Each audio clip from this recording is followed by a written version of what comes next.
Obunu gini kama chozunu Imana chukwa kosi womo Onyele miu Nyelu yumi What am I looking for? See my God, he don't bless me, yo. He give you me, give me you. Obunu kife la chasha so Obunu kife me chasha me my baby, you know, say you go love for me. Hey, yeah. I do go. I could go. When I call your name, Shakara for me. Oh, Roma. I will be your Romeo. You go be my Julie.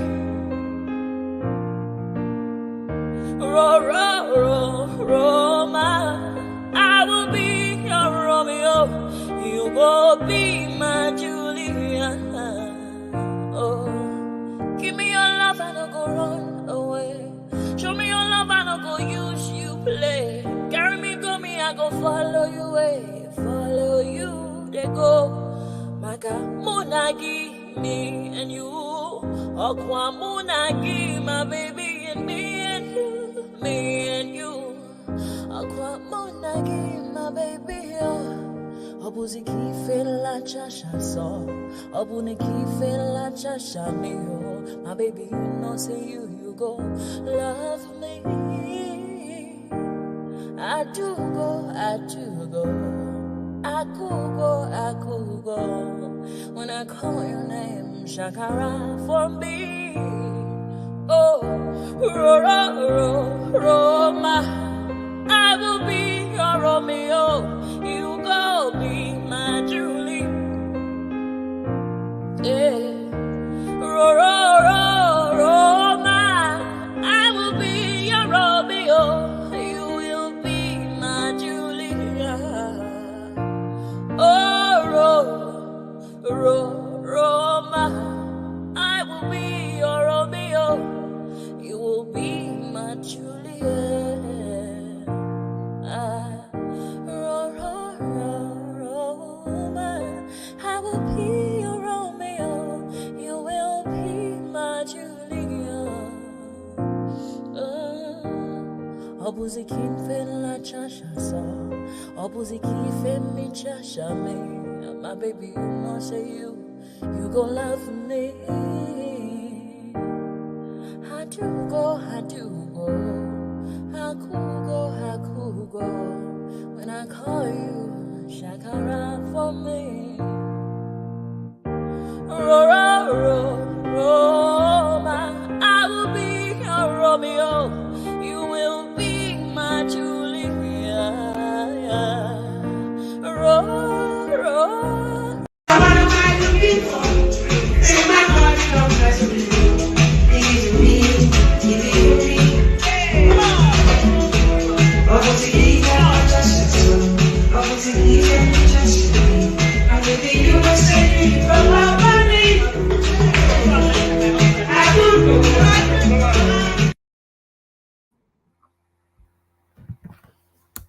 Ẹ̀jẹ̀ mi ni ẹ kí n gbọ́, àkọ́bí ewé ayò, ewé tún méje, ìtún ló ní ọ̀tún ẹ̀ ṣe, ìfà ló ní kan fà ẹ̀ mọ́ra, àìbínú gbogbo àtàrẹ, gbogbo méjì ọkà bàbà, gbogbo mẹ́ta ọkà wáṣẹ́, orí ló túmọ̀ ẹnu, gbogbo ọ̀nà ní túmọ̀ ẹsẹ̀.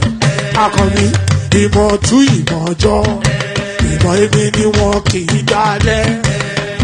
Wọ́n bá lọ mẹ́lẹ́mọ́, wọ́n á fi jóye ẹlẹ́mọ́. Akọni wọ́n bá lọ gbé fèrè, wọ́n á fi jóye ẹlòkò.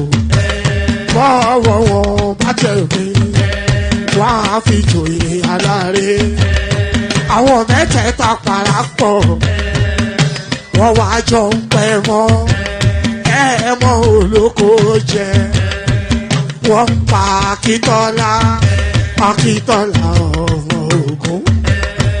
Wọ́n pàdé ìyọ̀dà ọmọ àtàràbọ̀bà àkọ́bí wọ́n pàdé ṣàtàdá jẹ́ ọmọ ọba ìjẹ̀bú mèrè aṣíwájú odò gbólùkẹrẹ ajagun lólòdì ọ̀run tó bá ṣe pé tìyẹ tó bá ṣe pé tìyẹ lọ́ bá ń darí jọ wí àpérò ní kún gbọ́wọ́ ọ̀gọ́ ti ṣìgìdì máa gbé àgẹ́tì ló máa ń gbé àyàn ti ìlàyàn ewúrẹ́ ọlọ́run dákun má padà lẹ́yìn ẹ kó má gbàgbé ọ̀rọ̀ tẹ́ aṣíwájú ọlọ́run dákun má padà lẹ́yìn ẹ kó má gbàgbé ọ̀rọ̀ tẹ́. Ayandaba, ayandaba, ayandaba, ayandaba. Ayandaba, ayandaba, ayandaba, ayandaba. Atima ayandaba, ayandaba, ayandaba, ayandaba. Wanama ayandaba, ayandaba, ayandaba, ayandaba. Susu, baby, subramia. Baby, subramia. Suku, sunu, baby, subramia. Soko sunu baby subramia. Soko sunu baby subramia. Ejemo, anamana. Ejemeje, anamana. Wana mejemo, anamu.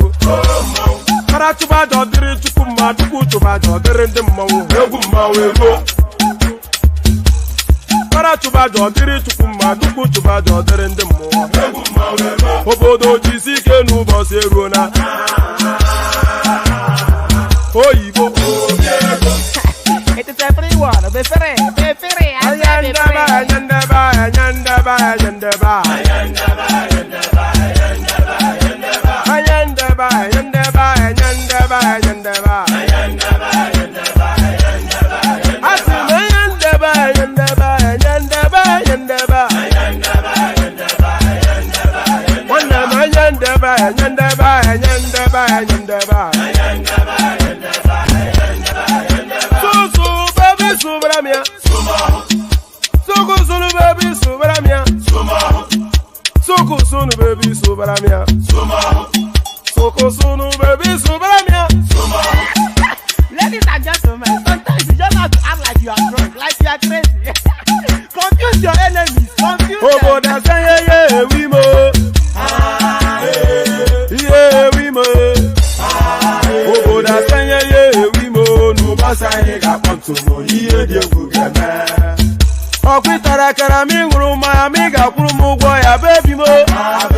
Abe Maria. Boy feeling. Ayandaba ayandaba ayandaba ayandaba.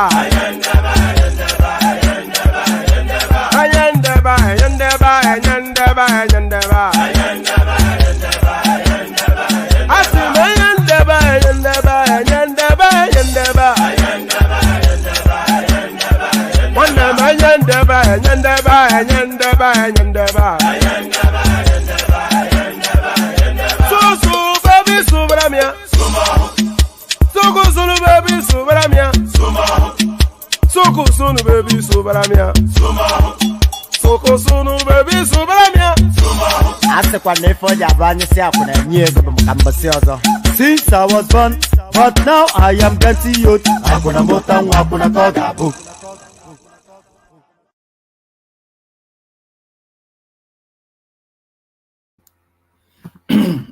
And there it is right there. So where am I? So where am I? Well, here I am. So where am I? Here it's a bit darker. Hopefully you can see me okay. Maybe you don't really want to see me, especially that much. But hopefully you can see me okay. So here we go again. We do as we always do. The session's getting later and later.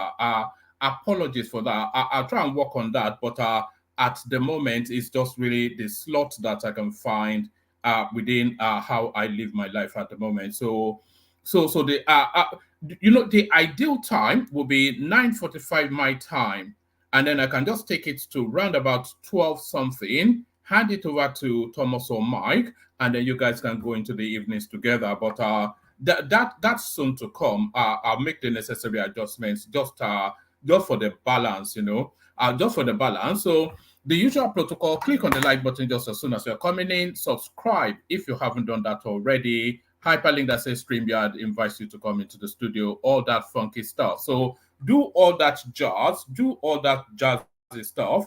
And by the way, when I come on and I say, oh, click on the like button, subscribe if you haven't done that already, it's not just part of an opening patter. I'm not just saying it's just as a rhythm that to start the session with. I'm not rapping. I'm not MC Hammer. It's not a rap song. It's a call to action. I'm actually inviting you to do something. So it's not me rapping. I'm not Davido. So it's not a sing song. It's not a sing along. It's an invitation for you to take an action. So when I say click on the like button, I'm actually inviting you to take an action that has a consequence. So consequence it.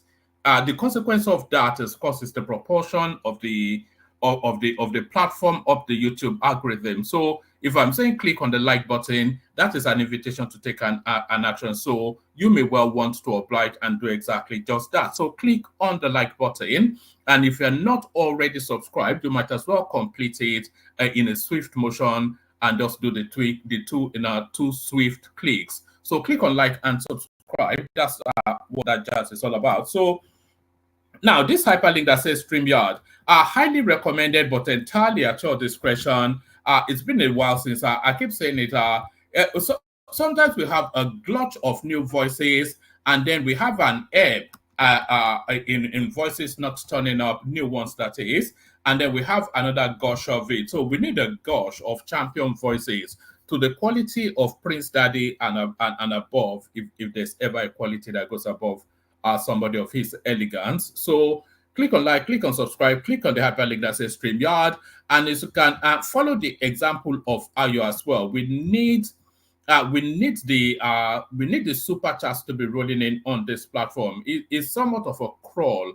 Often instances we need, and you can do that even in the watch back as well. There's still facilities on that. Just look for the $ and then do that as well. So even if you're watching it back, because I know the later and later we start, people are in bed and whatnot, and a lot of people actually watch it back. We almost get equal number of viewership from watchbacks as well as people watching us live. So watching it back does not preclude you from super chatting in the direction of the platform, just as you see how you do routinely. So there it is. Do all that stuff. Like, share, subscribe, super chat. Yes, so that's it. Like, share, subscribe, and super chat. So we must so I used to recall from saying that, but then of course I see that everybody else does it. So why shouldn't I? I can at least invite it. Then it's at your discretion if you want to. So all that stuff, do all that funky stuff. So do all that funky stuff as I do my funky stuff from here. So it's going to be a leisurely stroll through the news cycle in this one. We'll see where it lands, but a leisurely stroll through the news cycle.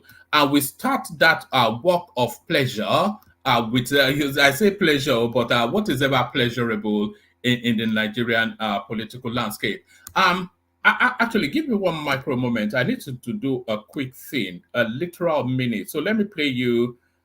Should I play you let me play you a bit of Hausa rap. And I wish I go back to the old days when I used to be the kid in the 3rd grade, playing in the street with my homies all day. Cause we live so fast, now we can't relate. We come a long way, money can't wait. And no worry about a thing, happy all days. This is how we live, we cannot complain. And nobody leave, keep the old plans. Hey, when I'm better, Mingarti. Mingari Zuda Kari Party. Kodo min money, do min darty. Yo go to phone it, bunny bucket as a party. And when I'm better, Mingarti. Mingari Zuda Kari Party. Kodo min money, do min darty. Yo go to phone it, bunny bucket as a party. Hey, Chua gamne welly focus souvenir the film. Hanky wana hande, hanky jamon bale sim. Minyala fije nange jamon lengin bada tin. On sa kurang ala wura men ko jaro find. Sifty namo ala chifty ala ind. Idi now will the. You know, I actually finished what I wanted to do in about 10-15 seconds. But I love that news. I like the tail end of that micro rap, but by that Danladi character. Give Danladi a music contract. That is a talent right there. That guy, it certainly shouldn't be heading cattle. That's not a cattle header. That guy belongs in a studio somewhere.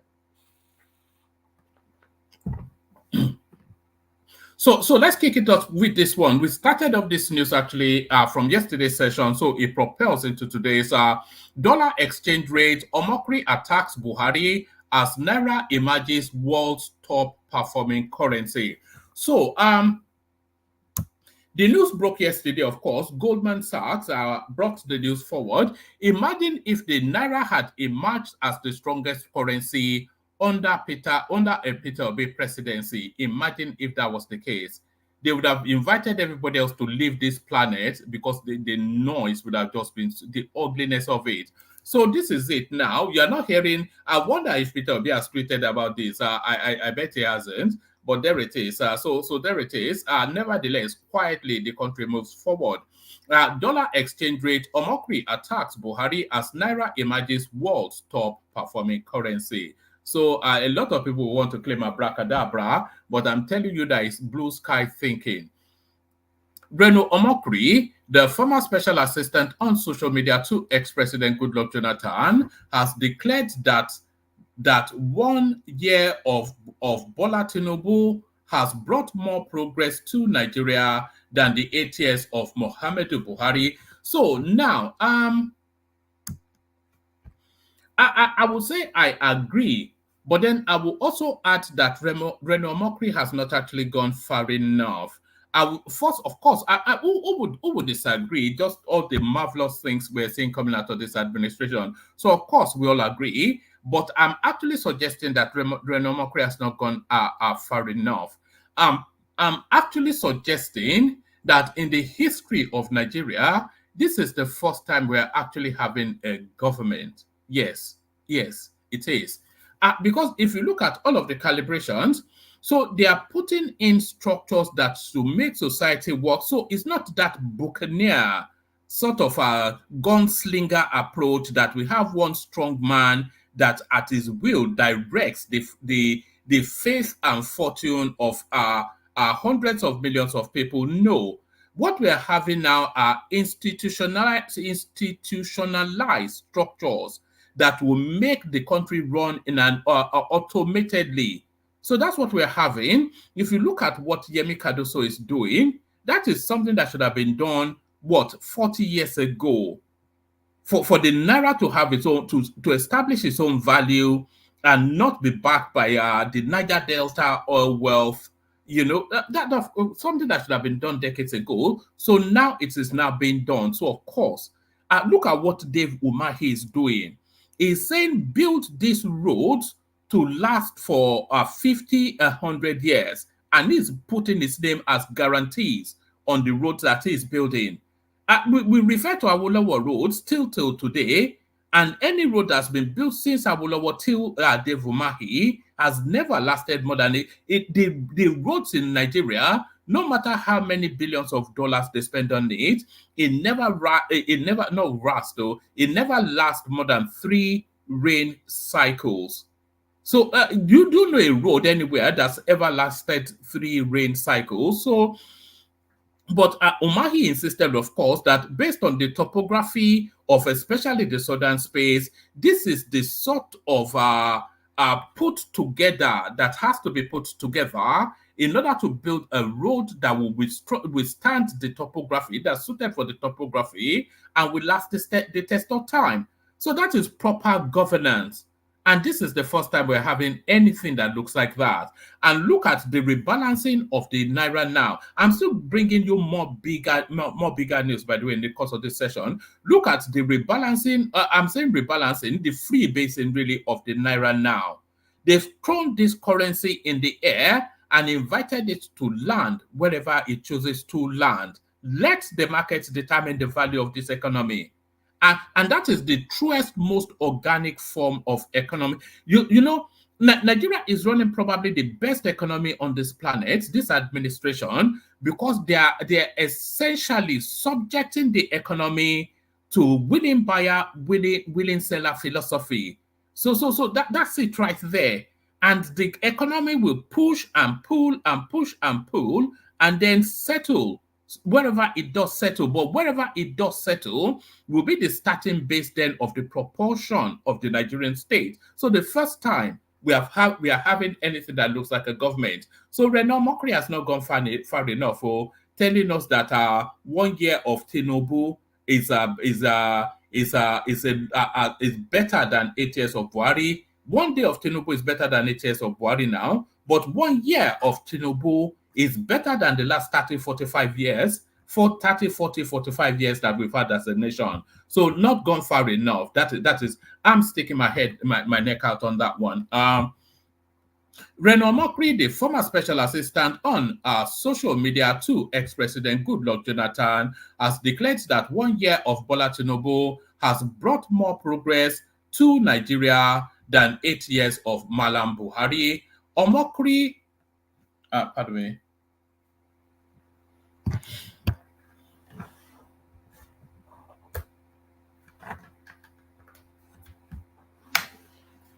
All right. Omokri issued this verdict after an investment banking company, Goldman Sachs, declared the Naira as the world's best performing currency in April. So there it is. Omokri, a member of the People's Democratic Party, forget that Omokri is a member of the People's Democratic Party. Omokri is an APC member.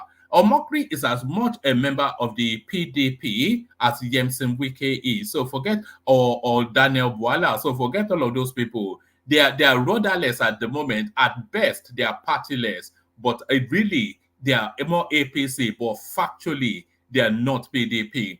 Omokri, a member of the People's Democratic Party PDP, criticized those he insinuated wished the Naira, the currency of Africa's largest economy, to depreciate. So there's actually a clip. Let me just pause it for a moment. Let me play you a clip. There's a clip, actually. I've had it for a while. I hope I still have it. A lot of people actually sent it in today, curiously, but this clip has been in circulation for a while. Just on what Omokri said there. Let me see if I have it still. Hold on. Yes, I do have it. So yes. Omokri, a member of the People's Democratic Party (PDP), criticized those he insinuated wished the Naira, the currency of Africa's largest economy, to depreciate. So now, let me play you this clip that just chimes with what Omokri said there. When the dollar was up, we all shouting. The dollar is down now. Did you hear anybody say anything? You love evil. People that love evil. Those are the people. You see, most people who are crying that they want change in Nigeria don't want change. Dollar went up, you made noise. Dollar came down, you are quiet. Because you wanted somebody to be president. I voted somebody. I wanted somebody to be president. Who I wanted was not the person who became president. But election has ended. Election has ended. Are we still doing election? Can't you rest? Thank you, my friend. How come life has moved or you are the only one that can't move? Thank you, Jesus. Thank you, Jesus. Are you what I'm talking about? Thank you, Jesus. You are complaining that leaders are not doing well. They have power. So they bully. You have data, you bully. Because the person you wanted to win didn't win. So Nigeria should scatter. What kind of person are you? Thank you, Jesus. Dollar has come down now. I think it's 1,002 ahead. Or 1,3. One what? 1,000? Are you normal? 1,2. It's 1,2 now. And everybody's quiet. But or one whatever. But it's dropped down. It was 1,009 at a point. Listen to me. But now it has dropped. No. You want things to be bad so that you can say we said so. What kind of country is that? Country where there are bullies. Bullies. Nigeria will be great again. Nigeria will be great again. Wait. When it got to 2027, continue your madness. But for now, somebody is there. Support who is there. Are you following what I'm saying? Whether you are happy or not happy, is there. Your frowning does not remove you from the seat.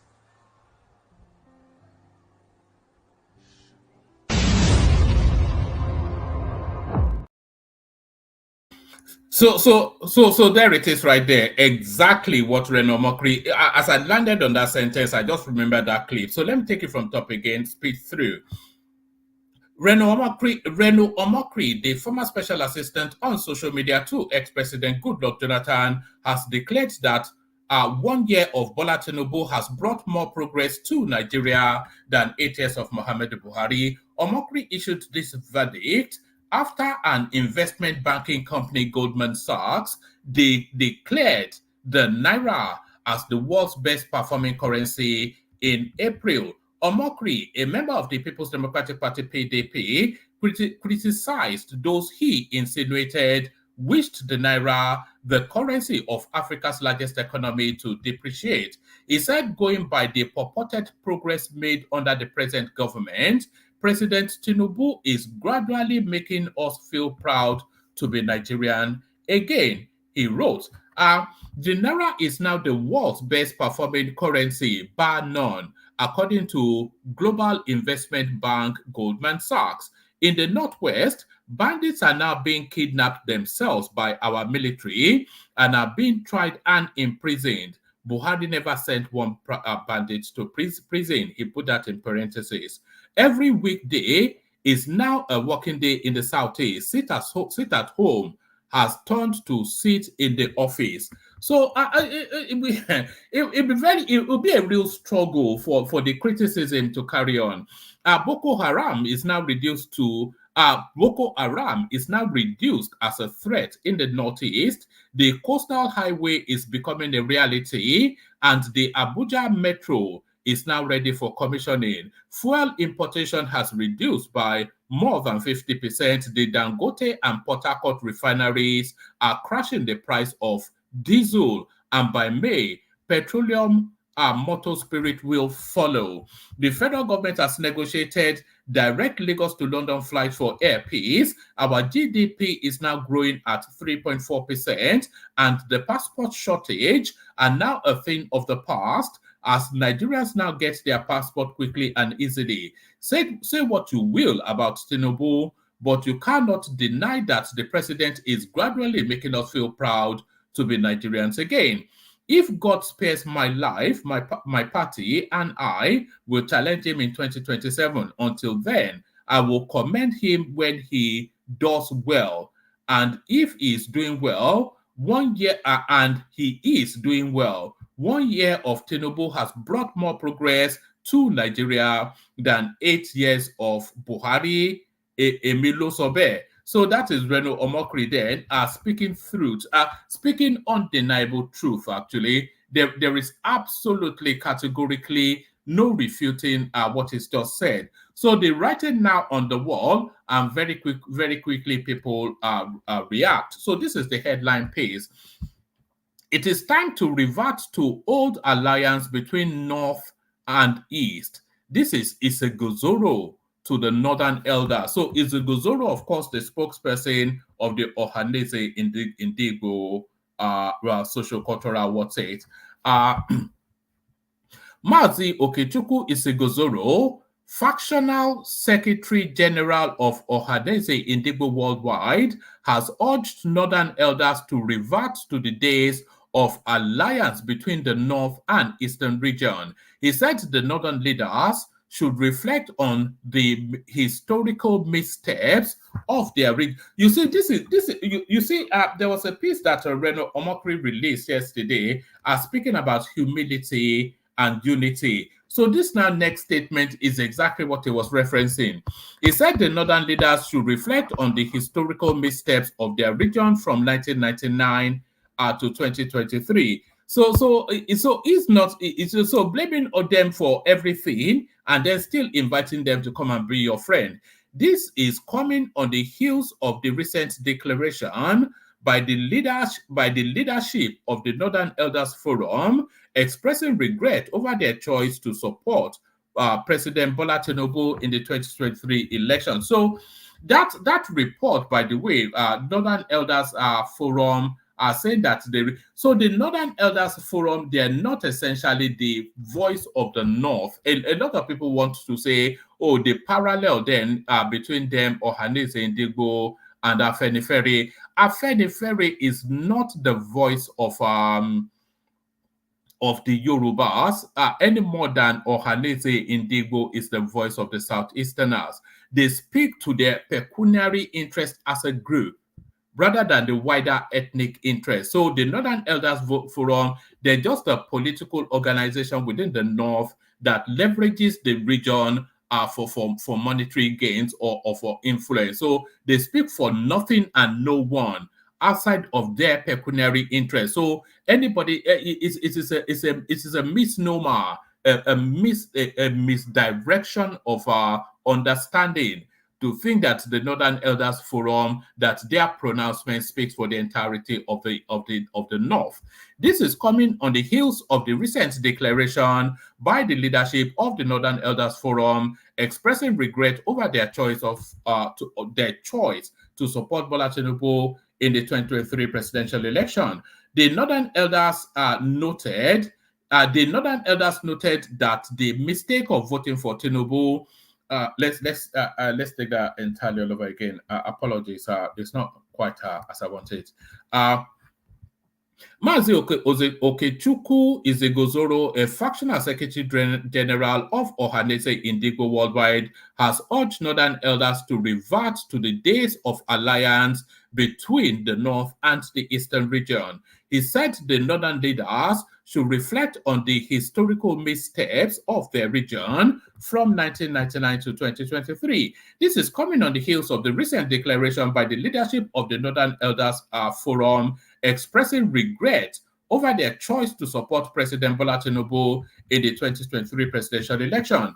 The Northern Elders noted that the mistake of voting Tinubu, who was the candidate of the All Progressive Congress APC in the 2023 elections, has taught them a lesson. The forum recently came hard on the president when it lamented the growing insecurity.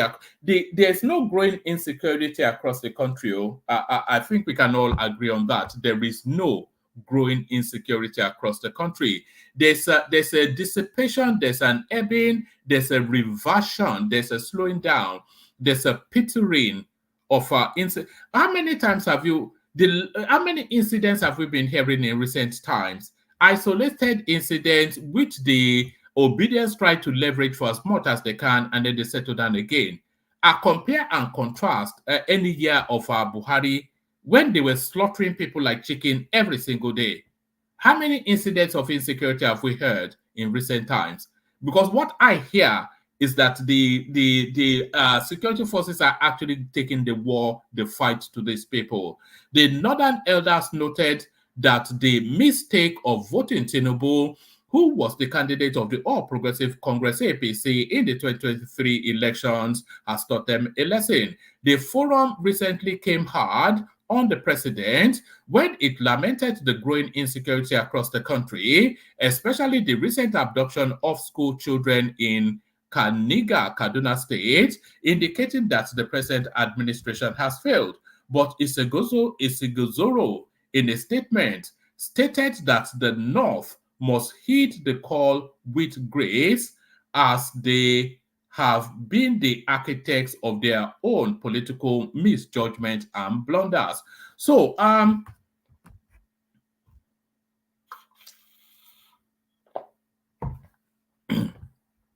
there's somewhat confusing signalings coming out of that Ohanaeze space, because we have heard in recent times their lead person, Emmanuel Nwanyawu, inviting the region to sheathe their sword until 2027 and support the government to build the country. So he said that on several fora, but now this runs contrary to that. So this is going back to the campaigning for the East again. But Isigozoro in a statement stated that the North must heed the call with grace, as they have been the architects of their political misjudgment and blunders. According to the statement, embracing the reality of realignment with the Southeast is imperative for the Northern region's future prosperity. So I'm not quite sure that I agree with that. There is the Northern region already has a slot booked for 2031. So there's very little that will shift that. There is very little that will prevent power from transiting to the north in 2031. So there's no misstep actually made. According to the statement, embracing the reality of realignment with the Southeast is imperative for the northern region's future prosperity. So the future prosperity, at least the future political trajectory of the northern region, is already known. I don't think it's probably enhanced if they align with the Southeasterners, but it is almost guaranteed anyway. Whatever happens, if they are not able to kick Tinubu out of power in 2027, which is highly unlikely, then they just wait 4 more years and the power transits back to them. So we all know how this is going to play out. So, and they don't necessarily need an alignment with the Southeast for that to be the case. An alignment with the Southeast, of course, would help, but they don't necessarily need it, because we've seen in 3 electoral cycles now that the Southeast does not really, it doesn't impact on politics in any significant way. 2 rounds of Buhari, 1 round of Tinubu, the Southeast went against them, and those characters were and are still are in Aso Rock.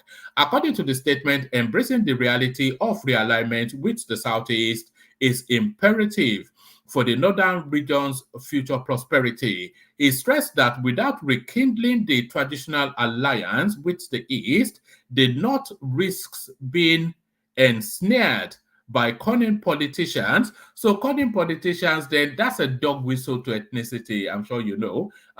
He stressed that without rekindling the traditional alliance with the East, the North risks being ensnared by cunning politicians, perpetuating a cycle of regrets that has plagued the region since 1999. So how quite has a cycle of regret plagued the region?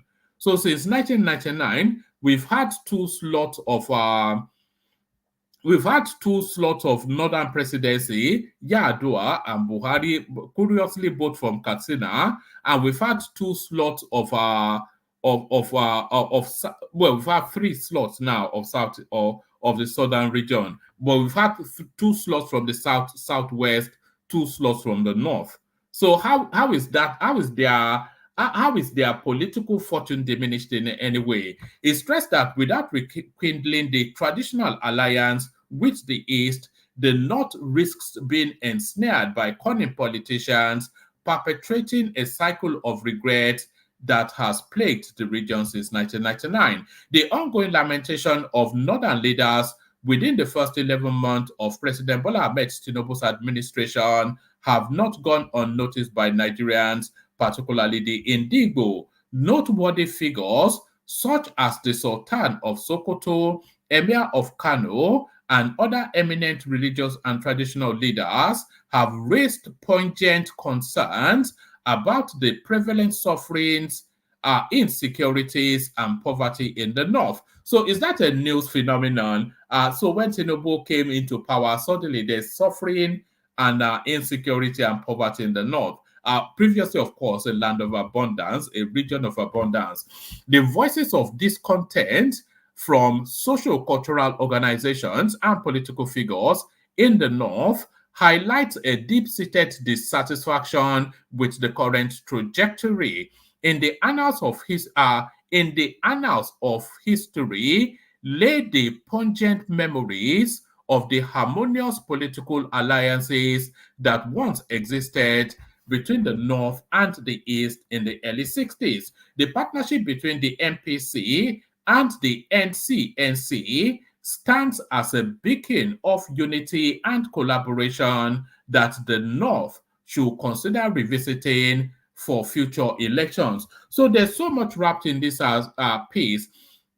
So there is obviously there's the side permutations of a possible Obi or rather, should I say, an El Rufai Obi ticket. So this somewhat romances, it lubricates and oils that narrative. So there's that.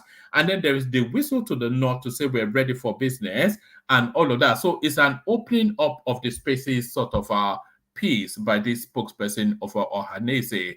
The partnership between the MPC and the NCNC stands as a beacon of unity and collaboration that the North should consider revisiting for future elections. The regrettable choices made in the past elections, as witnessed in Jos PDP 1998 convention of the northern choice of Obasanjo over Ekweme, the 2015 choice of Buhari over Jonathan, and the 2023 Tinubu over Obi, underscores the need for strategic realignment to avoid future remorse. Indigo extends an olive branch to the northern. I'm not quite sure who exactly is fooled by this, because just as early as maybe tomorrow or even 10 minutes from this readout, the usual waywards will be on Twitter insulting the northerners and calling them barbarians, and Peter Obi will be going around there building eyesores and telling them that he has brought them water, so he has brought them life. So I'm not quite sure that these people, you are not in a position to be patronizing towards the northerners, because the one people within the Nigerian firmament that understands politics in toto are the North. You would never outsmart them in politics. So this rather feeble attempt at subterfuge. Indigo extends an olive branch to the northern brethren, but the message remains clear. To pave the way for a prosperous future, a return to the table with the East is paramount. Those supporting President Tinubu until 2027 may seem prudent. The North must look towards collaborative efforts with the East, their traditional allies, for sustained stability, he said. So there it is right there. But over what period? This is targeting what cycle exactly is really where the question is. So what cycle is it? Is this targeting the 2027 cycle? Because of course, if it's targeting the 2027 cycle, is the Southeast then telling us that they're yield? Let's even stay there. I was going to move away from there, but let's stay there for a moment and just speak to the reality of what these guys are suggesting. So the question is, okay, what is already known? What is known is that we have a president in situation. What is also known is that we have that president in situation for at least three years and a couple of months more. So we know that. So now, what cycle is this collaboration looking to take effect? Is it to take effect in 2027? And if it is to take effect in 2027, then what is the offer? What is the offer? Are you offering then that you, the Southeasterners, you are going to give up any prospect of any ambition towards the presidency and back a northerner to onslaught against Tinubu in 2027? Is that the offer? Or is it the offer that the northerners should give up their guarantee of 2031 and back the Southeasterner to launch at Tinubu and force him out in 2027, so that the Southeast then gets an 8-year complement, with the North being their vice? So what's the so it's just a nonsense, isn't it, really? It doesn't even bear any probing until you discover that it's a total nonsense. But that is a love me sort of a thing that we're hearing from Ohanaeze. Please be my friend. That's just the sum total of that. Please be my friend. So please be my friend. This news now, I'm only really bringing it because it's the top line in the news. It's in the top line of the news cycle today. But it doesn't really, I'm not quite sure what I'm making of it. I have no vested interest there. It's in my own home state. I think that's the only vested interest. But tension as Yoruba Nation agitators invade Oyo Secretariat videos emerge. So quite about 3-4 people sent me this. So let's just have a look.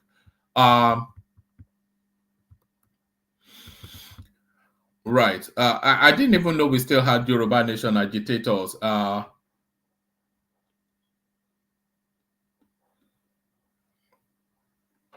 Yes, Neoma, it's been a while, man. Come into the studio. Let's hear your voice if you have the time.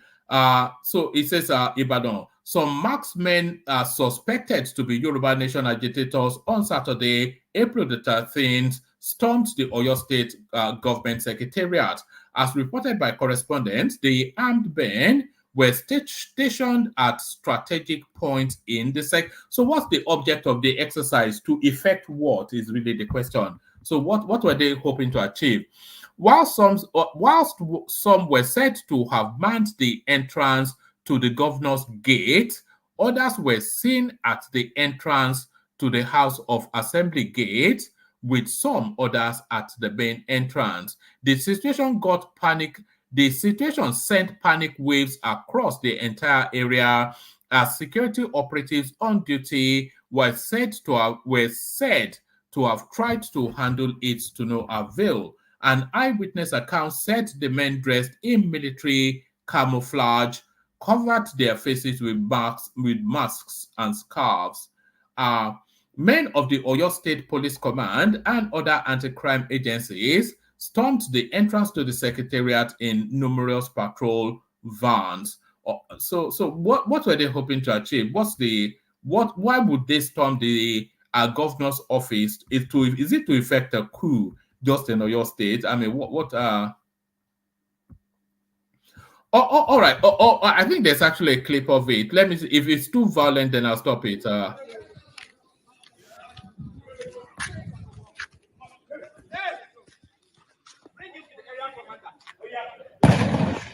all right. So there were shots being fired there. What's the object of the exercise? What to effect what? Because the people sent me about the several clips on this, but I don't get what is going. What are we inviting to? What are they hoping to achieve? It's just all right. It says army reacts as Yoruba Nation rebels invade Ibadan Secretariat, hoist flag. Oh, right. So it's a Boko Haram style copycat something. In a statement on Saturday evening, April the 13th, Onyema Nwachukwu, army spokesperson, said upon. All right, let me take it from. It says, the Nigerian army has confirmed the invasion of the Oyo State Secretariat Agodi Ibadan. The army said its officers promptly responded to the incident and had contacts with adherents of the Yoruba Nation dressed in foreign military camouflage with beret or beret or however you want to pronounce it, and armed with dangerous weapons in buses and motorcycles. In a statement on Saturday evening, April the 13th, Onyema Nwachukwu, army spokesperson, said upon encountering the soldiers, the armed Yoruba Nation separatists engaged Nigerian security agents in a shootout. It's almost like a death sentence, isn't it, really? The army statement partly reads, the troop utilizing superior firepower successfully subdued the attackers, who subsequently retreated in disarray. As a result of this engagement, 9 members of the irredentist group were apprehended, while a semi-automatic pump-action rifle and ammunition were recovered. So it's just it's a foolishness, isn't it? It's not even in some forested area in the middle of a metropolis like Ibadan. You are doing Yoruba Nation. Let's see. Does this give us anything? I wanted to see if we can get pictures. Hold on. Let's see. So this is the sum total of it. These are the empty-headed. Look at that. So that's what's going on there. So I'm not quite sure what I'm making of that. So let's just move swiftly on. A lot of people sent it in, as I said. Let me take you to this news then. I think I've spoken about this before, but it resurfaces. I've spoken about this before, but it resurfaces on the news cycle now, this time being promoted by Prince Adewale Adebayo. You remember him, of course. He's been on the platform twice. It says, our fellow Nigerians, let's target global top 3. We are destined for number 4 by default. If we work hard and play smart, we will be in number 3 in my lifetime. So Prince Adebayo is a man in his 50s, of course. So but what is it talking about? We get to that in a moment. If we work hard and play smart, we will be in number 3 in my lifetime. Let us grow a great society by doing simple things right. Let's build people and institutions to kick out poverty and insecurity. So we're back to Goldman Sachs again. And this is what Goldman Sachs is telling us. Our world's biggest economy in 2075, as projected by Goldman Sachs. So, what are we now? 2024, not 2025 or 2075. So that is in about 50 years' time. So this is the projection. China to be the biggest economy, India to be the second biggest economy, the United States to be third, Indonesia fourth. But guess who is fifth? Your country and mine, Nigeria. So Nigeria is going to be a top 5 economy within 50 years. And all thanks to, of course, the building blocks that Tinubu is putting in place. So all that funky stuff, all that funky stuff. We're going to come to this one, but I'm going to make this one the last piece. It's just it's a video, so let me just make sure there's nothing else. Yes, let me bring you to this one because I think I spoke on this in my commentary just then. You have no influence on Northerners. Coalition tackles NEF for criticizing Buhari. So as I was saying, the Northern Elders Forum is just a special purpose vehicle, not dissimilar to Afenifere, which is also a special purpose vehicle. Afenifere is not the voice of the Yorubas. I'm not quite sure that I know one single Yoruba person that says this is what Afenifere has pronounced and therefore will follow suit. So it's not the voice of the Yorubas any more than the Northern Elders Forum is the voice of the North.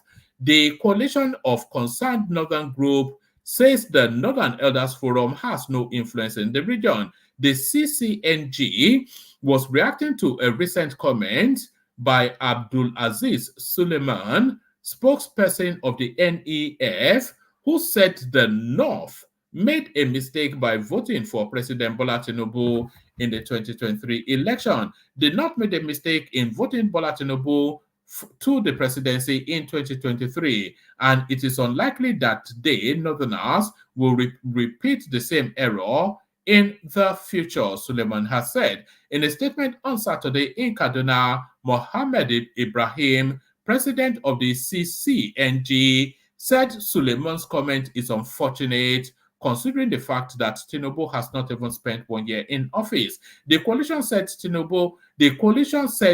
Tinubu assumed office, he has been making efforts to address the numerous challenges he inherited from Malam Buhari. We wish to draw the attention of the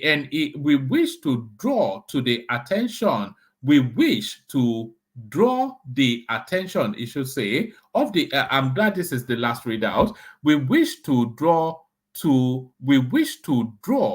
the attention, yes, that's how it starts. We wish to draw the attention of the NEF that it is a very unwise move for it to engage in such a slander, especially now that the hard work of the president is seen by Nigerians to be manifesting practically. The statement reads, it baffles us that the NEF was silent when hundreds of innocent people were killed during the administration of former President Muhammadu Buhari following a clampdown on the Shiites in Kaduna in 2015. Were they not Northerners that were murdered in an extrajudicial manner? Was it not during the Buhari regime that banditry became more prominent in the Northwest, a situation that has virtually killed the farming profession in the region and destroyed lives and property? Yet the NEF never rose against that. We are hardly 1 year into this regime, which started on a very difficult footing with many things to be put aright after being detracted by the immediate past. After being detracted by, I don't quite know what that means, by the immediate past regime. It will be on elderly of an elders forum to demonize this regime instead of giving it the benefit of doubt, reviewing the NEF claim that they mobilized the North in favor of President Tinubu, even as his major, reviewing the NEF claims that they mobilized the North in favor of President Tinubu, even as his major contender, Atiku Abubakar, was a Northerner, cannot be substantiated because they have no such influence over the electorate in the region. The coalition also passed a vote of confidence on the president. We wish to state categorically that the CCNG is passing a vote of confidence on President Bola Tinubu, whilst calling on the NEF to reconsider its stance in the interest of the North and Northerners. So, like I said, there are so many groups coming out of the North. The Northern Youth Forum, this one now, CC, whatever it is, CCTV, what are they called? CCTV or something? The Coalition of Concerned Northern Groups. So, this even an umbrella group. So, forget what the Northern elders have to say. They speak for no one other than their pockets. So, they speak for no one other than their pockets. So, let me share this again. It says that world's biggest economy in 2075 projected by Goldman Sachs, China 57 trillion, India 52.5 trillion, United States 51.5 trillion, Indonesia 13.7 trillion, Nigeria 13.1 trillion. So yes, of course, there is Tinubu has made the promise, by the way, that I think, did he say within his first term, is going to turn Nigeria into a 1 trillion economy. So, and it looks as though he gets the endorsement of Goldman Sachs. The endorsement of Goldman Sachs. So, I think that's sufficient enough to wrap conversations around. So, let's start the wrapping. But first, let's hear from the... where are my K guys again? Thomas, have you moved them? But first, let's hear from the K guys just as soon as I can. Yeah, here they are. Water, only water, only water, where they see ma. Water, only water, where they see ma.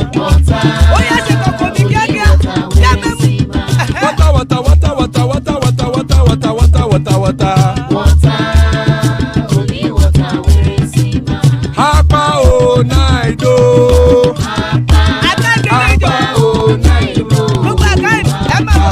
Hapa you don't come o.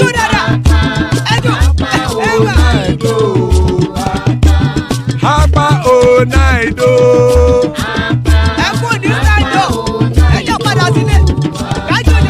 Oro kẹ̀kẹ́ ẹlẹ́mù yé o.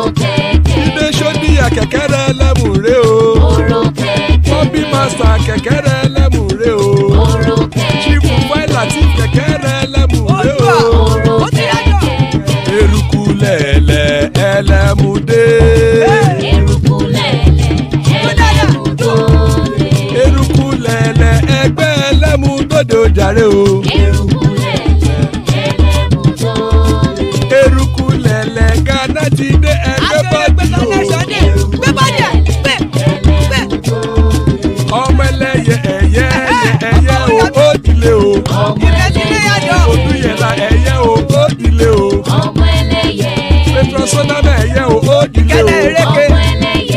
ṣódùkẹ́ ẹ̀yẹ rẹ̀ ó sì lé o. ọmọ ẹlẹ́yẹ ẹyẹ. ẹlẹ́kọ̀ ọ̀run mú ìní o. ìgbàlà tí lè yọ.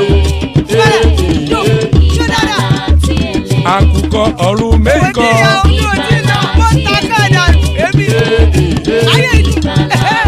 ikú kò ní ríwà gbéṣe o.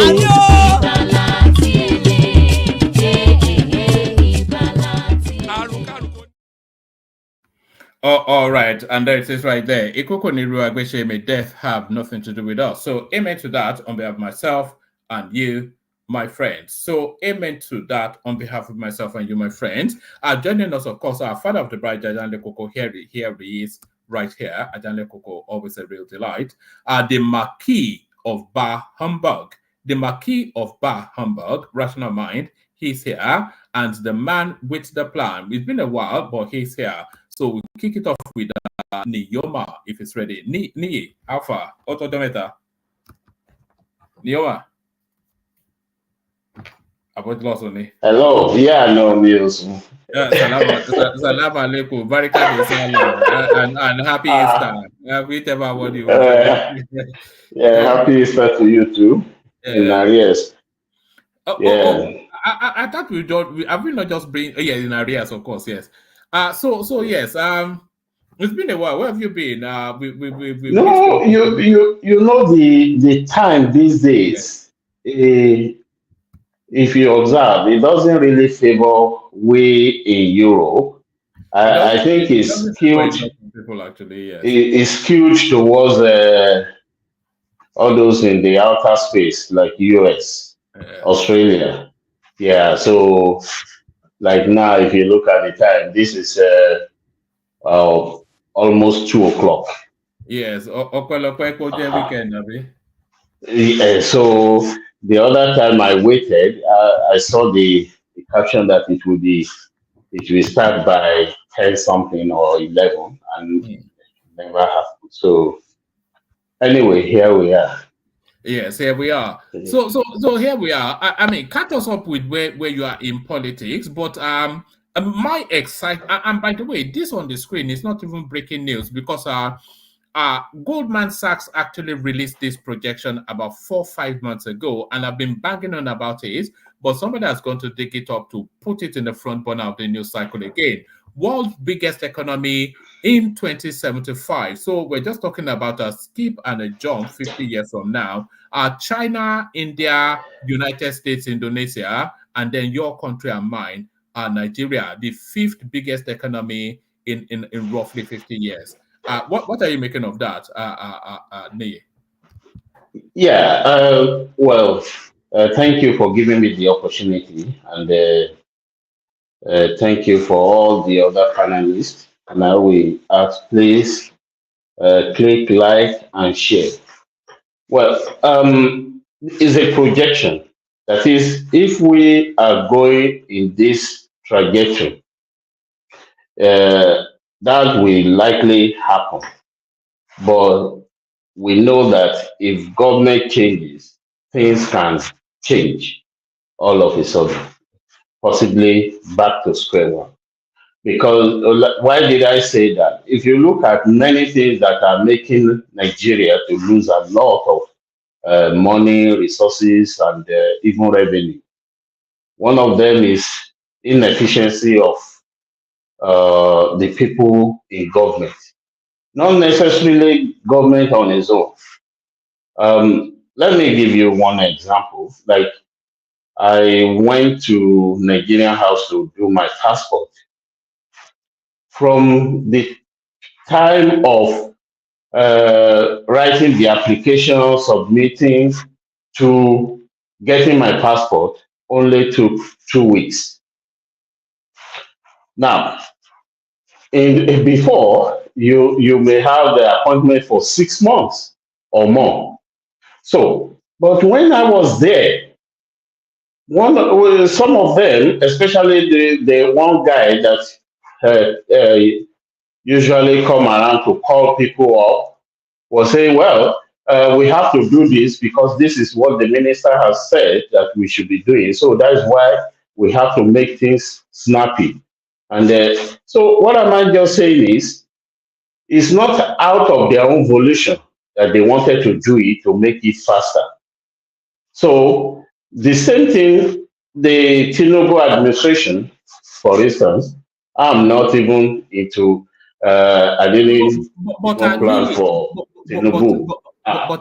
Yeah, sorry, can you hear me? But just on yeah, that point that you made, that it is not out of their volition to make it faster.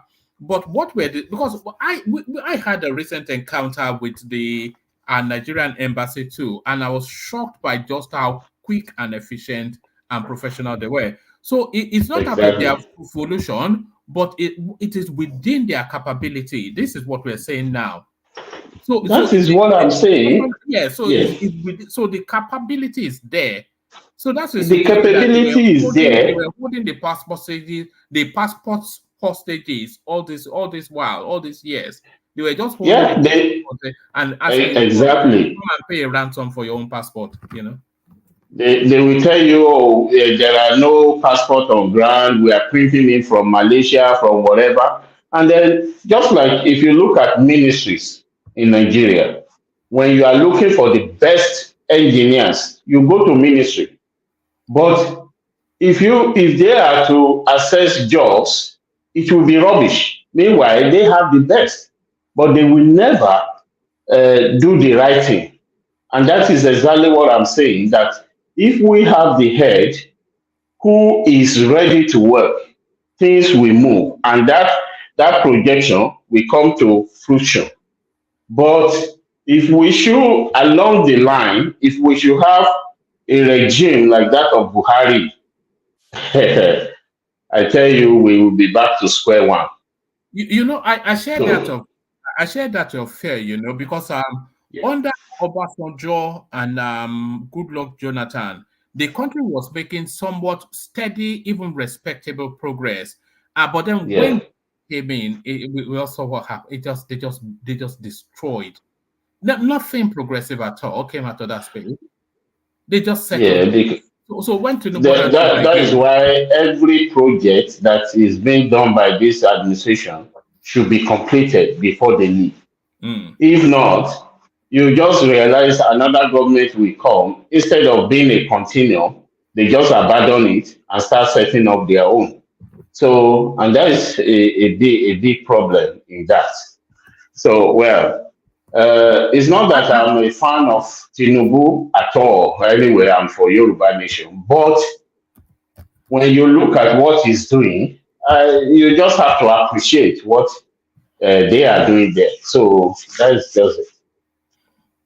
and also on that space, just the concerns about when Tinubu hands over to the north, it doesn't, because it's potluck, isn't it? We could get somebody that of his level of quality, or we could get somebody like Buhari. I'm not quite sure we've heard.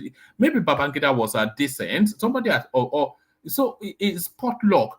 So, do you think under this Tinubu 8 years, do you think it should do some sort of rebalancing of that country so that we never fall into the hands of people like Buhari again? I'm talking about divesting powers from the central space, strengthening the region, strengthening especially institutions, so that these Yes. institutions have some sort of sub-autonomy that makes them more potent.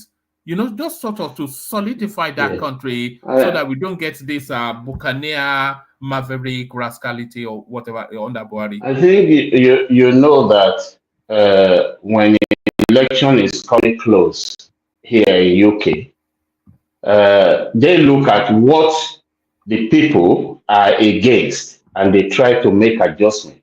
It's usually So migration, isn't it?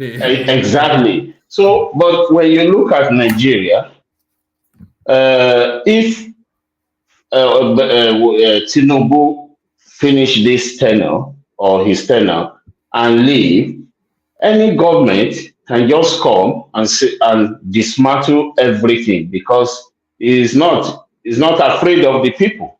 That is one thing. Now you mentioned something about region, that is empowering the regions. I think that would be the best way. That is in terms of restructuring. I was listening yesterday. Was it Baba or I can't remember. Someone was saying that you should have one session to talk about restructuring.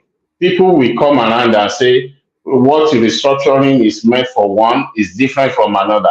People should come together and say, what does restructuring mean to you? So that we look at the whole thing, because regions should be empowered. People were saying, oh, there are different states. Oh, yes, different states, but we know the regions are still the same. We have southeast, we have south, southwest. So if they are empowered and then make sure that the power in the center is weakened, that will go a long way. But if it's left the same way we are running it now, I bet it with you that when we come back, maybe after Tinubu's tenure, and because even if he handpicks someone, there is possibility that that person may derail, may not go the way he wants him to go.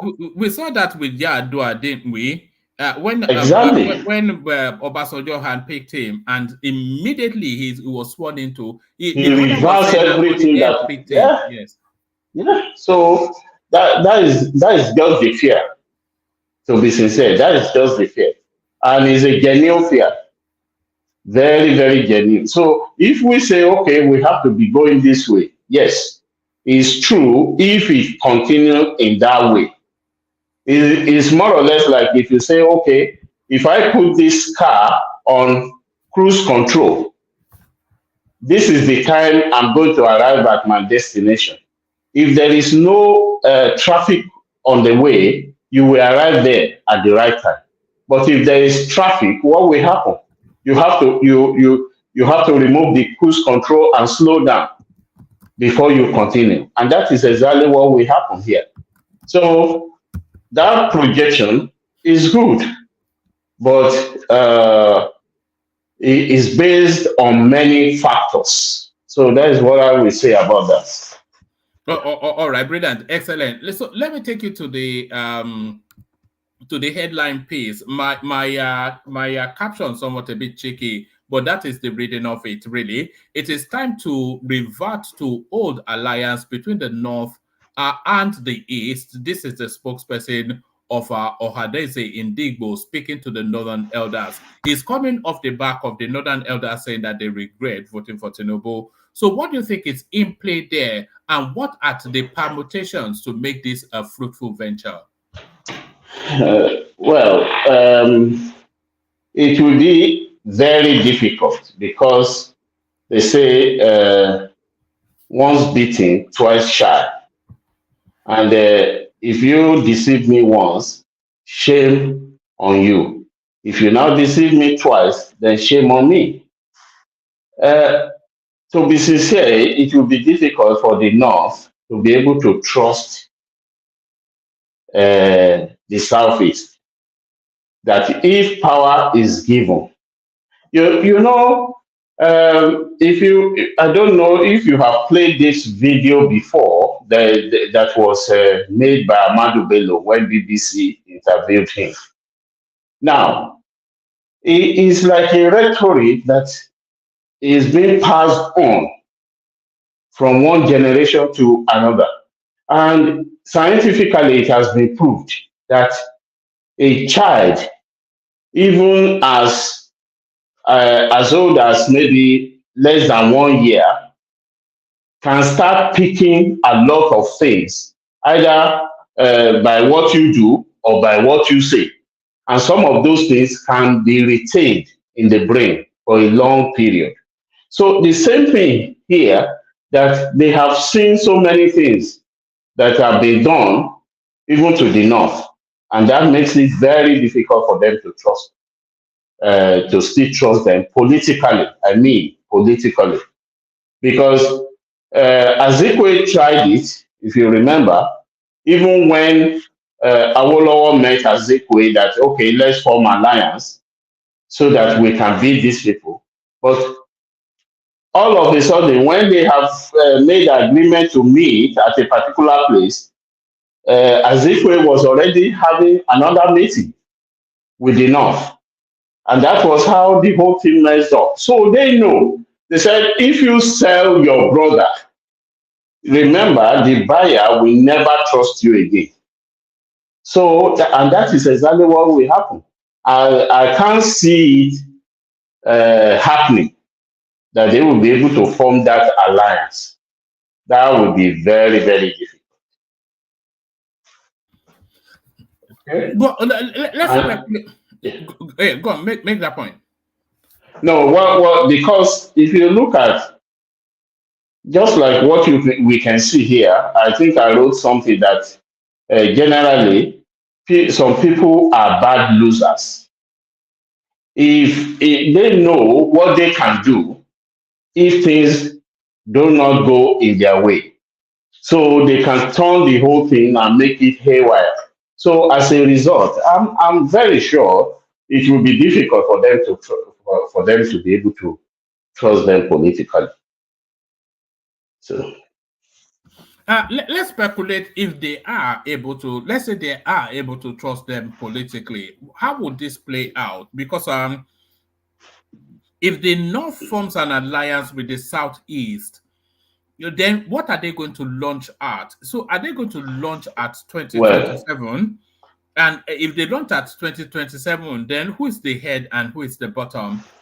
number one, they won't launch at 2027 because that means the South has only spent 4 years, and then the power goes to the North because the North will not be subordinate.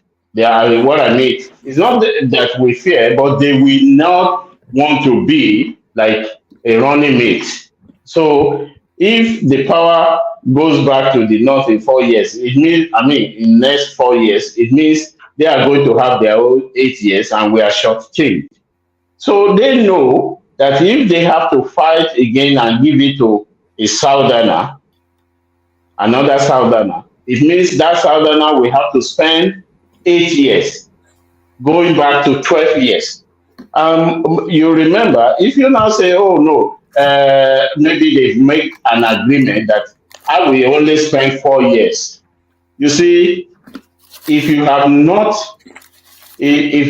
tasted power, yes, you can say that. But once you have tasted the power and you know you have everything at your disposal, you will change your mind. And the North they know that. Woman, can I ask a question? Can I ask our of course you can. Nini, Yeah. his name is. You've spoken to him before. He just does it. He comes every so often. Yeah. Mr. Nini, you see, sometimes we come here, we want to regurgitate APC languages, bad losers, and all of that. My question is this: when you said bad loser, first of all, what are these bad losers that you're talking about? The second is Just for okay. You answer the question. You just say two questions. What are these bad losers you're talking about? And then, don't you think that? Okay, first of all, let me get your view because before I can ask the second question, because I think the second question would lead me to. The first question, how you answer it, would lead me to. Now, rational mind. You read what I wrote before, and you know that. That is why you are coming back to me. You know what I meant by bad loser. You listen to what Sulaiman, Sulaiman, that pastor, said, and some other people, that some are jubilating that Naira will go to 4,000, 5,000, whatever, when they know that Nigeria will be burning. You see, some people, they don't attack issues. They attack the whole thing altogether, holistically, which is wrong. Some, like you now, maybe, I don't know, you have trouble with Tinubu. Just like I said, I'm not a fan of Tinubu and for Yoruba Nation. But if Yoruba Nation has not come to pass, will I say the whole earth must stop? And that is exactly what is happening. You know it. So asking me that question, I I don't know. I see it as being cheeky. Yes, you know it. Okay. When they say this, something has not come to fruition, what do? You go back and then re-strategize rather than saying no, everything must burn down. That everything must burn down. Oh, Naira is going up now. It's going to go to 10,000. It's going to. Some will tell you, oh, rice is already 120,000 now. It's 150,000. But look at what they. So anyway, let me not just go into that. But you know what we are talking about. Can Rational mind. I engage you in some kind of discussion? Oh yeah, go on. Sometimes we, like I said, some of us will come here. I mean, I'm not saying just you. We regurgitate APC propaganda. Hey, just a minute. I'm not. You had me before, right? I'm not an APC apologist. Please listen. I've heard you. Please. Mr. Nee, Yeah. I listened to you when you said that, and I heard you. I'm just saying, generally, people come here, they will regurgitate APC vocabularies, and some people will run with it, and some of us will keep. Even myself, I do some of the mistake here, but I do that in a way whereby just to make fun of them, to poke fun at them. Bad losers. I don't even know. I mean, that was sometimes just they overflog it, and I just don't even understand what they're even talking about.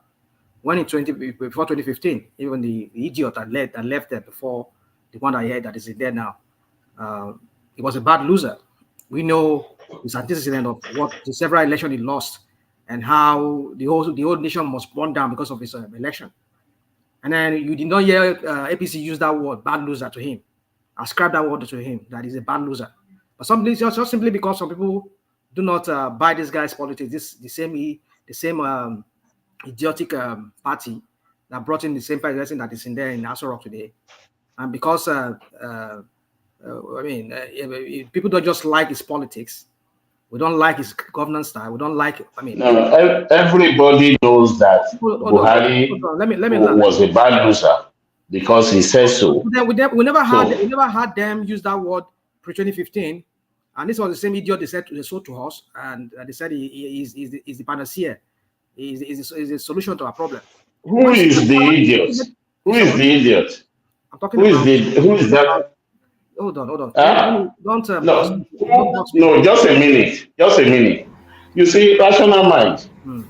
Sometimes, do you know what I call you when I'm just listening to you? Sometimes I say this guy is irrational. Okay, all right. Listen, just a minute. You call just a minute.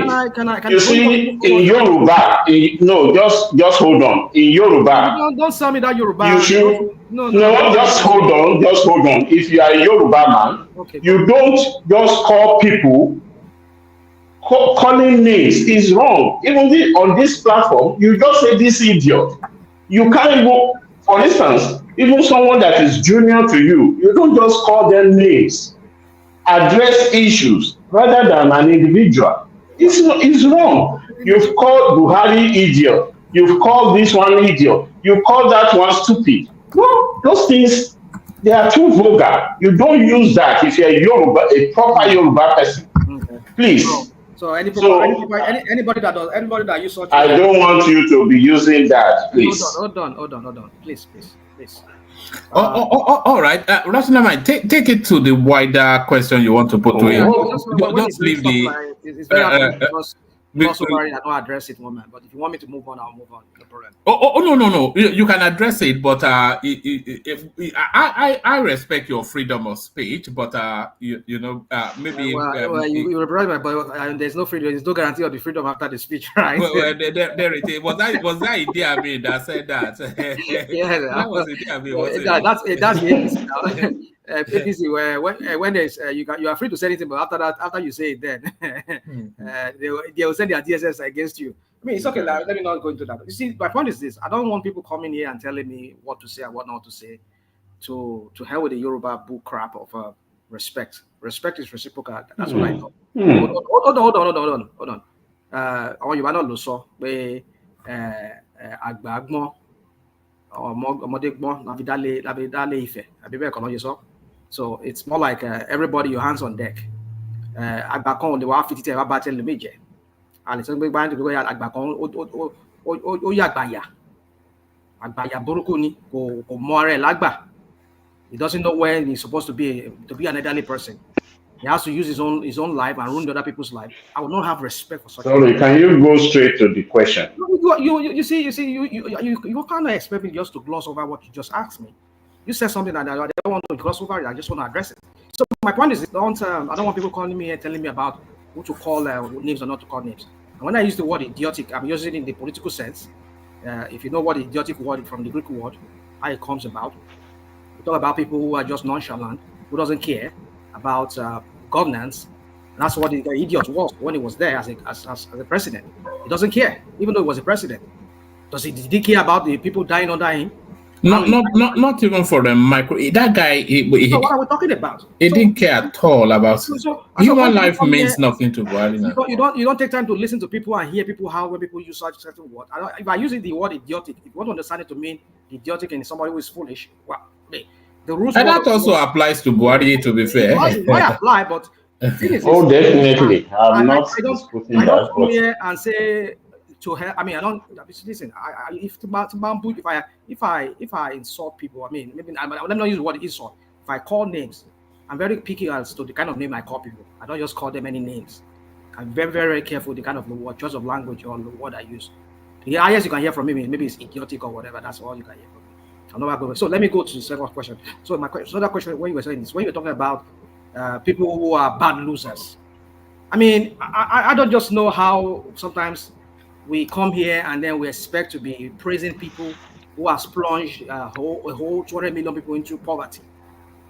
And just because they're doing something that seems that something is heading in a direction that looks like, I mean, we know them with their propaganda, and suddenly you see, the thing is this. You said it now. Wasn't it you that said that earlier? You said, "Fool me once, shame on me," right? Fool me twice. No. Fool me once, shame on you. Fool me twice, shame on me. Yeah. That's the point. You said it earlier here. Said, if you fool me once, shame on me. I mean, I don't know. Let me know. So my point is this: we've seen the APC with their propaganda, where they've been ruling with propaganda and all of that crap. There's no substance to all the things they are saying they are doing that seems like it's looking promising. Doesn't look. There's no substance to it. You're telling us that okay, the dollar is crashing, so we should be dancing when you make dollars almost 500 naira to a dollar in the official market rate, and you want us to be dancing because suddenly you crashed it with your nonsensical policies. Come on, and you tell us that we should not criticize or we should be dancing like the idiotic pastor of that guy that was alleged to have been sleeping around with different members of his church. And it's because he has praised Tinubu or said something that is pro Tinubu's people. I should come here and be singing Kumbaya, right? You see, you need to understand when you say bad losers. That's my point. Because the same bad losers are APC. So can I just answer you? Go I should not mind. Answer the question. All right. Before you respond, Nii, let me play this. I think this comes in between that question and your answer. The Ghanaian cedi, one of Africa's. No, not that. But carry on. I think I don't have the clip. There was a pastor that was saying exactly what Suleiman was criticizing. But carry on, Nii. Yes, I saw that when even the pastor on the pulpit was saying that the naira will go to 3,000 plus. You see, why I said bad loser or whatever is that even I know APC was there, and we know what that guy has done. That is Buhari, what he did. But you should be able to separate an individual from the party because they have their own ability to be able to determine what they want to do in their own regime. Now, yes, Buhari failed. but not totally. Let's be factual. Not totally, but he messed up. Now, someone came and said, okay, because why I said we are bad losers is because we saw that the decadence was not today. It has started ages ago. Yet we want to close our eyes to it simply because one person is there that we don't like, and as a result, we just push everything on them. Now, and I realize if they make one policy and one policy is working, they come around, oh, why is he doing this? Why not the other one? Now, and if the person starts doing one, they say, no, it should be the other one. You see, rather than, and you now see that everybody now turns to politician online. Everybody turns to lawyer online. And that is why I said, why don't we give this person a chance? You don't expect whether you meet the naira in 500 at 500 or you met it at 700. Now, we know it was not realistic. It's just like when you see someone that has maybe credit cards, about 3 or 4 credit cards, and he decided to go and use the credit card to buy flashy cars. You see, they are living on fake life. And that is exactly what was happening to Nigeria. That naira was on fake life. It was. So what are we producing to be able to back it up? What are we producing? And then we should not look at it that, oh, everything must remain the same. Even in UK here, what we used to buy about 2 or 3 years ago, maybe £1, you now buy it maybe £1.70, £1.50. Now, look at that. Look at the increase. I'm referring to food, which is even supposed to be the cheapest. In terms of petrol, they don't even control that because they know, well, it's by choice.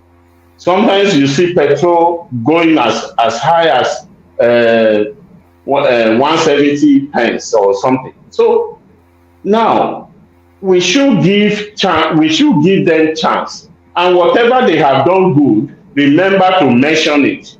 We don't criticize just because we want to criticize.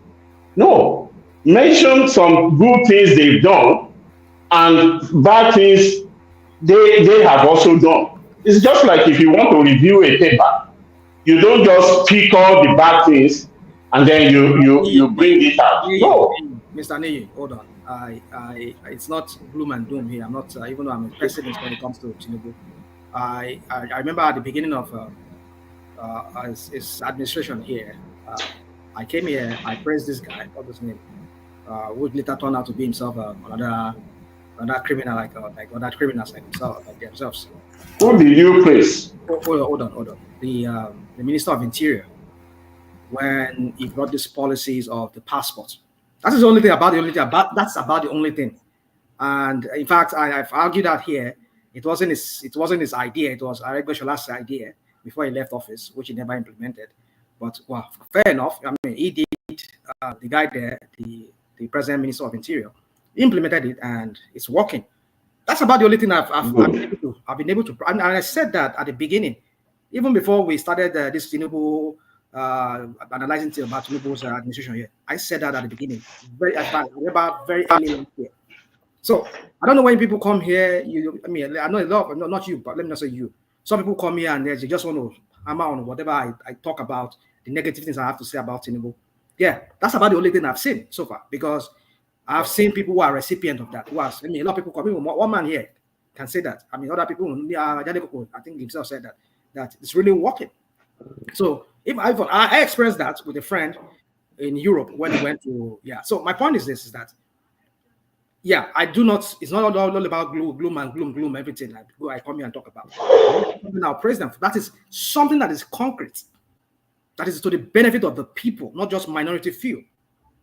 So I'm not the kind of person who comes here and just sing accolade or whatever you want to call it and start talking about what I don't even understand that you want us to talk about. I mean, praise them for. So yeah. So it's not for me. It's not about gloom every time, but I will praise them for having. All right. Yeah. Thank you. All right, Nee, let me just say this, and then we'll move on to another topic so that we don't continuously cycle around that. Yeah. But there's one thing that I've been hearing increasingly. So the Naira's making gains, and people are saying, "Oh, did they not meet it at 500 to something or the other?" But let me play you a 15-second clip, and then I want to say a little thing about that. That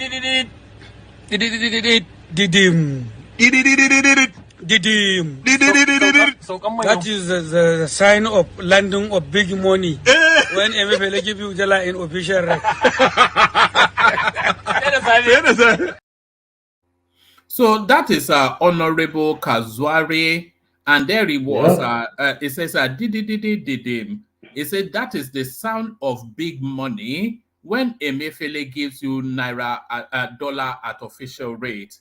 So that tells you everything you need to know. So you are saying he met the dollar at 5, not especially Rational Mind, but I've been hearing it in pockets all over the places.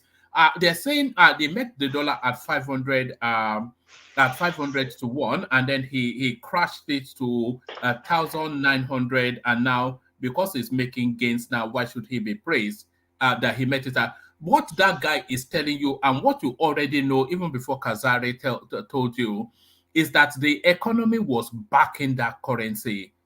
So the difference between that 500 naira to the dollar and what the actual dollar price should be, what the actual naira dollar price should be, the difference was being insulated. It's not wished away. It has to be covered by somebody, and it's being covered by the state. So that is why these people buy at the official market, pump it into the parallel market, and they become instant millionaires. So that 500, whatever it is, it was never sustainable. And it was a fraud. You're opening on a new topic here. That is, I won't just want to let it go, but maybe when you come to me, I want you to bring this topic, bring it up. It's not exactly as you're putting it, but yeah. All right, no, have a moment, have a moment, because I want to see how you disagree with it. Yeah, you see, I agree to some extent that Emefiele did a lot of criminal things while he has the CBN office, CBN as the governor. But then the point, what we should look at it is that it has always been a pattern in the Nigerian economy that the naira has always been subsidized to some big goons within the system. Either he used that, there was some form of nepotism in that, favoritism. I don't put that. I would say that is not what was done. That's also criminal. But the point is this: is that it has been a policy by the Nigerian economic policymakers that we have to subsidize naira, and like you said, it's backed by maybe the crude oil or whatever sale they make. But the point we're trying to say here is this: that this guy who came in never got the concept of the whole idea of what was on the ground, just went on and just announced some policies that were far-reaching, that plunged the economy into what the mess we find it today, whereby they're selling a bag of rice that was used to be sold on that Buhari for about, is it about 120,000 or more, under 30,000 naira? Was it 20,000 naira? Which even if Buhari himself made at 7,000 naira. So all of these things, it plunged the whole thing, economy down, and people cannot afford to live like they used to live, even under Buhari. So the point we're saying here is this: is that it will always be subsidized because it has always been a policy, not just during Emefiele's time, even when what's his name was there, even when Sanusi was there, they were still giving out dollars to. Yeah, but it's not sustainable though, is it? We agree it's not sustainable. Yeah, I agree with that. Yes. I'm not saying if Tinubu decide to. So if you agree that it's not sustainable, then why are you suggesting that it should be sustained? The timing is what I'm saying here. The timing. You should have waited, understanding the whole thing very well before you plunge. He did not understand the Nigerian economy. Apparently, it doesn't, because he has never had his team. There was no team on ground. He's been working I'm with going these people. to argue that. No. Rational mind. He did not assemble the. He had a shadow team even through the campaign. So everybody knew their slot, especially the core ones. Wale Edun, Yemi Cardoso. These were not just new names. These are people that they have been pulling through. But have they seen the balance sheet already? The real balance sheet? Of course, they would have seen it. No. That's the thing. Didn't you hear what Wale Edun said? As soon as the winner is announced, they open up the government for the. Do you think they only find out? They will brief them. They will brief them, but not the whole thing. They're briefed. You see. No, that's not. Even Boss Mustafa is telling us now that as soon as the winner was announced, they were synergizing with the team of the winner for a seamless handover. From February all the way through to May. Wama, you see, the point is, we can argue. Did you not hear Boss Mustafa say that? Well, you see, we like to fixate on some certain things that people say, but we don't read. No. What's your understanding? Sorry. How do you think it works? Do you think that they announce him in February, whatever it is, and then he doesn't get access to anything until he actually becomes president? When you're saying like this, then Nuhu Ribadu was part of the team. The same earlier you're talking about, but did you read their comment after in recent times when this whole? They said things were worse than they anticipated. They said they never knew the rot that was on ground. That's what they said. Yes. We never understand the far-reaching the rot that they meant. So if they have a general idea, they already have an idea when they were coming here because they were part of the team, why are they not making that comment? Why are they telling the public that we never knew that there was a real big mess that these people left behind for us? So apparently the whole thing that it was just how to hand over which office you have to. They don't have the balance sheet of the whole thing. So you are saying that they didn't open up the books of the anyway. They do not have the whole totality of the far-reaching consequence of what Buhari has done, the crap he has left behind. Until when they got in there, they now started appointing themselves in the office. They now started sitting down and looking at the balance of whatever money that was around, whatever money they were owing, and everything. That's when they come to realize, this guy he has crippled this country. Is that not what we saw? So that's here. That's not quite what we saw, but no, okay. Well, it's up to you, woman. Well, we can go on and then let me allow our friend, Mr. Nee, because I think we are already taking his time. Mr. Nee, please go on. Okay. Maybe you need to take me to. All right. Do you want to go to Yoruba Nation? Yes, please. Are they isolating Oyo State to do a military coup on Oyo State? No. What's the objective?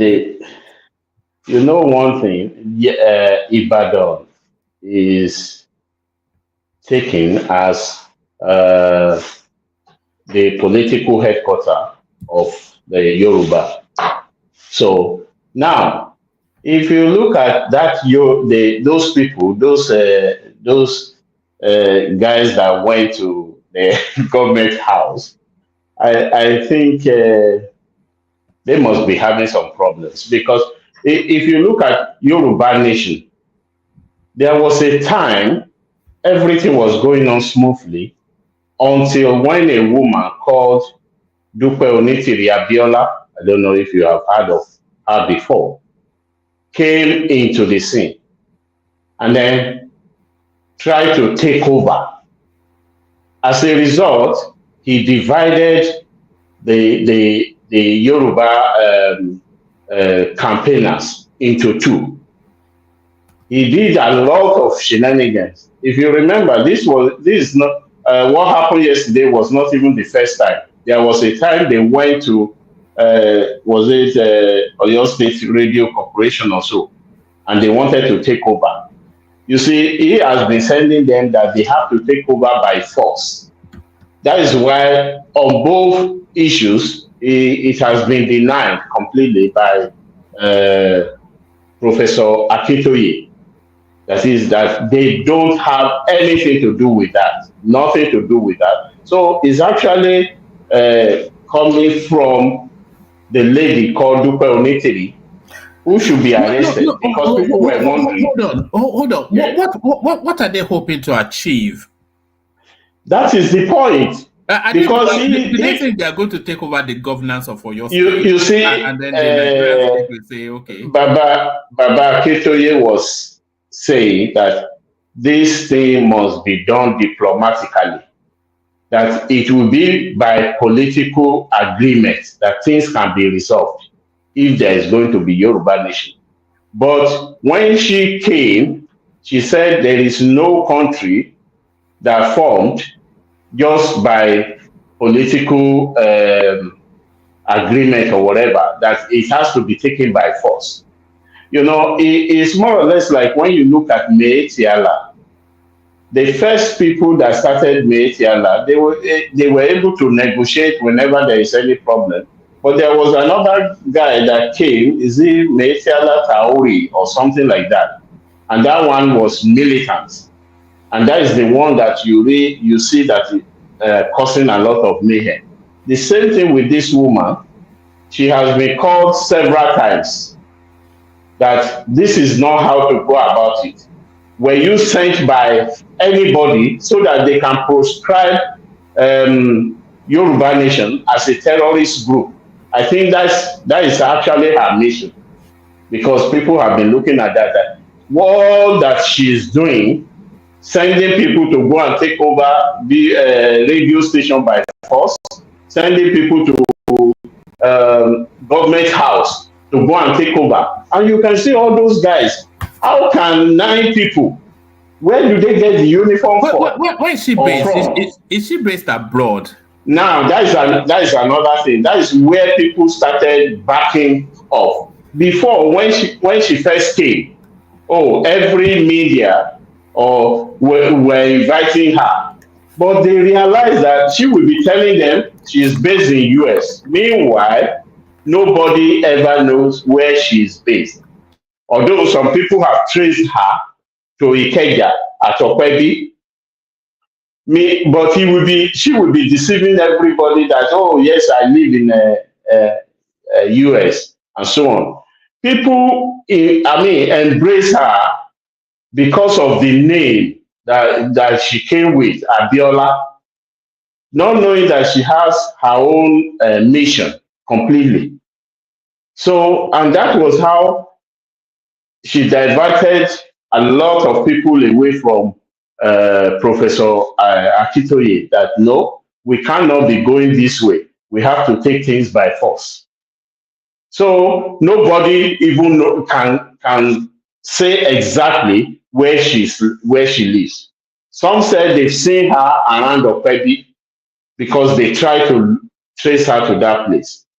So to me, that lady should be arrested. And there's another guy in Turkey.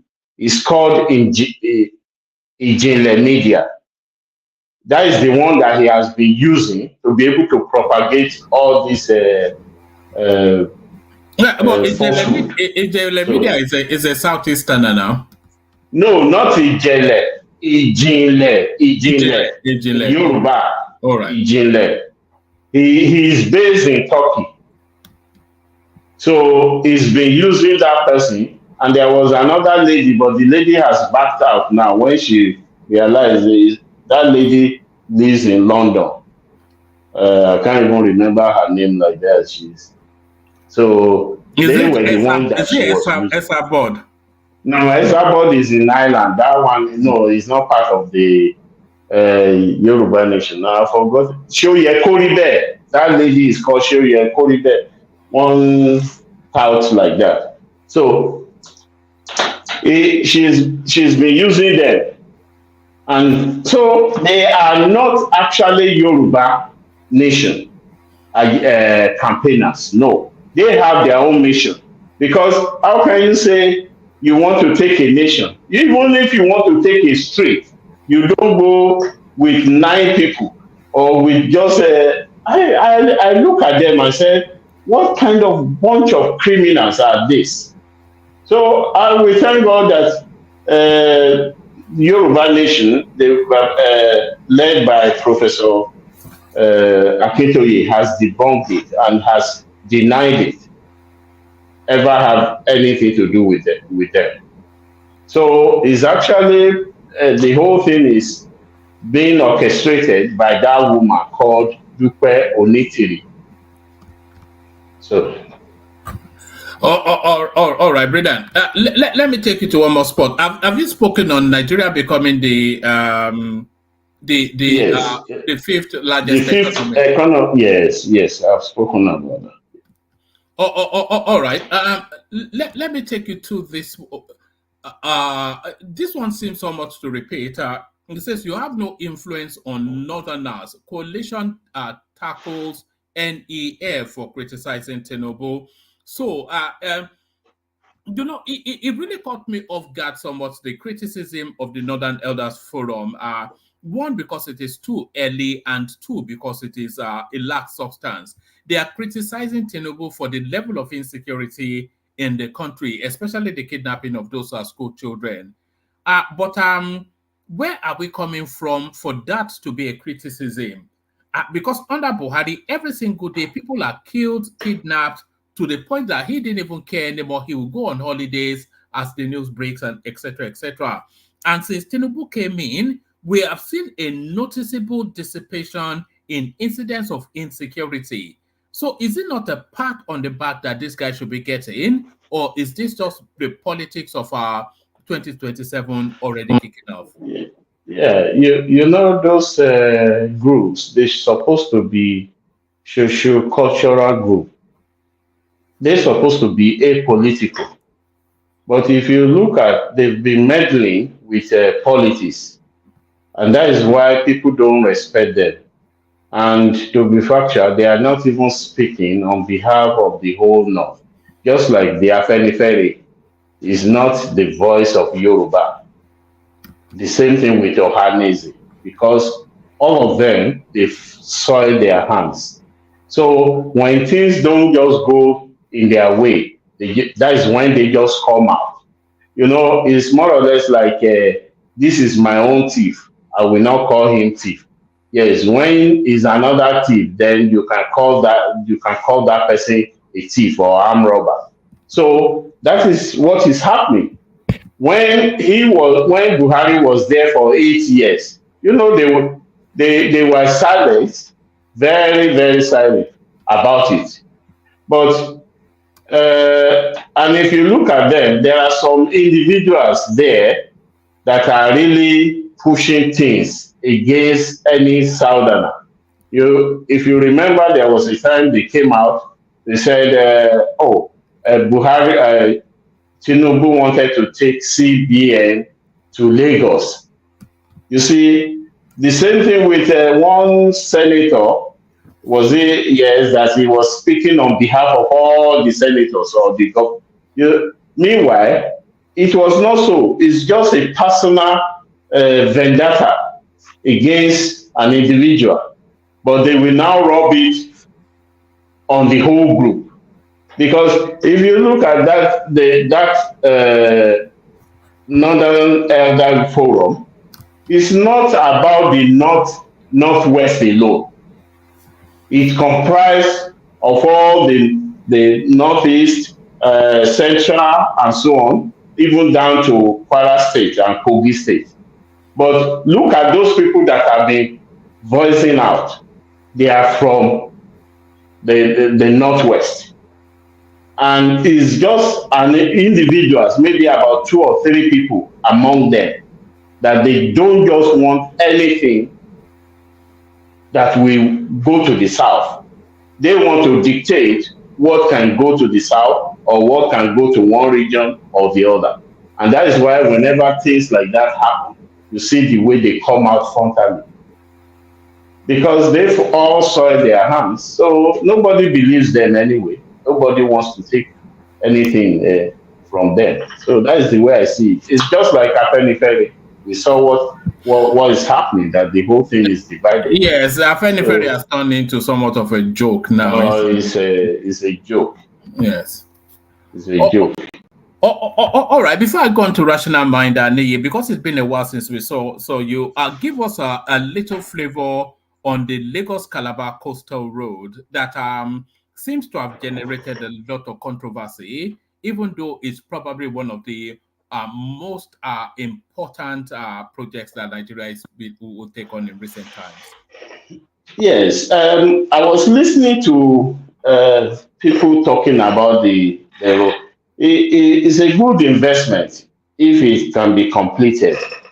But the only thing is, they should not concentrate on that alone. Like the road from Shagamu to Benin is an alternative route which must be passable. Not to concentrate on that, so that if you don't want, it's a straight route, maybe 6 hours or so. If you don't want to take that, then you can go through the longer route, which is already. You see, just like here in where I am here in the northeast of England, there was a tunnel that was built underwater, and it just to the other side, and it makes the journey so short. It's like if you have to go through the other route, you will take roughly 30 minutes. This one, you take less than 10 minutes to get through. Now, they started charging. From the morning they realized, they built another tunnel. So, but they didn't abandon the other alternative route, that is longer. If you have your money, yes, you go through the tunnel and get out on the other side as quickly as possible. So the same thing here, like I mentioned before, I said there are lots of things that are being wasted in Nigeria, and it's due to inefficiency. For instance, you want to get to your workplace, you are spending 3 hours on the road. Then you finish, you are coming back home, you are spending another 2 or 3 hours before you get home. You are already worn out. So, but roads like this will improve the economy tremendously, I believe. So, criticizing it, the only thing we can say is a good thing, but the alternative road must not be abandoned. So we don't, because a lot of it, I also had people questioning, like I listened to Rufai on what is it called? Arise News the other day, querying the minister. And I was looking at it, I said, all these figures that the man was rolling out, you are just trying to bring two of it together, but you don't really know the nitty gritty. You don't know the work of concrete, but you just want to dismantle whatever the man is talking about, just to show that yes, you guys are doing nothing. And even down to that guy, what's the name? The man that is it Landmark? If you look at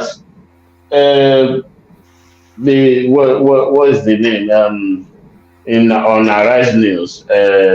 Rufai or no, the one Abati. Abati has to correct Rufai about it, that in any country, this is the amount of meters you have to leave off the coast, that it belongs to government. So anything there belongs to government, just to correct that impression that, oh, they want to destroy this, they want to destroy that. So, but to me, it will be a good thing if it can go through all those, all those 9 states. And then there will be feeder roads. Yeah. What are you making of?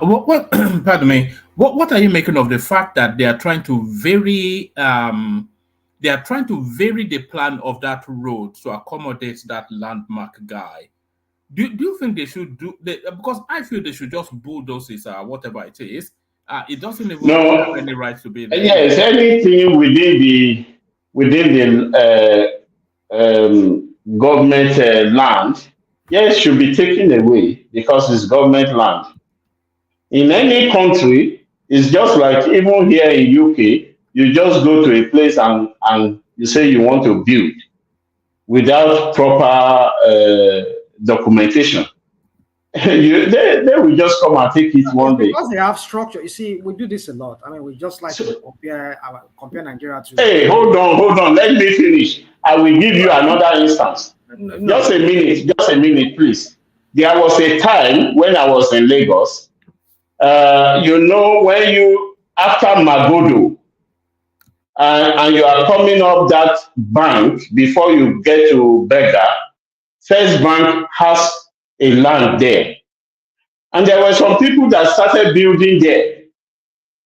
Maybe they left them, or they did it intentionally or unintentionally. But one day, when First Bank got there and saw that they've been building, all they told them is, all right, this land belongs to First Bank. All you need to do is to take your building off that land. It's to take your building off that land. That's the point. So I'm not comparing with UK. I'm giving you an instance.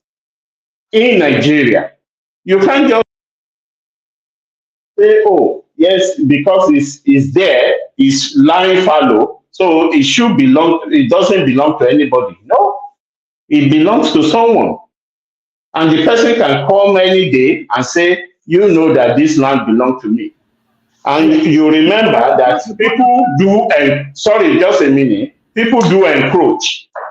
For instance, if you buy a land, and some people also buy the lands around you, and they start building, before you know it, that your land, your plot of land, will not be up to one plot anymore. Because it's abandoned, everybody will start cutting into it, which is wrong. And that is exactly, maybe he has been given 50 meters, but he decided to go 60 meters or so. Then if that 10 meters extra can be taken away. Because if there is no proper documentation, if there is a proper documentation, well, it should be compensated. Or they can try to maneuver the road just to accommodate him in any way, depending on the viability of that business. So yeah, sorry. You wanted to say something, rational man. Yeah, what I wanted to say was that, you see, we like to compare our country. I said I'm giving you an instance. Forget about that. Yeah, hold on for a minute. Let him make the point. You need to understand something about me. Maybe sometimes the way I come across, I'm not saying you. I know you clarify that aspect that you're not trying to do that. But I'm just saying for our generality of our listeners that some of us that come here, we want to compare Nigeria, which is good. Don't get me wrong. I do that too. I also compare Nigeria in most instances with when I see a parallel there, I will do that. So, but then sometimes we don't factor in certain things when we try to compare Nigeria to some other countries. We have to factor in some other things. That thing we are trying to compare. In the other aspect of it, does Nigeria also compared to it in that instance? So my point is this: is that talking about that structure we're talking about. This guy bought this structure. Hello? Can you hear me? Hello, Mr. Ni, are you there? Yeah, I'm here. Yeah, carry on. Yeah. So, of course, he bought that land from, they said, the Oniru family. And the Oniru family has been known to sell more than half of the lands there in that access to people. I have friends. In fact, that Admiralty there, that toll gate there, I have a friend who bought a property there by the, what's it called? By the, very close to the Access Bank or the Echo Bank around that area there. I've forgotten how that place looks like. It's been years. He bought the land there. So I know it's the Oniru family that sold those land. I mean, he bought it from somebody that bought it from the Oniru family. So my point is this, is that if a royal or monarch can be allowed to sell land, suddenly the government is realizing that those lands are not Oniru's. It belongs to the government. Or the government does not do their own due diligence, or they've not done. You see, when we live in a banana republic like Nigeria, that is how we get this kind of crap happening to people, where people have to lose their money, their hard-earned money. I know people who have bought lands and they lose their money. The only for them to go to the land registry and find out that land was not even land in enforcement and that should be. I'm an example. An example, woman. So my point is that if we have I bought a whole bunch of land in Ikorodu, and then they suddenly told me that I belong to another set from the. you see, because as you're buying the land in here, like where we live here, that's why when we were to compare this place, I compared in the sense that I want to draw that comparison. Adali Koko still there? I think No, it drops. It's just you and I now. Carry on. What's going on? So if we were to look at it, that the way people buy land here is quite different. You see, woman, let me not do this comparison because, but the point, the general thing I'm saying here is this: is that when that guy bought that land, what were the government looking at? What were the code enforcement? Because what we have what they call code enforcement here. They're like police for the building development of building department or city civil engineer aspect of it. So they will go whoever is buying the land, as soon as they start seeing a structure there, you need to get a permit. In the first, for you to even get a permit, to even issue a permit to even start mounting any structure there, the code enforcement would have gone there and look at everything to make sure that everything all your papers, they are all they are what it is. Are you allowed to even build there in the first instance? So what were they looking at when the guy mounted that structure there? Lagos State, I don't know if they have code enforcement or they have a building department that you see, woman, we could continue saying this. I don't want to start digressing, but the point I'm trying to say is this: is that we do not have governance in this country. What we have there is just business, people running a business in form of a government. All they care about is just to make money from the people. Just give me the question. If these people are already gone, give me the questions as they come so that I can.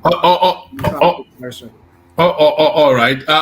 So kick it off then with the reach across the Niger. It's time to revert to old alliance between North and East. This is the Ohanaeze Indigbo reaching out to the Northern Elders Forum. Yeah, woman. You see, the Nigerian politics is all about alignment and realignment in the sense of the regional politics that has been in place since the 50s. It has always been that way. At the early times, it's like the way the Yorubas, we tend not to understand that politics. And I think the reason is because the late sage Awolowo was a man who believed in fairness, who believed in.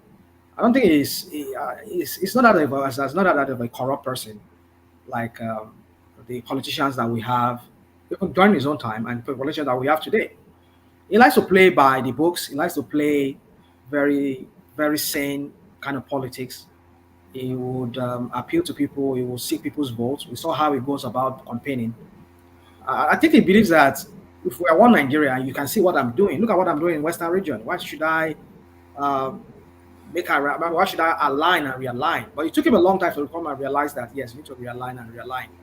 And that was what led to when he had to go and align with Azikiwe, who played him at some point, and went to, and then he asked him, okay, let's meet at Asaba. And then he never came to Asaba already.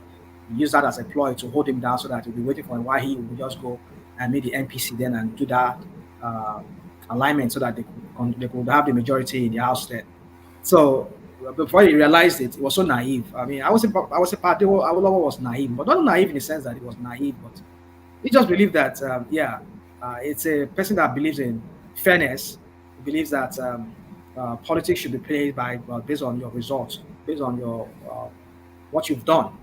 But he was so wrong, and he paid bitterly for that, and that cost him so much that he could not ever become a leader in that country in the sense that Rational man, let me correct the impression you are trying to create here.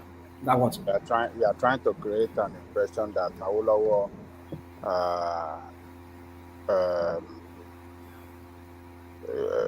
Awolowo did not make efforts to. I'm not saying he don't make effort now. I didn't say that. Hold on. But it took him. Okay, go on, please. Yeah, you are trying to picture your own trying to portray your own picture here. Look, let's set this record straight. Awolowo was the first politician among the founding father that make efforts to form alliance with Nnamdi Azikiwe in the First Republic, which Nnamdi Azikiwe at first promised that he will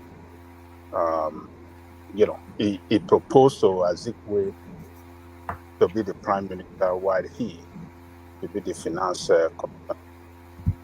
And Azikwe, gave him his word that, okay, we're going to do it. Only for Azikwe to turn around to go and form alliance with the North. So Awolowo did not play a politics of naivety as you are trying to portray here, saying that, it took him a long time before he realized. It didn't take him nothing. He has always been the man in the lead. The man in the sense that he takes a step ahead of others at all times. So he was the first politician that makes such a first move, but only for others, only for Azikwe, that he was trying to form an alliance in the First Republic to turn around and get it. And the same thing happened in the Second Republic. He led them to form an alliance. The same thing, only Azikwe among all of them. Every other one, like. But they keep double crossing him now, isn't it? What do you say? They keep double crossing him, isn't it? That's what I'm saying. But so if they keep double crossing, that tells you there's an element of naivety there. It's a wrong picture you have. No, hold on, don't give me that. It's a wrong picture. I mean, I know history too well to understand, to read between the line on what happened. I'm not saying when I say with all respect. Okay, how does that no disrespect to the sage? I'm not how trying does to that connect? How does that connect? If you are saying they keep, how does that connect to politics of naivety that okay, all right, now that it took him a long time. There's nothing that he did that relates to political naivety. Okay, all right. You just want me to take that word naivety back. You see, when I say somebody is naive, it doesn't mean it's not said in a way to make him look bad or to. I'm just saying we will know the meaning of naive now. Oh God! You see, Bajiman we get. Oh God, dear! Oh God, dear! So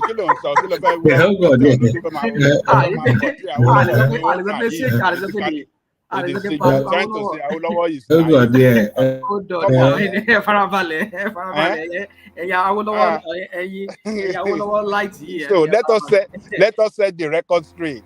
Oh God, I record will set it. I set it straight. Okay, but my point is when I say no to all my people who are the Awolowo people, I'm one of his people. I read a lot of his biography on him and all of that. There's no way I'm trying to disrespect the sage here. I'm just saying that at some point he has exhibited a little bit of naivety when it comes to the politics back then, how toxic the politics were. He should have read the politics, but I won't blame him because he's the kind of man who, if you read about him, who believes in fairness, who believes that people should prove themselves. That was why when he was busy building all across the Western region, then was trying to make sure that the Western region is that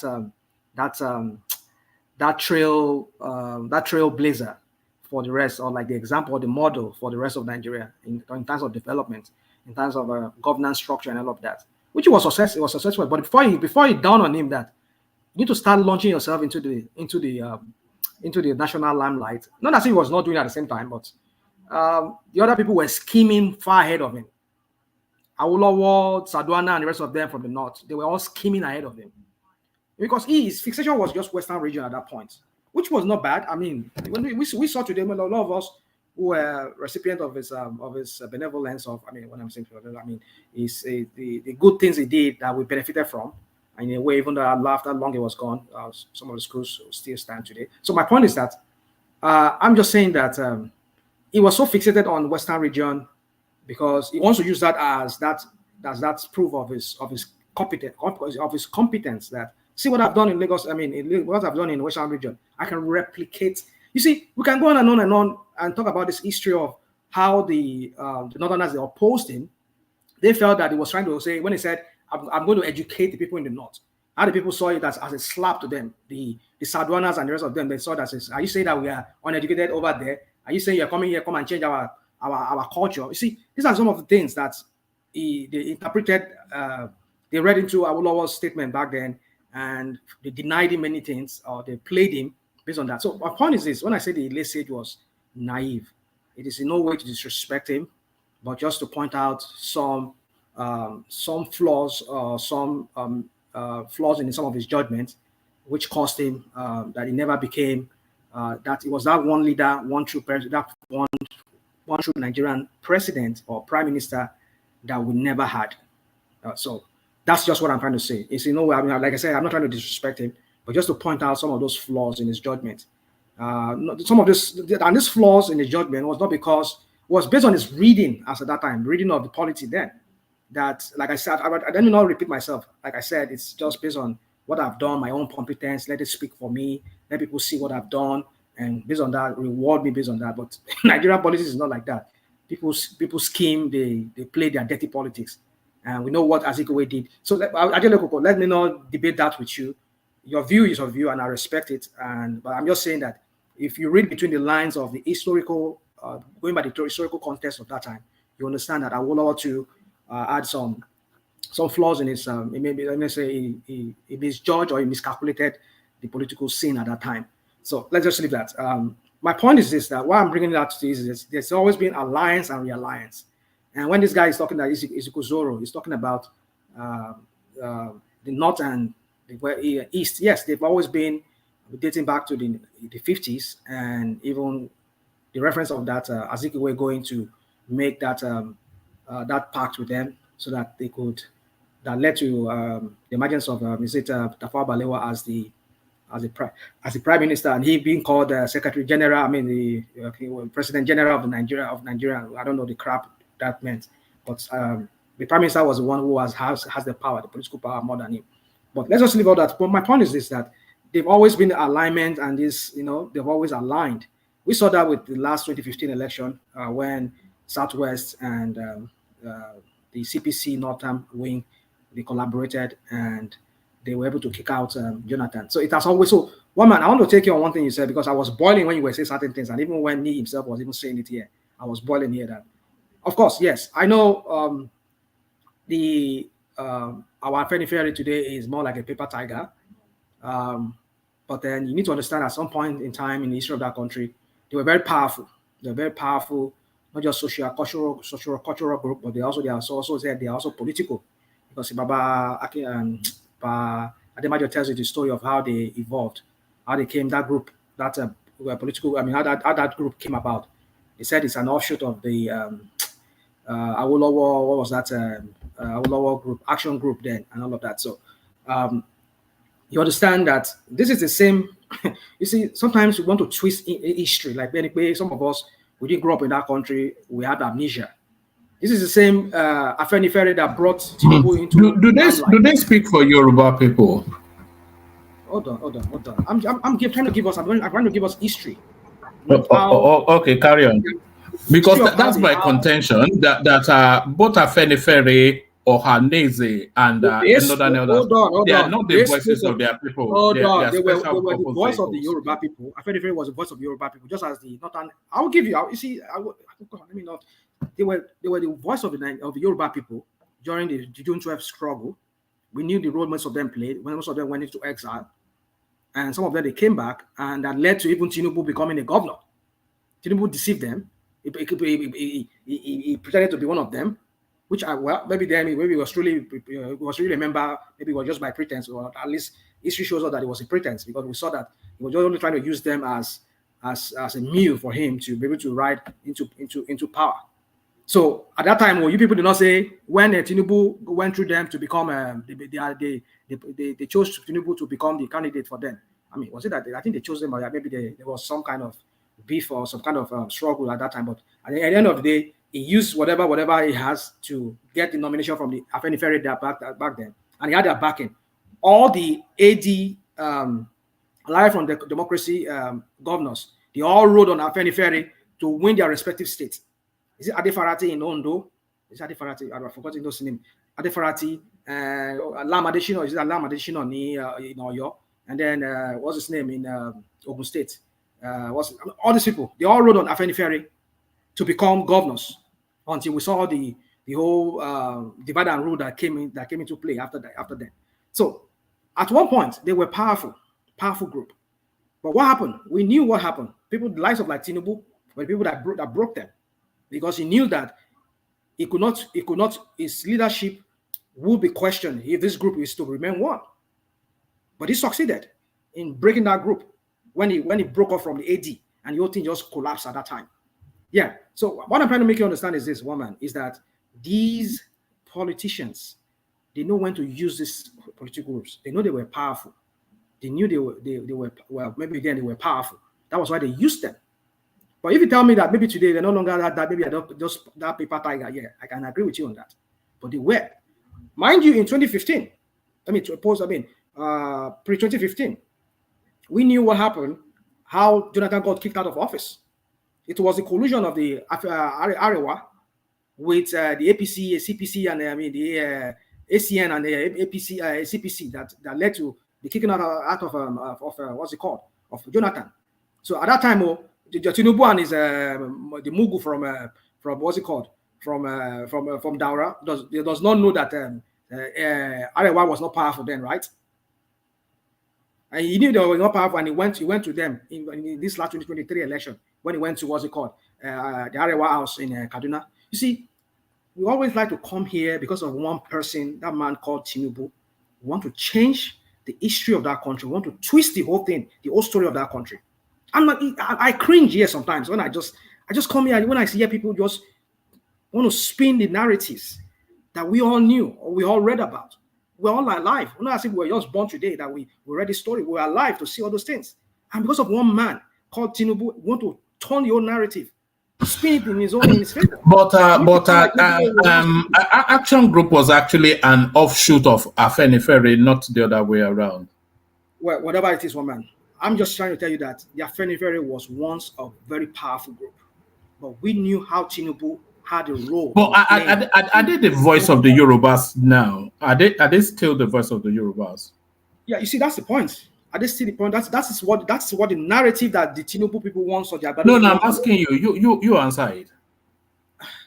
For me, they are still the voice of the Yoruba group people. You really? For me, I still believe that they're still the Yoruba. But are they? One man, they are still the voice. Don't let us. Are they still powerful? Well, Yeah, maybe they not are long still now the because voice. Tinubu has succeeded in breaking them. Like we saw what we saw recently in 2023 when he had to create Ruben Fashola.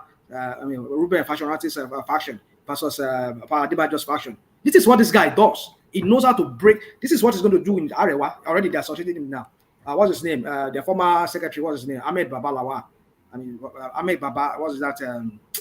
Akim Baba Ahmed. Yeah, he works for Shetima now. So, you see, these people, we know them.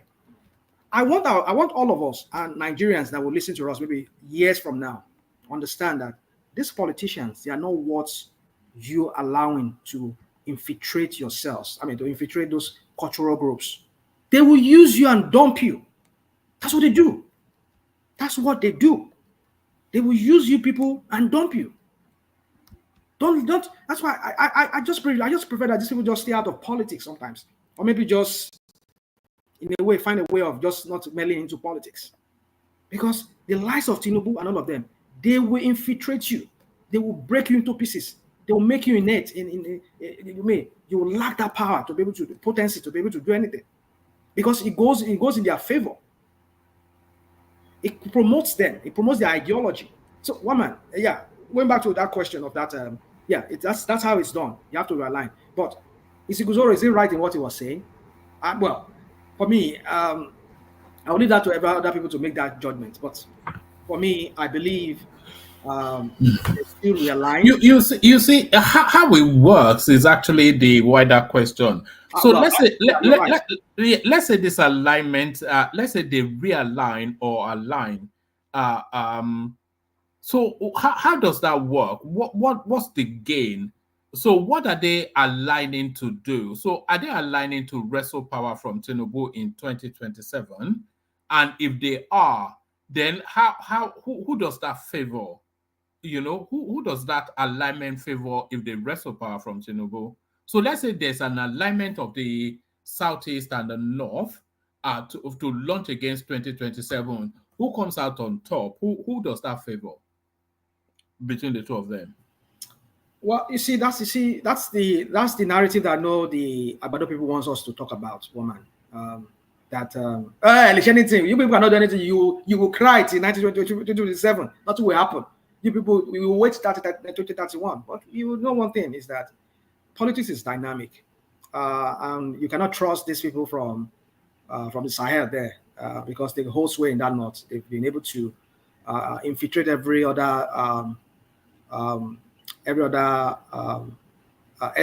clans or ethnic group within that northern space, whereby you see them, you see a Fulani man being sort of like a leader from some blockers, in Plateau State. A Fulani man is the head there. In a more, what I'm trying to just say is this: the Fulanis, they've infiltrated every part of the north, whereby they now identify as people from that very locality, and they will be the one that will be representing them in the federal seat. And you start wondering what is going on. So my point is this, woman. What I'm saying is that with the question you asked me, can you please repeat that question again, woman? I'm sorry. No, I'm asking who that alignment will favor. So if they align to wrestle power from Tinubu in 2027, who does it favor? Well, I understand that the point you're trying to make here is that the North will not support it. No. I'm saying if the North, if as the Ohanaeze is reaching out, the North reaches back and they have that embrace. But if they want to use it in 2027, which of those two regions will that alignment favor? Well, the alignment, it's still very early for us to discuss who's going to favor here. But I know if the intention of the Easterners is that, okay, we want to reach out to you guys so that we can align together and kick out Tinubu. Of course, to be replaced by whom? You say what? To be replaced by whom? That's what I'm saying. That's what I'm about saying. Then it will be that, our man, maybe Peter Obi now will be the person in play now, because there's another person who has had 60 million among the Igbos so far in any major election, apart from Peter Obi. So maybe he'll be the one that they want to champion, and they want to look for somebody who will be able to match him, another strong northerner that want to match him. But you see, is that going to be possible? I doubt it, because but how does that favor the North? What you just described? You see, Woman, don't play this. No. We are talking about the reality. So the reality. I understand. I'm not trying to escape from the reality. It's just that because I know there's this thing that. Woman, let me not say. Maybe I don't want to sound like maybe I'm trying to say you. There's something that there's this narrative that the APC the Tinubu, Bado people and APC they like to do. Nothing you can do about it. Tinubu will remain there you go do 8 years. So I think that's the narrative. That is what you people. Is that the narrative or is that the politics? Well, we'll see how it goes. Woman, like I said, politics in Nigeria is dynamic. It's not static. It's something that always on emotion. So we don't know what might happen. It could be that Tinubu will still succeed in having another 4 years after he has finished his 4 years. But you say the point I'm making, rational mind, is that I don't see who an alignment between the North and the Southeast. I don't see who it favors. It doesn't favor the North in 2027. So I'm not quite sure that they're willing to go with that. And then it doesn't favor the Southeast in 2031 because they are no longer in play. So it's no longer in play. The Southeast in how are they no longer in play? In 2031. Oh, you mean after? Well, I think this alignment here is about 2027. I don't think it's 2031. Yes, but it doesn't favor the North in 2027. I get it that it doesn't favor them because so they stand to gain nothing. That means they have to give up 2031 if they go with this alignment. I agree with you on that. You see, Yeah, it's a I know it's a nonsense, isn't very, it? It's I a know it's a very, nonsense. yeah, but never say never in the politics of Nigeria. Man, The thing is, North never, the North will not mind to get power in 2027. they don't No, mind. no, Yeah, no. That's what I'm saying. That this alignment doesn't favor the Southeast in but then 2027. it will be stupid for the southeast to. Yes, It will be stupid for them to now take second back seat if they have to, like, okay, all right, reach out to us. Okay, we want to make an alliance with you, but whoever you people are presenting is going to be a vice president to a northern and no. yes. That is where I know. So that leaves Peter Obi completely out of the picture because Yeah. So he's not going to take a vice position. you see, So you they have see to look what for man. another Southeasterner. Man. You see, Yes. I like the Tinubu Agbado people. No.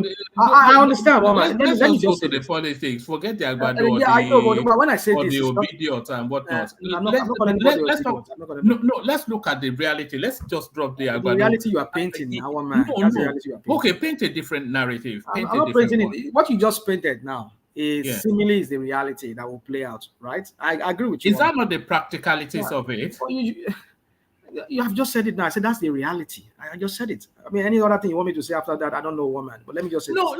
The window doesn't open, is what I'm saying. But carry on. Well, we'll see if it's going to open or not. One thing I know about the Nigerian politics is that it's always dynamic.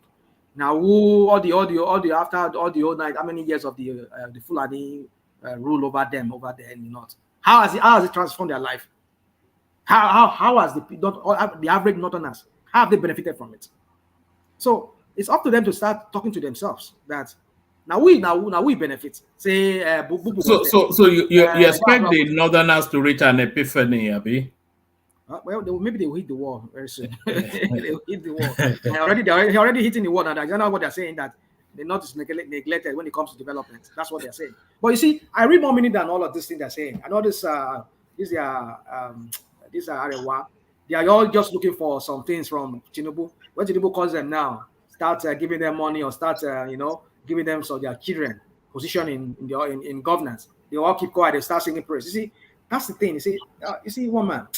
That's why it's so exasperating. I mean, it's so exhausting when you think about Nigerian politics. Rational mind. Yeah. Rational mind. Go on. Yeah, good. Do you follow this guy they call Matt Shehu?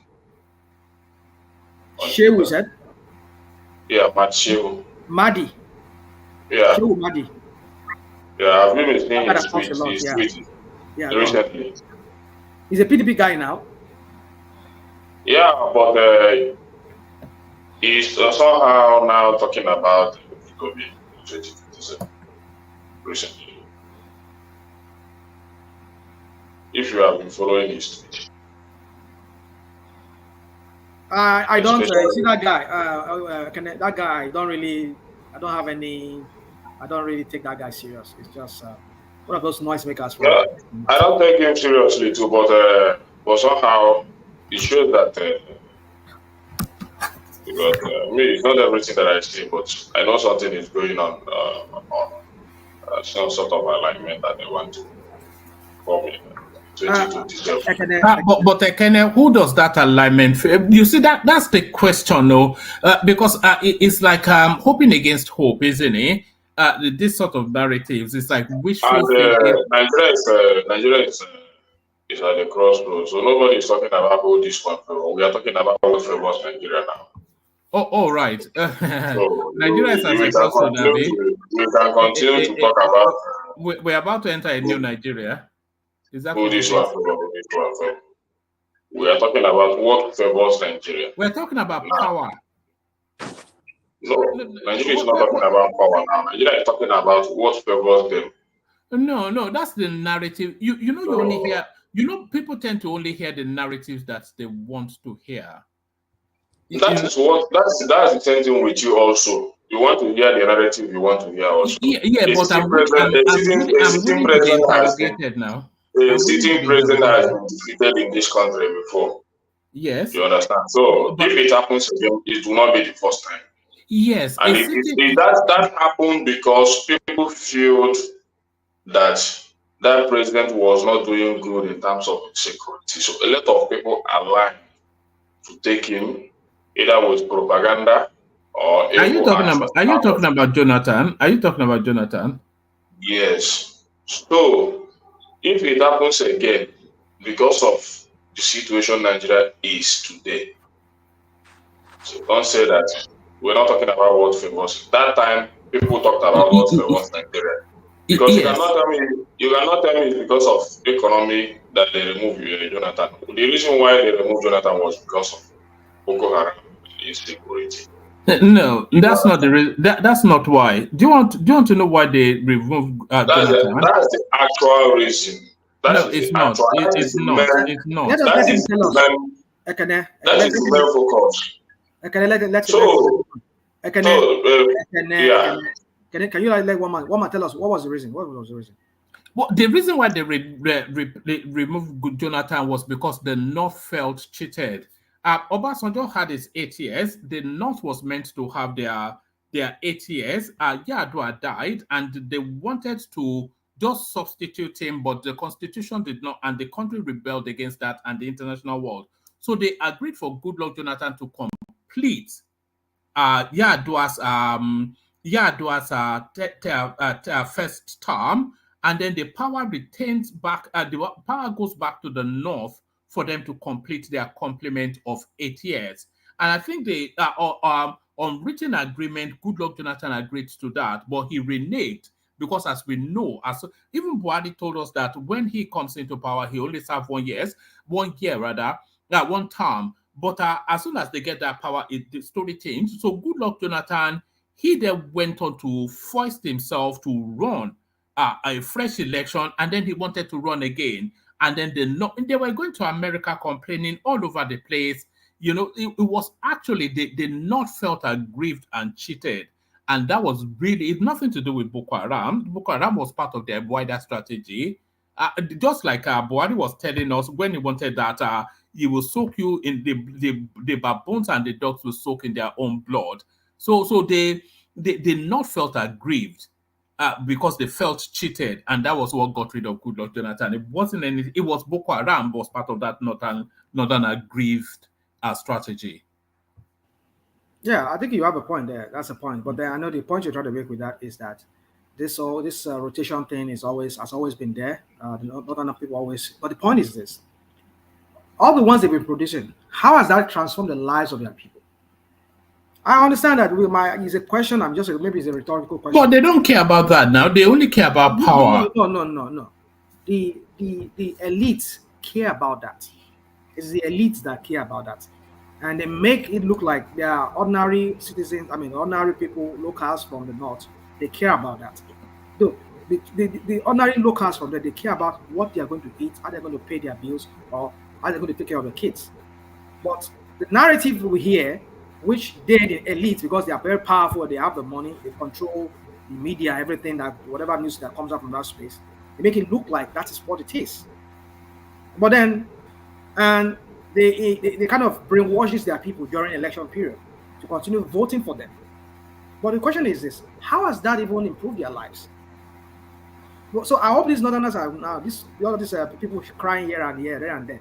I know it's just not. They're not really. These are the same elites too who are still crying because maybe their kids are jobless. Not because the average northerners who are in the street of northerners, and majorities, the ordinary people of the northern people, they are suffering. No, it's because they have been schemed out of the whole come chop and kind of thing. So as soon as Tinubu start reaching out to them now, start donating our money to them or giving their kids position in the federal seat or whatever, in the federal civil service or whatever the case may be, they will shut up. So those are the realities of it. So stay out of the romance and stay within the reality. As well as we all do. We're not romancing anything. We sometimes when we the North is not going to reach any epiphany. The North is not going to. Okay, all right. Thank you very much for that. Yeah, they will never need the.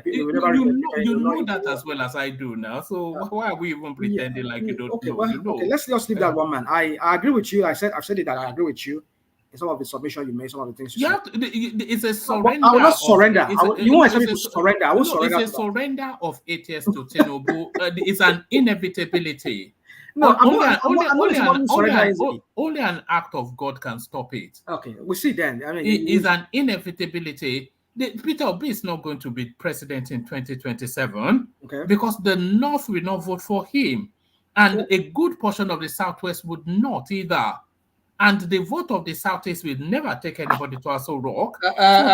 Peter Obi can huff and puff, but he's never going to blow the house down. There. How has the life of the average Yoruba people changed? It doesn't matter. It's a power game now. It doesn't matter. You sit down there. Did the Northerners' lives improve under Buhari's 8 years? You see, I understand sometimes we want to use this reality of the crap that we talk about sometimes. But the question is this: how has that led to an average Yoruba man being able to give himself an escape 3 square meals a day, pay his house rent? How? Tinubu being there. So, but we know when election season come, either they start giving them a roll like Tinubu love to do.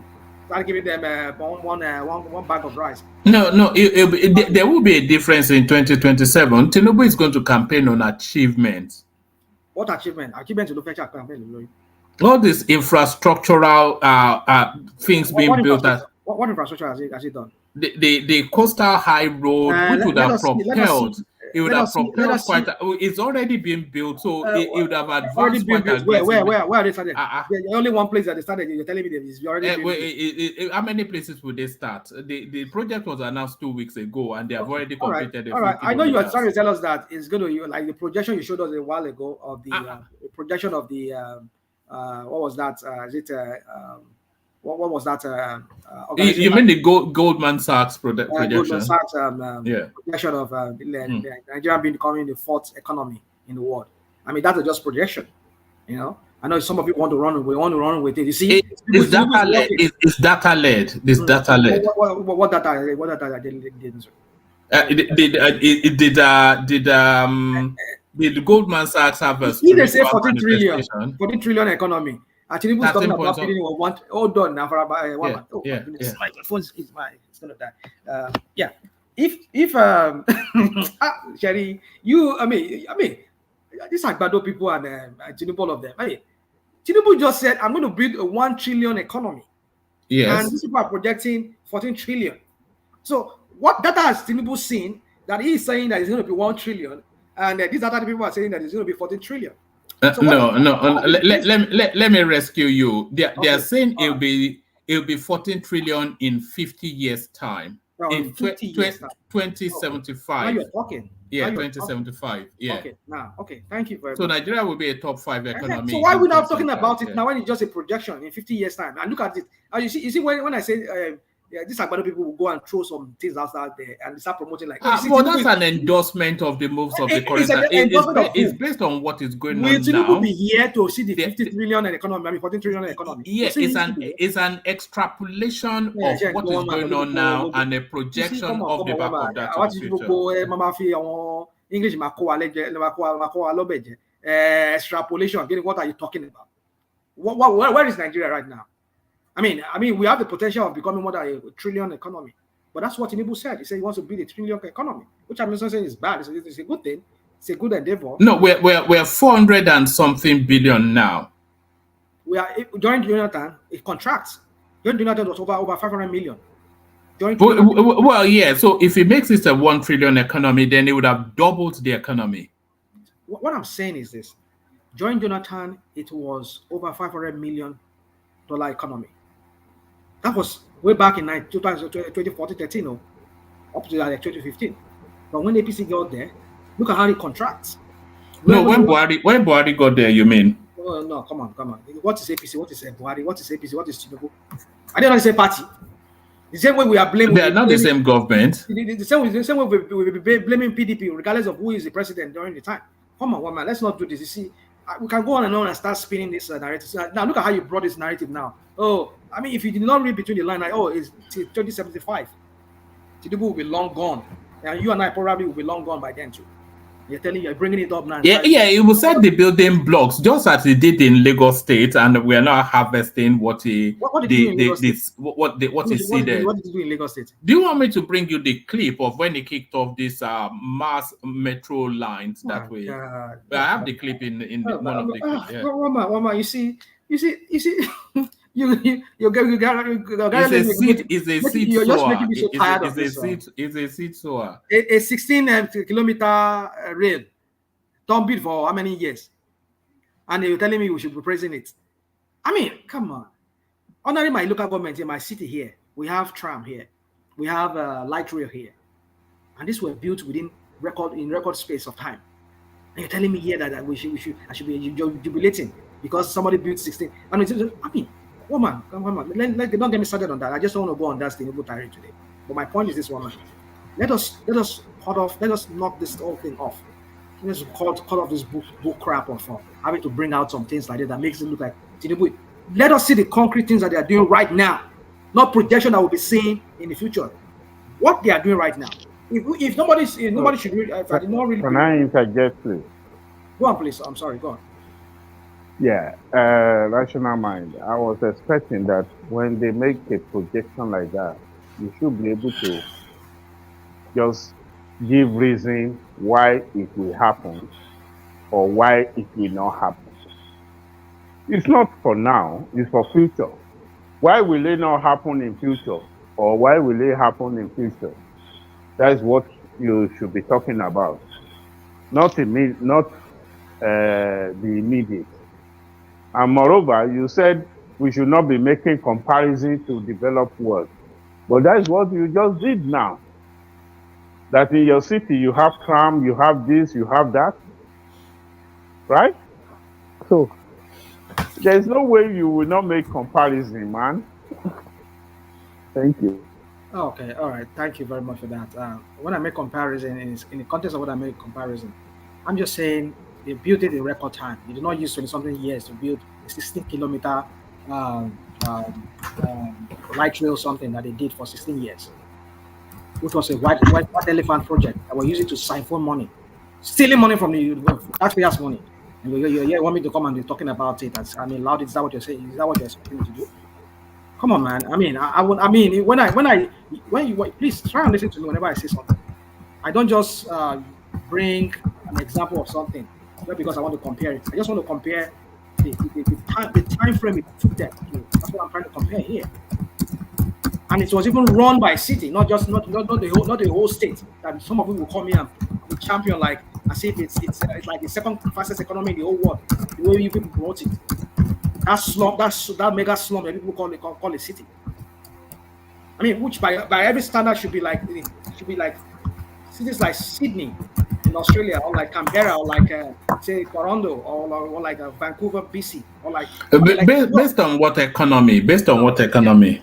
And then Tinubu says, based on what economy though? What's the size of Sydney's economy compared to Lagos? Thank you. You're bringing a comparison now. Yeah, but Lagos has the potential. It has the money. The potential. It has the potential. It has the money. Nigeria is a third world country. Lagos is a third world state. Okay. It's okay. You can argue with me on that, and I will concede on that for you to say, okay, what is the income? What is the IGR of Lagos? But then, by the standard of what they make, what we are getting from them is not that's what I'm talking about. They're giving us, it's just a tokenism they're giving us. Just a token of a fraction of what they stole. If they were to use that money that they got from Lagos, in the real sense of it, and not give anyone to Alpha Beta or to Tinubu or whatever, they would do a lot of projects. Lagos would be a world-class city.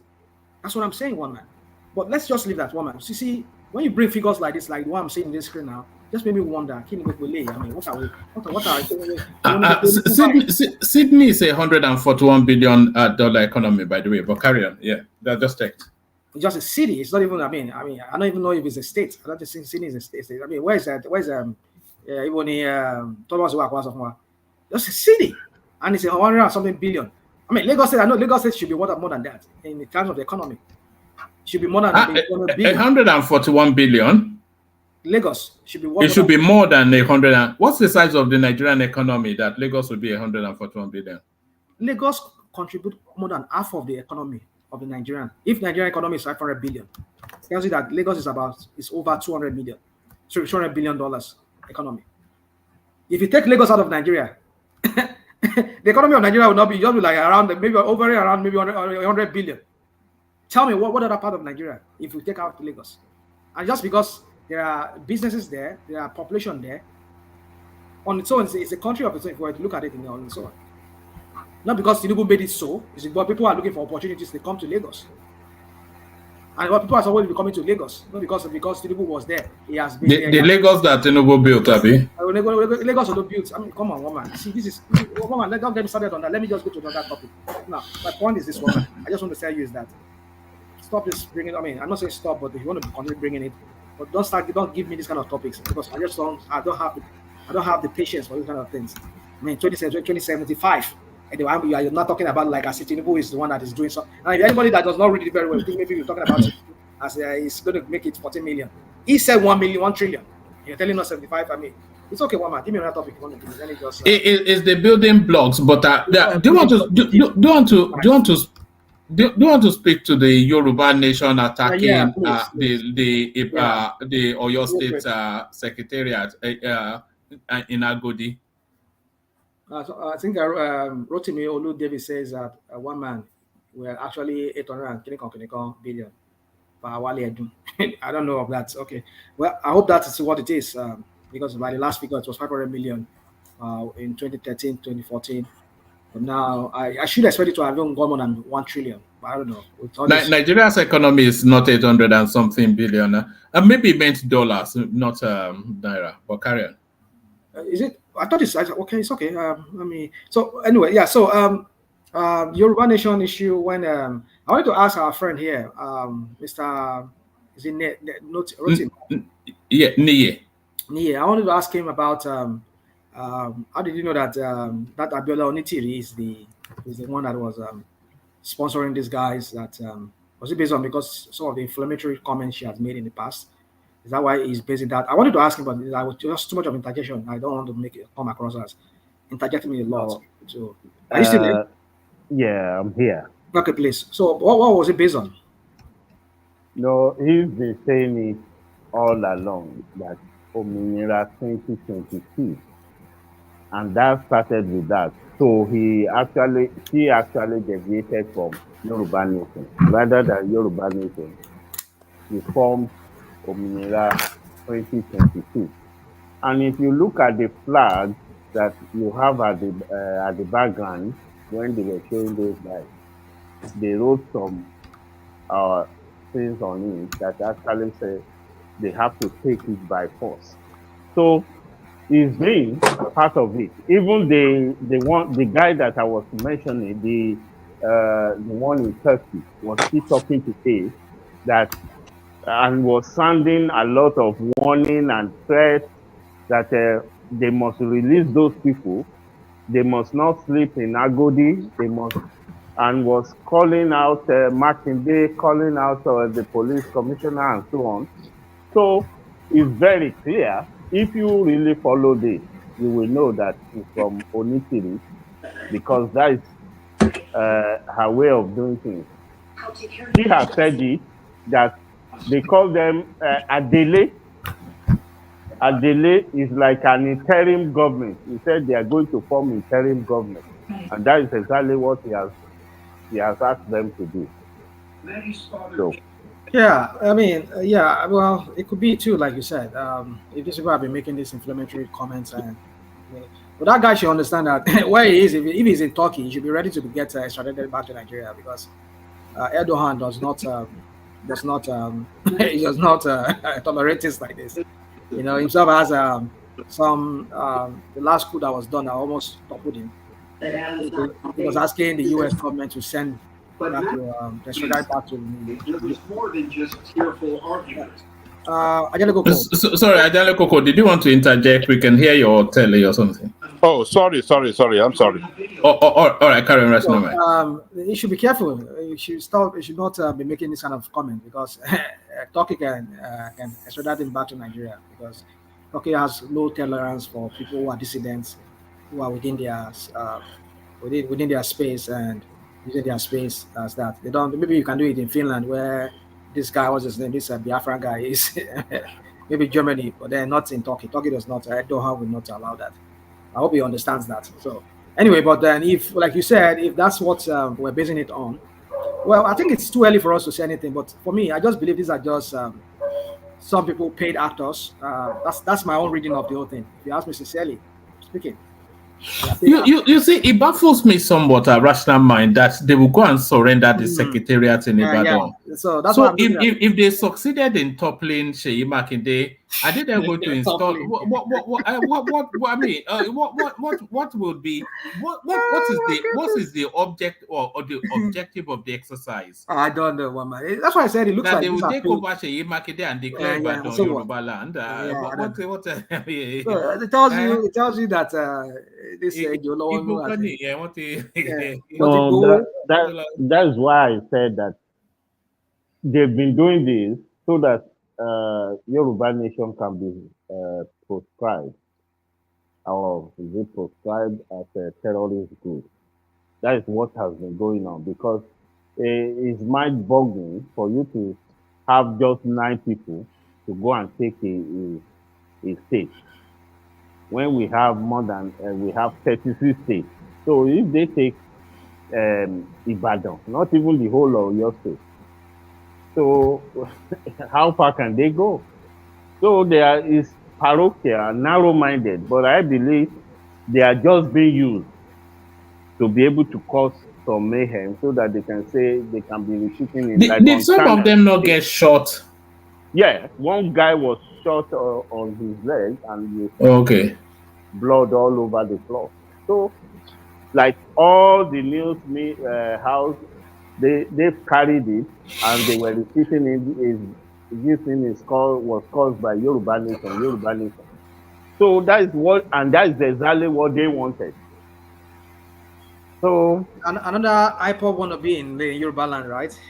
Yes, and they were wearing uniforms and everything. That is actually the reason why they should call that woman. If it's not being supported, they should call her out and then question her to be sincere. She is the one.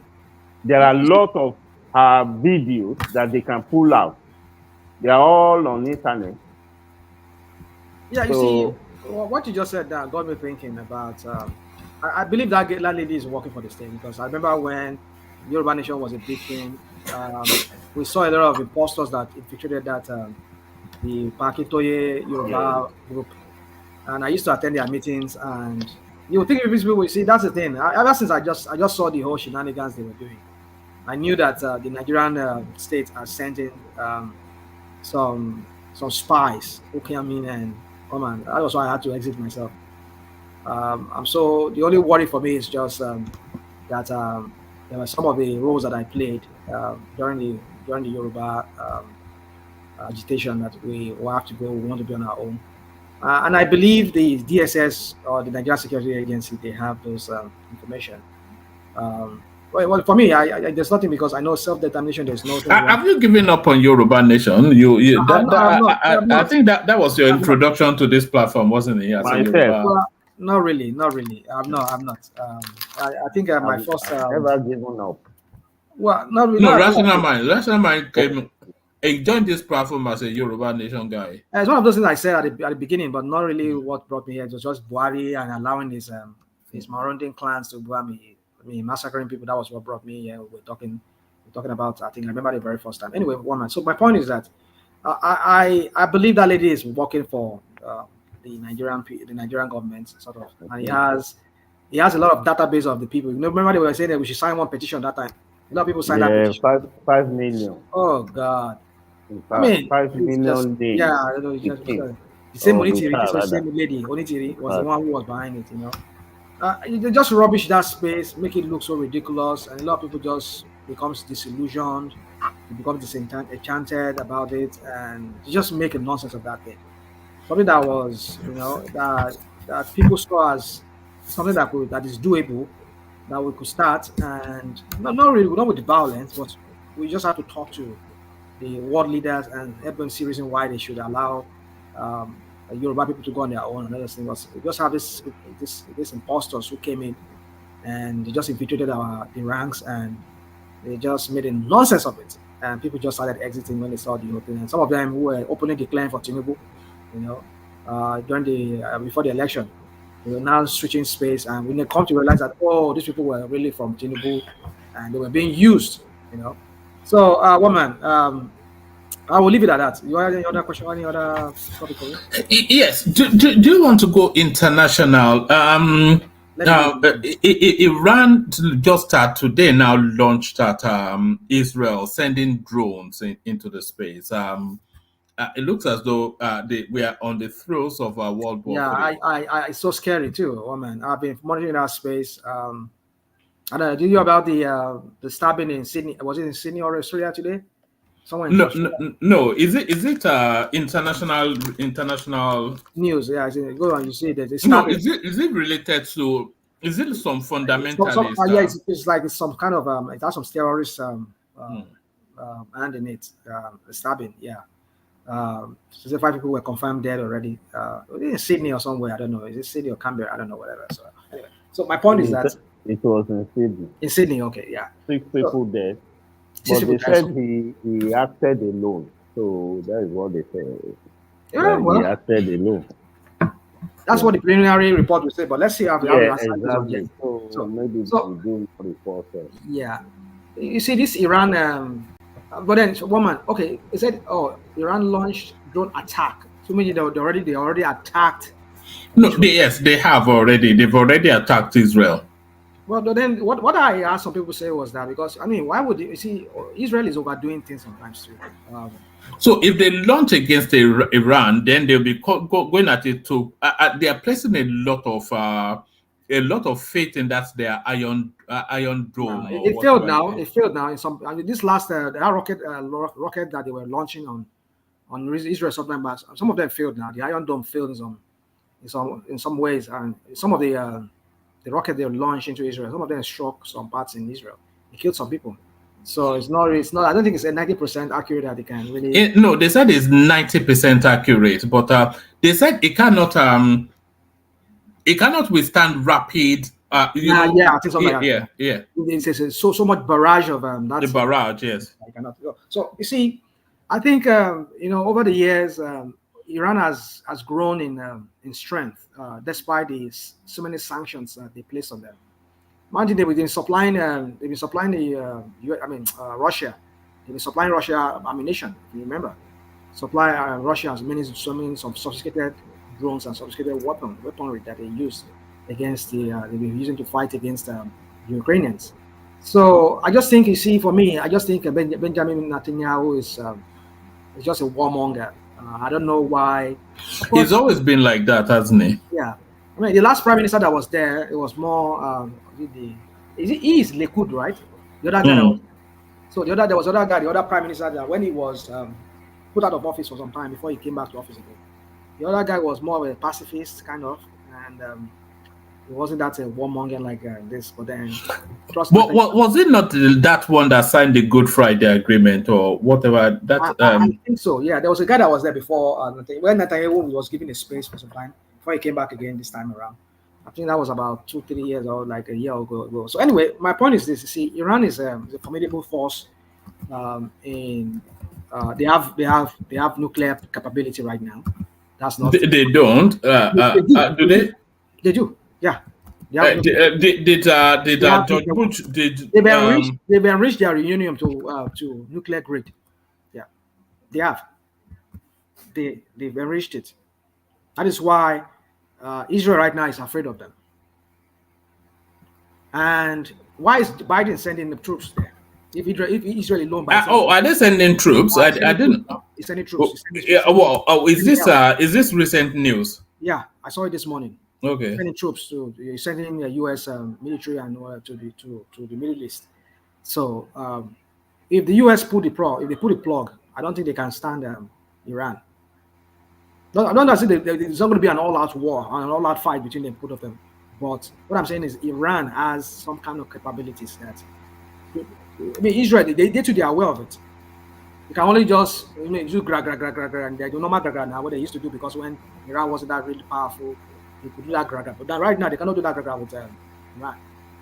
So that's why, and US too, they are aware of those capabilities they have. That's why they have to send in troops. Because if any US military is involved in that, and it got, it would not going to be Iran versus US and what's it called? The cynic in me actually sees this as somewhat Biden's re-election strategy. Yeah, that's somewhat. another thing too. It's another that's another slant to that, another angle to that whole thing. And anyway, however Biden handled this war might cost him or make him win the election. And that's what I think is that this whole thing is all about. Biden Netanyahu was just so stubborn. I think Biden tried to like appeal to him to, just treat this matter with the delicacy that it requires, but it just kept going on and on and on and on. And just, you've been able to suppress these people to some extent. You were able to like neutralize them to some extent, decimate them to some extent. So why don't you just back out a little bit and No, I think it was to take that land. Is what exactly. Well, no, that's what the whole game is. So that's what some people are speculated on. But for me, you see this. Apparently, there's about $1 trillion worth of gas under. That's what he said. He said, yeah, I think somebody said that. Sometime back. I don't know how true that is, but that's what I heard too. So you see, for me, it's you see, I was having a conversation with a friend, professor here in the U.S. A few days ago, and we are having that discussion. She's my anthropologist professor, and we are having that discussion on Israel. We're like, and these people that are claiming to be, these are the same people during the, not to say, I read a lot about the Holocaust, and I was appalled by what. Yes, you would have thought they would have more empathy for humanity. Yes. A lot of people think that yes. To this very day, I binge a lot on Netflix and any other movie platforms. I'm always a sucker for the Nazis, not because I just want to have an idea of much. I read a lot. I've seen a lot. It just kind of like impressed on my mind the folly of war, or people wanting to be bigots. Just to educate myself that it's not worth it to hate some people just because the way they look or the idea. The victor. I don't want. I don't want to misspeak, but the victor always tells the story of the history of the event. You know that. Yeah. Yeah. But then you see, I was thinking these people. Do you know what I'm inferring by that? I'm trying to understand. I'm just trying to pretend like I understand more. I'm saying that the Second World War and all of that. There's a word and then there's a denier. It's a popular Americanism to do with the Jewish experience. Yeah, there's denier. Some people say it never. There's a you know what a Holocaust denier means? Yeah, I understand. Some people say it never happened or just some made up story. Yes, I'm not going that far, but all I am saying is that the Germans were defeated, and the history book paints a particular narrative. So there were a lot of embellishment in a lot of histories that are of course yeah. There's always been people who always don't like to talk about the shortcomings of their race or whatever they think is their country. They always want to paint a victory every time. But one man, for me, you see, I just feel the Israelis. Like I was saying, I was talking to my professor, anthropologist professor, and she was like, "Oh, you think these people would have learned? From that Holocaust, that it's just wrong to hate people because of what they stand for or how they look or like that. The Palestinian has a right to existence. I don't believe the Palestinian has a right to also use deadly force on other people. But the question now I keep asking is that these people that are calling themselves Israelis today, are they really bloodline Israelis, or just some people who just want to identify? I was asking that my anthropologist professor. He said, "Well, a lot of them are refugees from Europe. A lot of Russians. Yeah, that's you. So it's just you kind of ask the question. I think some people is that something they've seen on that land? Of course, yeah. Biblically, that land was referred to as a very good land. So maybe like today now we're talking about how many $1 trillion worth of gas that is there. They just discovered. Maybe that's one of those things that is really, it's all about wanting to look for a place whereby they could start business or they could call a homeland and things like that. I don't believe that these people that are calling themselves Jews today are the real bloodline Jews.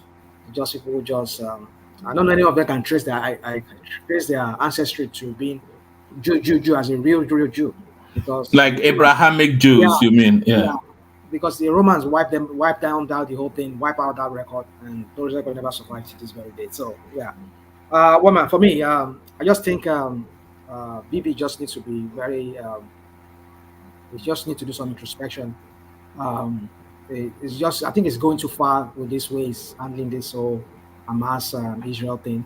I think he wants to complete it because he knows that if he stops now, that window will not open They will again. group Yeah. again. They will group Yeah. again. I understand what he's doing, but look at the cost in terms of other humans that are dying. Jerry. Look at the other time they said they went to bomb a cooking, what's it called, a kitchen, and they bombed. They just bombed it into oblivion, and people died. So which is not right. Yeah, I believe those people calling themselves Israelis today, they have the right to existence, just as the Palestinians have the right to existence. But nobody has any right uh, to take the life of other people. That's what I just believe. And I think Bibi just needs to sit down um, and listen to reason. I understand that he's trying to complete this conquest of that place, but then it's not worth it at the expense of people's lives. You know, he's made the calculations. If he stops now, Mm. and those Palestinians are allowed to, in fact, if he stops now, they're never going to get the whole of Gaza back. So because the ones that The they've question now is, already, yeah, the question now is this: if he does this whole thing and he completes it now, would that not prove the point of some of the Arabs saying that Israel's existence there in that space is just to occupy the whole land, even the Palestinian land? So that's but I think the Arabs have surrendered. I think the Arabs have surrendered to that actually because there's a toying of even the Saudis they have now established relationships with Israel. Yeah, So yeah. I think they've decided that they can cast the Palestinians off. Yeah, that's it. They throw them around the boss. You Yeah. see that politics around that area it's a very delicate politics, a very complex politics. And I understand. You see, one thing about the Saudis is that the Saudis, they're all about economy. It's all about developing the economy, making money. They don't care. I Religion out think there. the Saudi have suspended that relationship since this genocide against Palestinians started.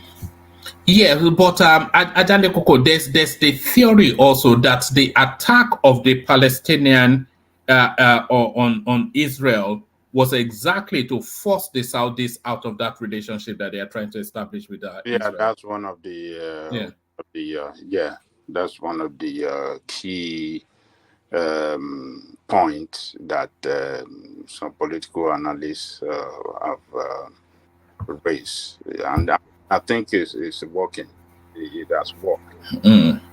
Every Arab nation are distancing themselves from that relationship with Israel now.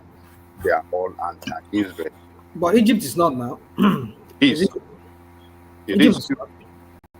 It is. They are not. They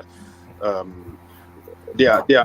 It's not that there's still no, diplomatic channel for negotiation between them. But that relationship, has been strained because of what is going on, genocide that is going on. So it has strained the relationship, and Egypt particularly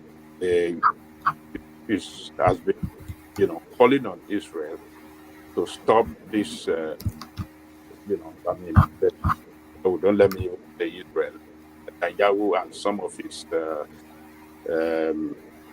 team that are afraid of being probed for corruption, that are doing all of this so that they can prolong their stay in government. So, Egypt particularly, since yesterday, that Iran launched attacks against has been between the United States and even Iran, that this thing, they have to put a stop to it so that it's not going to result into a wider war, a regional war, and world war. So, but relationship between this thing, Egypt and Israel now, not as good. Yeah. Yeah, it's are you there? I got a little voice there. Yeah, you can continue. Yeah. So, what my conclusion for me? I just think what's his name?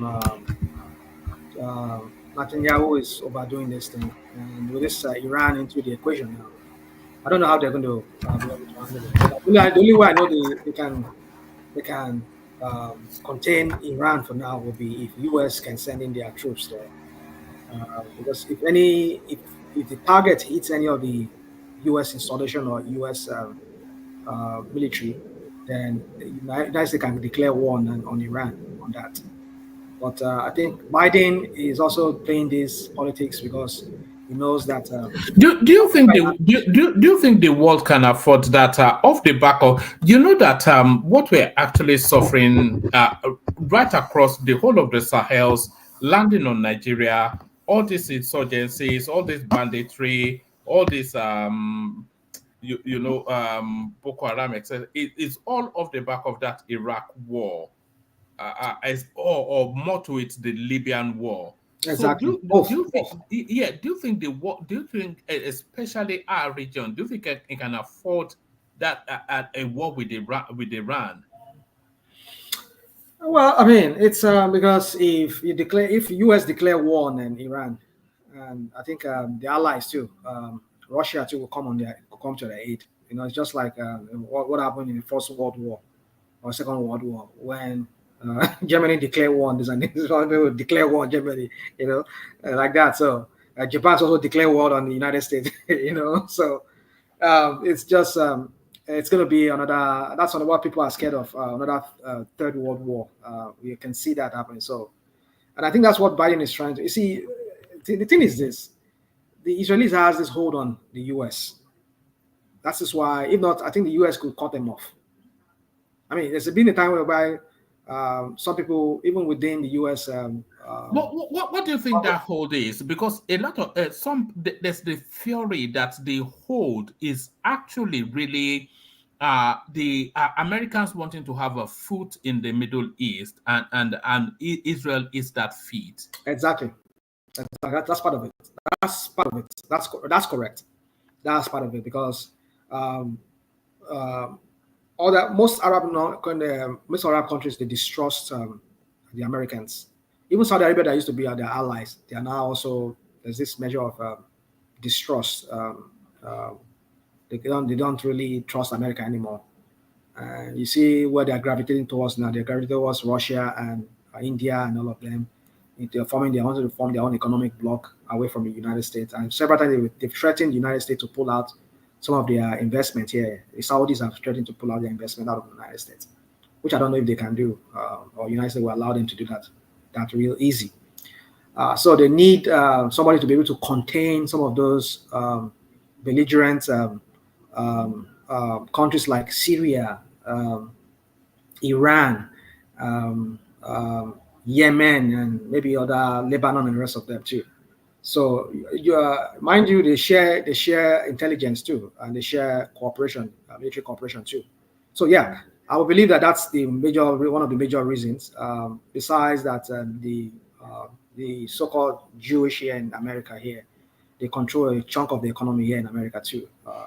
The Jews, they have a lot of big businesses here in America, and some of them, they are sympathetic to their homeland, or as they call it, the homeland Israel. So, and apart from that too, like JF Kennedy treatment too. I think what happened at the JF Kennedy now. You remember that? It was I think it was said that the death of JF Kennedy was is the attribution to Mossad. Yeah, Mossad and all of that too. And those people, they fear them so much that the Mossad are very they are very so powerful that if they want to take down anybody, they can take down anybody. They have this. They're just like this. The KGB, what's it called? The SSB, the Russian SSB that recently they said they killed the there was a guy. They went to Spain to Yamato the guy. I mean, those guys are just something. And recently they said some U.S. Diplomats is in Havana, in Cuba. They were discovered to have one kind of some kind of lab made up disease like that, or some kind of chemicals where they just throw into the air, and some of the U.S. diplomats were infected by that, and some of them they've been yeah, this is what they said happened. It's I don't know, some kind of things, but then if they stay where there's microwave, it affects them mentally. It triggers their mental capacity to. They can't even. Some of them have to resign because they cannot work anymore. So I don't know if you guys have heard about. Recently, I was looking at. They said there's hacking for diplomacy. There's another course now they teach in MIT or one of those Harvard schools. Hacking for so there's a lot going on in this diplomacy and all of that.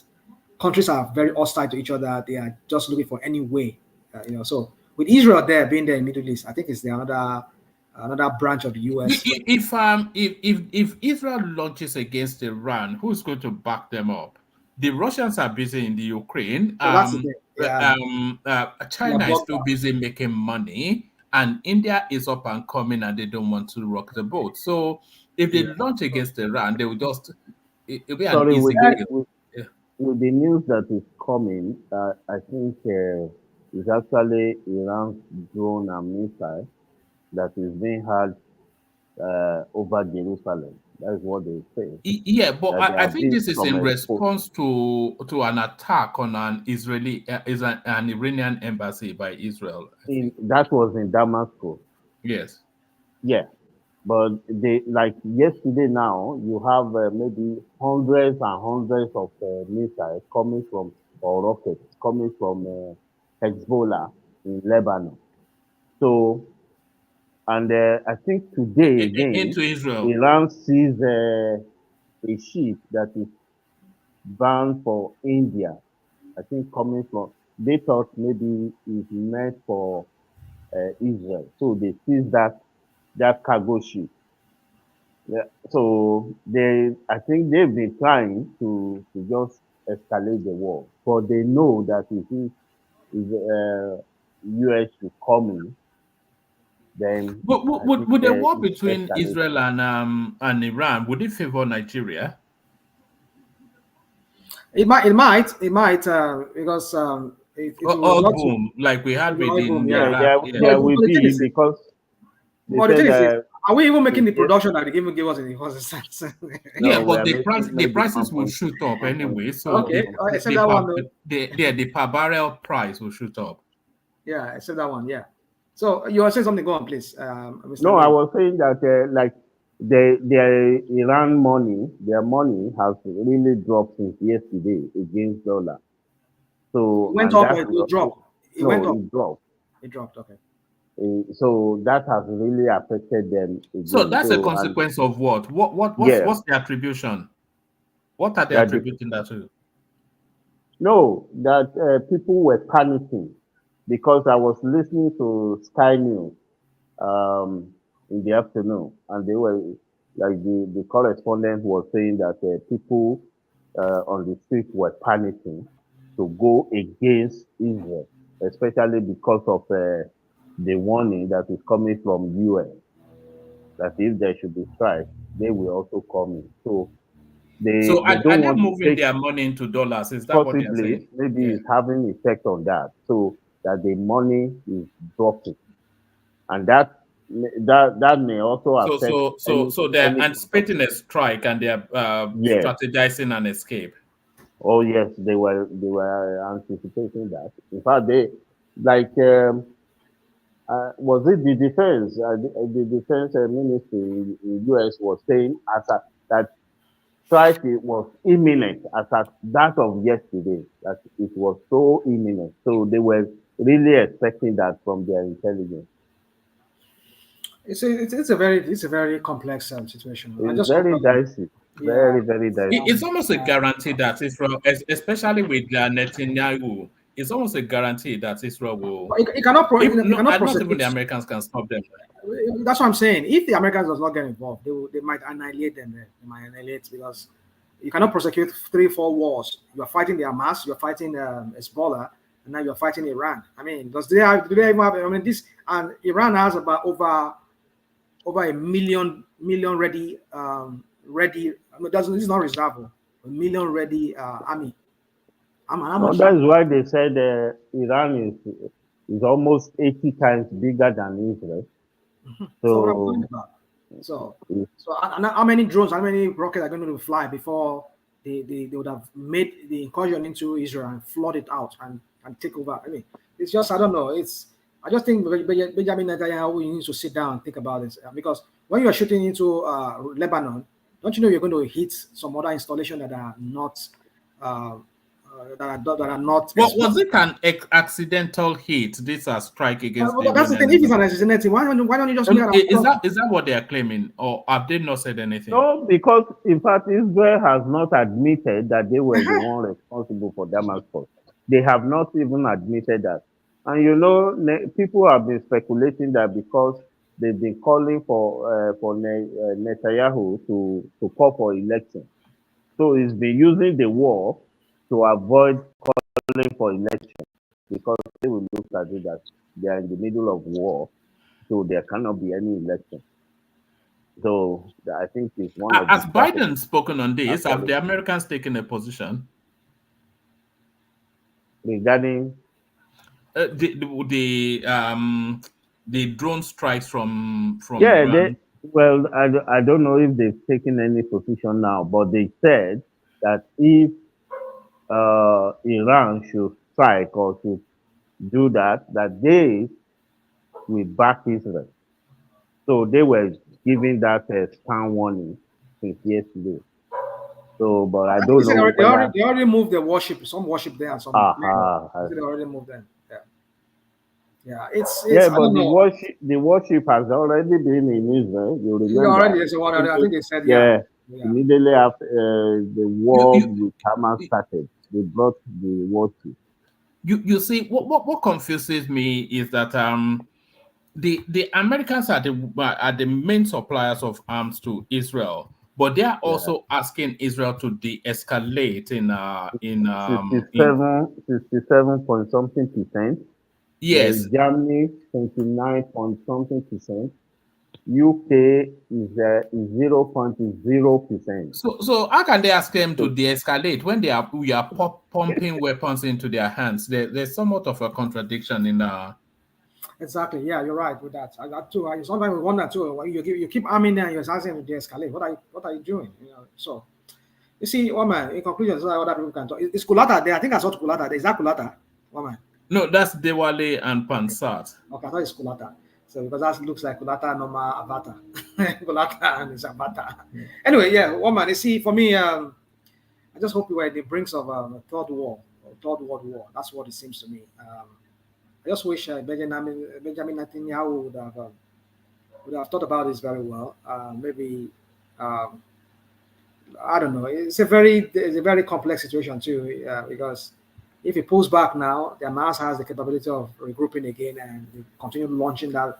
So you just want to make it a total conquest and taking over of that place and annexing it as part of Israel, even though they have to let them be a separate state or a separate self-governing people. But to a large extent, when it comes to defense and whatever policing, it's going to be the Israelis that will be taking over, that will mountain that place. So what's the sovereignty there? There's no sovereignty when you don't have control over your own security. It's the Israelis that control. So that's where the whole thing. And then the whole world and even the Arabs that have been saying that it's a plan to overtake to kick out the whole of or cleanse that space of the Palestinians and take over their lands. So and then that's what's going to happen at the end of the day.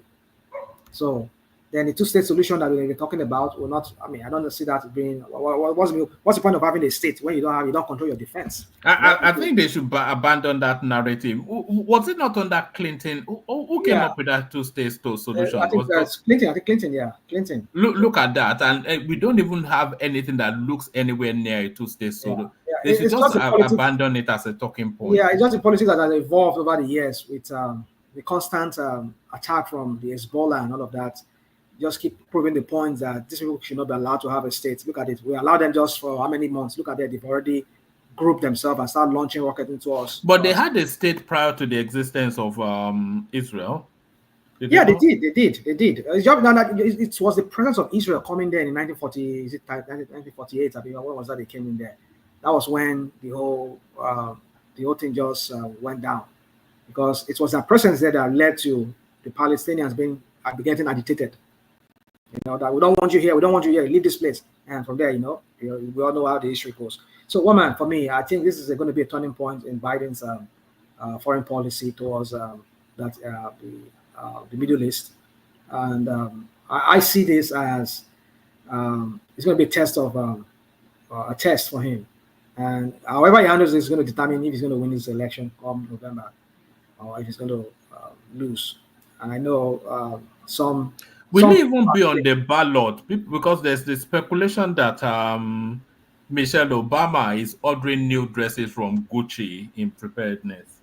For what? This will be your next president now. In this coming election? Yes. No, who's telling you all this story, one man? The only three candidates is Biden. What's his name? The former president.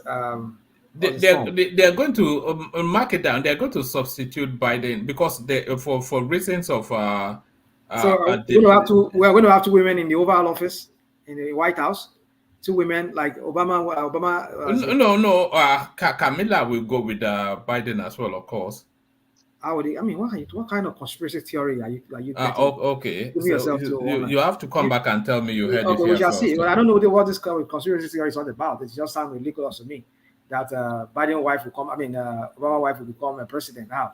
When if they run and Biden wins this election, and maybe I don't know I don't know what's going on with what you're saying right now. So yeah, woman, I think this Iran something is going to be a huge thing for the fact that they've launched attack into Israel. Oh my goodness, that tells you, it's going to be something. It's going to be repercussion, and I know the Israelis are going to retaliate, and I know they've been wanting to blow up that nuclear facility that they have somewhere in Iran, and I don't know. So they could use this as an excuse to go target that first, or other military installation within Iran. So I just think this is a real bad omen that something major might happen. I just hope Biden could be able to de-escalate it and call maybe the Security Council and see if they can de-escalate this matter real quick. I leave it at that one, man.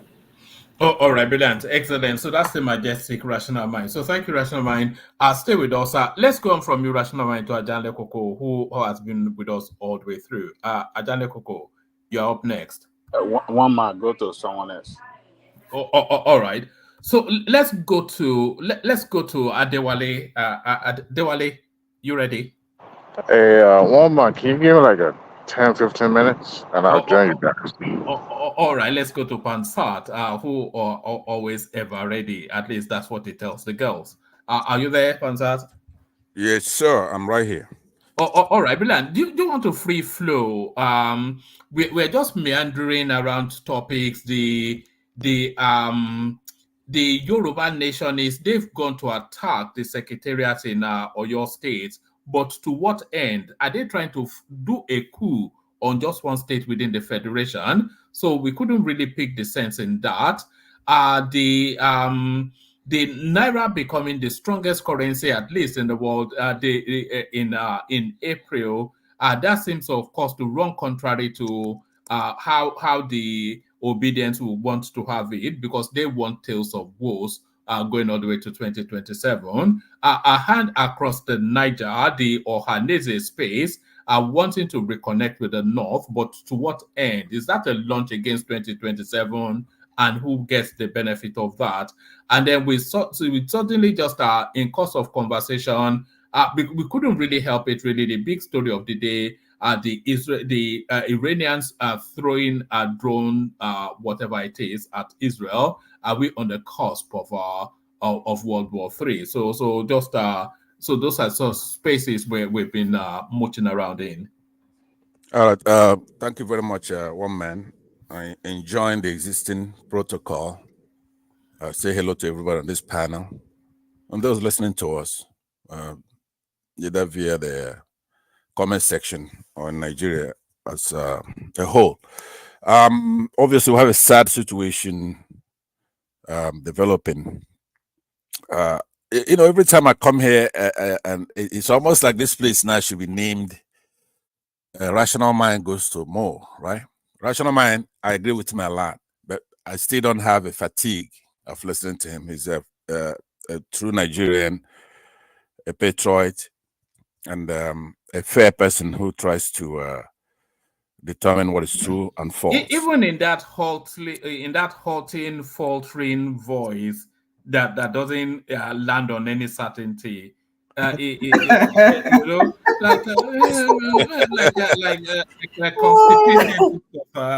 He knows that he's not really on the right track, but he wants to force it in. But carry on. Right now, mind, we are on to you. Back to answer. Anyway, so let me first of all start with the big ticket item, and then I'm going to return back because this conflict between Israel and Iran, it affects everybody. And by the way, I didn't see you in the Ghost Bus with Peter Obi on your home channel. Now, what happened? They didn't let you in? No, I'm strictly a one-man goes to more. Look at this guy. They don't appreciate me. I better go where they love me, right? All right, carry on. Anyway, so this conflict, it's escalating. We've passed the stage of discerning who is right and who is wrong. That is no longer an issue. We're now forced into the realm of might is right, right? I'm sure you're well read. There are a lot of classical books and literature and otherwise. History comes to mind. It's a particular book by Ragnar Redbird. It's called Might is Right, which is the survival of the fittest. But might is right has always been the order of the world, though. So all of these people that they talk equity and balance, fair play, human, that has never been the order of the world. That has always been the benevolence of might rather than an order. Might has always, why are the Americans controlling the world if might is not right? Exactly. But etymologically, it's inherited from the Middle Ages, Middle English. Around the 14th century, thereabout. And that concept expressed by many classical authors, but like everything else, Oyibos, they take everything that humanity as a collective, every argument, every attribution, they give it to either Thrasmachalos in the Plato, for example, the Republic. They take everything because we do not document in writing what we've done. Just by common sense, you know that superior strength can enforce. Enforcement, that's where we are now. You can enforce your will or dictate justice, as a matter of fact. But as an African, you have to know that Iran have activity in Africa. Bashir, even though he goes from Iran's enemies back to Iran, procuring weapons, there are a lot of things these people are doing. So it's not just a Western world against the Jews phenomenon. I would urge we Africans who have to look at what actually is going on. So before we make our choice. There's a marvelous commentary even here on this platform. But I haven't seen any bold thinking. And that's what I appreciate. We have to put all those together. We just can't come here choosing sides. Right now is the time to determine who is stronger. What alliances do we need? Not who is right and not who is wrong, but who is stronger. That's what I want to say about that. It's the major topic that I've come to discuss. So, but now I want you to spoon feed me the other things. Then I'm going to come back to this to be particular in what I have to say. So go ahead. Let's start. By the way, there's someone who made a statement. I read it while I was in motion, where I believe it's a cabinet official in the Tinubu administration that said that the North is a paper tiger. That is Nigerians who are going to, I think his name is Metawale or something like that. Did you come across such a... I didn't come across it, but I don't think Metawale is a functionary of this. Oh, no, that's the defense. state defense. Yeah. Yeah, please, can you Google that? I know that it's a profound statement coming from him because he's in the North and he's a defense. You're right. Yes, he said that. Yeah.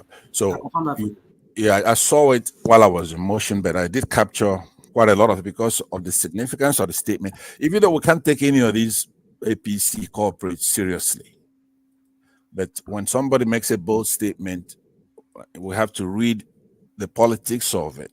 What does it say? But that's just Machiavellian subterfuge now. That's pandering, isn't it?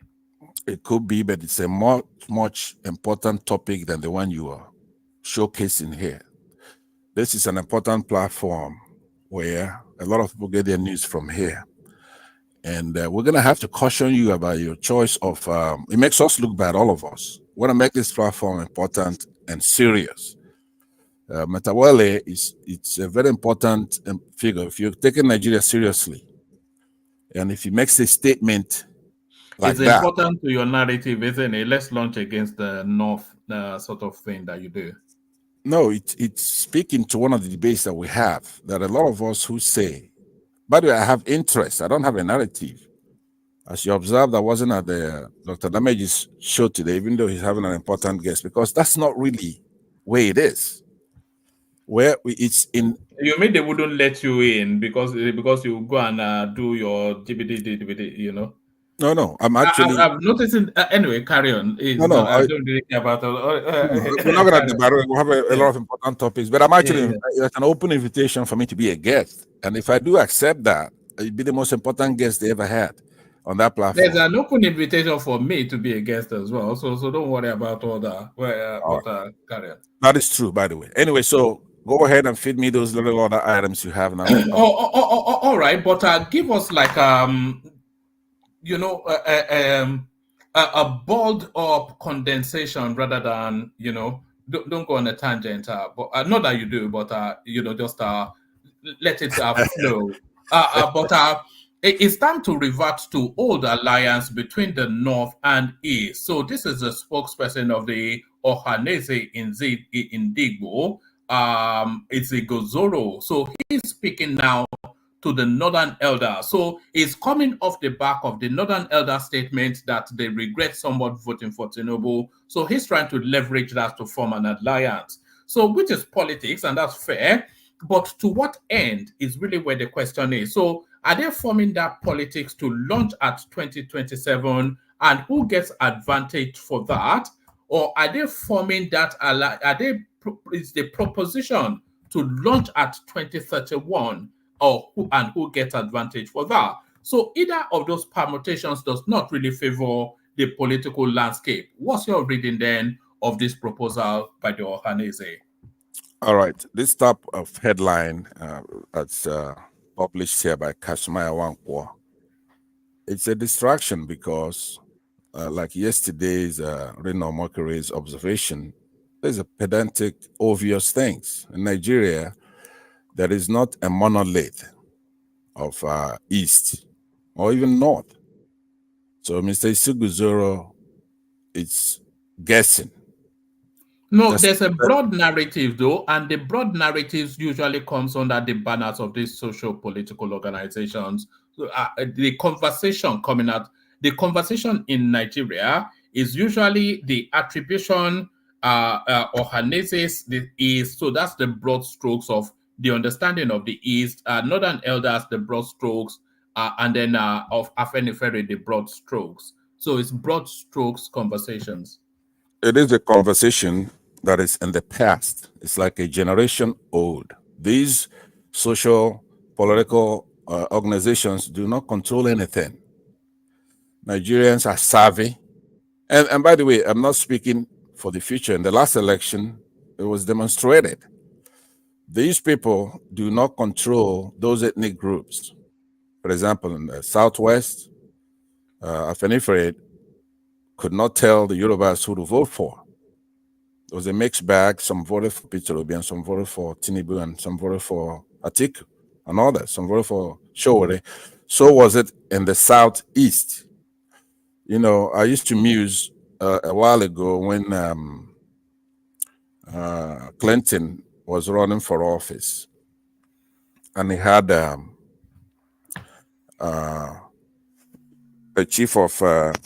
chief of his political campaign. It looks like an alien. I can't remember his name now. And he was running around as if he's making Clinton president. Clinton just came in on the scene at the right time, and he was fresh. He's a young governor from Arkansas, and he's running against the senior Bush. And with his charisma and his lies, the stories he told about himself, how he's come from nothing and single motherhood and all kinds of things. And he was a star, a popular guy, and the American people were savvy, and they chose him to be the one they're going to vote for. Now, all the other characters, including the ones promoting him, including that particular guy that I have to remember his name, did not make Clinton. As he found out when Clinton was gone, he's trying to make somebody else president. He couldn't do it. This election, Peter Obi was the star, and he won that election based on the fact that he had the message. All right. It wasn't made. You got to be able to let me finish. No, behave yourself. Right. You can disagree and poke holes at what I'm saying. No, I wanted the more nuanced. It's almost like mantra chanting now. Everything you land back on this sort of thing. But that's what I'm saying is far bigger than what you're thinking. What I'm saying to you is that these social political groups do not take credit for anything. The polity determines. They take credit for the trajectory of the narrative. No, but they'd be wrong if they did. Give me an example. We just had an election, right? They take around narratives that were being pumped out by this sort of organizational spaces. No. That would be a simplistic read of it. But I'm not picking on you. I'm picking on the headline. It's not true. No, I know, and you can pick on me. You know, I mean, we're going on 2 years now, so feel free. But anyway, Karen. But what I'm saying is, whether leaving aside the importance or influence that you see or not of these organizations, the broad strokes of the Nigerian political landscape, they take pronouncements coming out of the Ohanaeze, whether it's reflective or true or not. They take the broad strokes of what Ohanaeze says as what is coming out of the East. If you go to the North, they'll tell you that Ohanaeze says this, and that is therefore the Igbo view. They'll tell you that the Afenifere said this, and this is so they control the trajectory of the broader strokes of the narrative. That's just how it's always been, at least in recent politics. Okay, I beg to disagree, and you can make that point at your time. Let me flow a little bit. I know you're moderator, and you're trying to direct this conversation, but don't direct my thought. I'm not that. I'm but still on topic though. But that. I'm on topic. The point is that no matter what they claim, I do things by observation. We just had an election; it's very fresh in our minds. None of them have any control. We are not stagnant. The Nigerian people, you have to give them credit. There has been growth, right? Growth. We're not 30 years ago polity. Nigerians are searching for a new Nigeria. There's been permeation. There's meandering, like you said, all right. But there is a goal of sidelining these tribal organizations, try to find out who can resolve the Nigerian question. There's been alliances. That's a Nigerian citizen who is not defined by where they come from. In that last election, you look at the results of the election, Peter Obi won in Lagos, for example, where you have a lot more Yorubas than Igbos. Peter Obi won in Abuja. These are facts now, according to a rigged election. The same thing can be said about others. As a matter of fact, the Adamawa guy, what's his name here? The Waziri of Abu Dhabi. Exactly. He won somewhere in the southwest. So, but more than that, you have giant figures such as Dele Faratimi. Is a giant figure. I thought it was just some Aluta guy until he found new preeminence under the headless mobs. No, but you even thought that he was a good guy. I mean, a giant, because you invited him to this platform, and we're looking forward to seeing him here. So what I'm saying is that I should chase that up, shouldn't I? I just abandoned it. But I can't carry on here. Whether he comes here or not doesn't mean anything. We still have our platform. If he doesn't come, others will. I'm here. If I'm here, anybody could be here. Yes. So what I'm saying to you, though, on a serious note, is that people like you always set it up for me to poke at you. That's just it. But I was about to go in there, but I just thought let it go. Yeah. You notice that you always do that at your own peril. There's no need to do that. So what I'm saying is that people like Padab and Joe was looking at the concept of fairness, of unity, of peace. And settling those scores with Tinubu, he was looking at that as well. Yeah, so what he did was to sideline this the function of these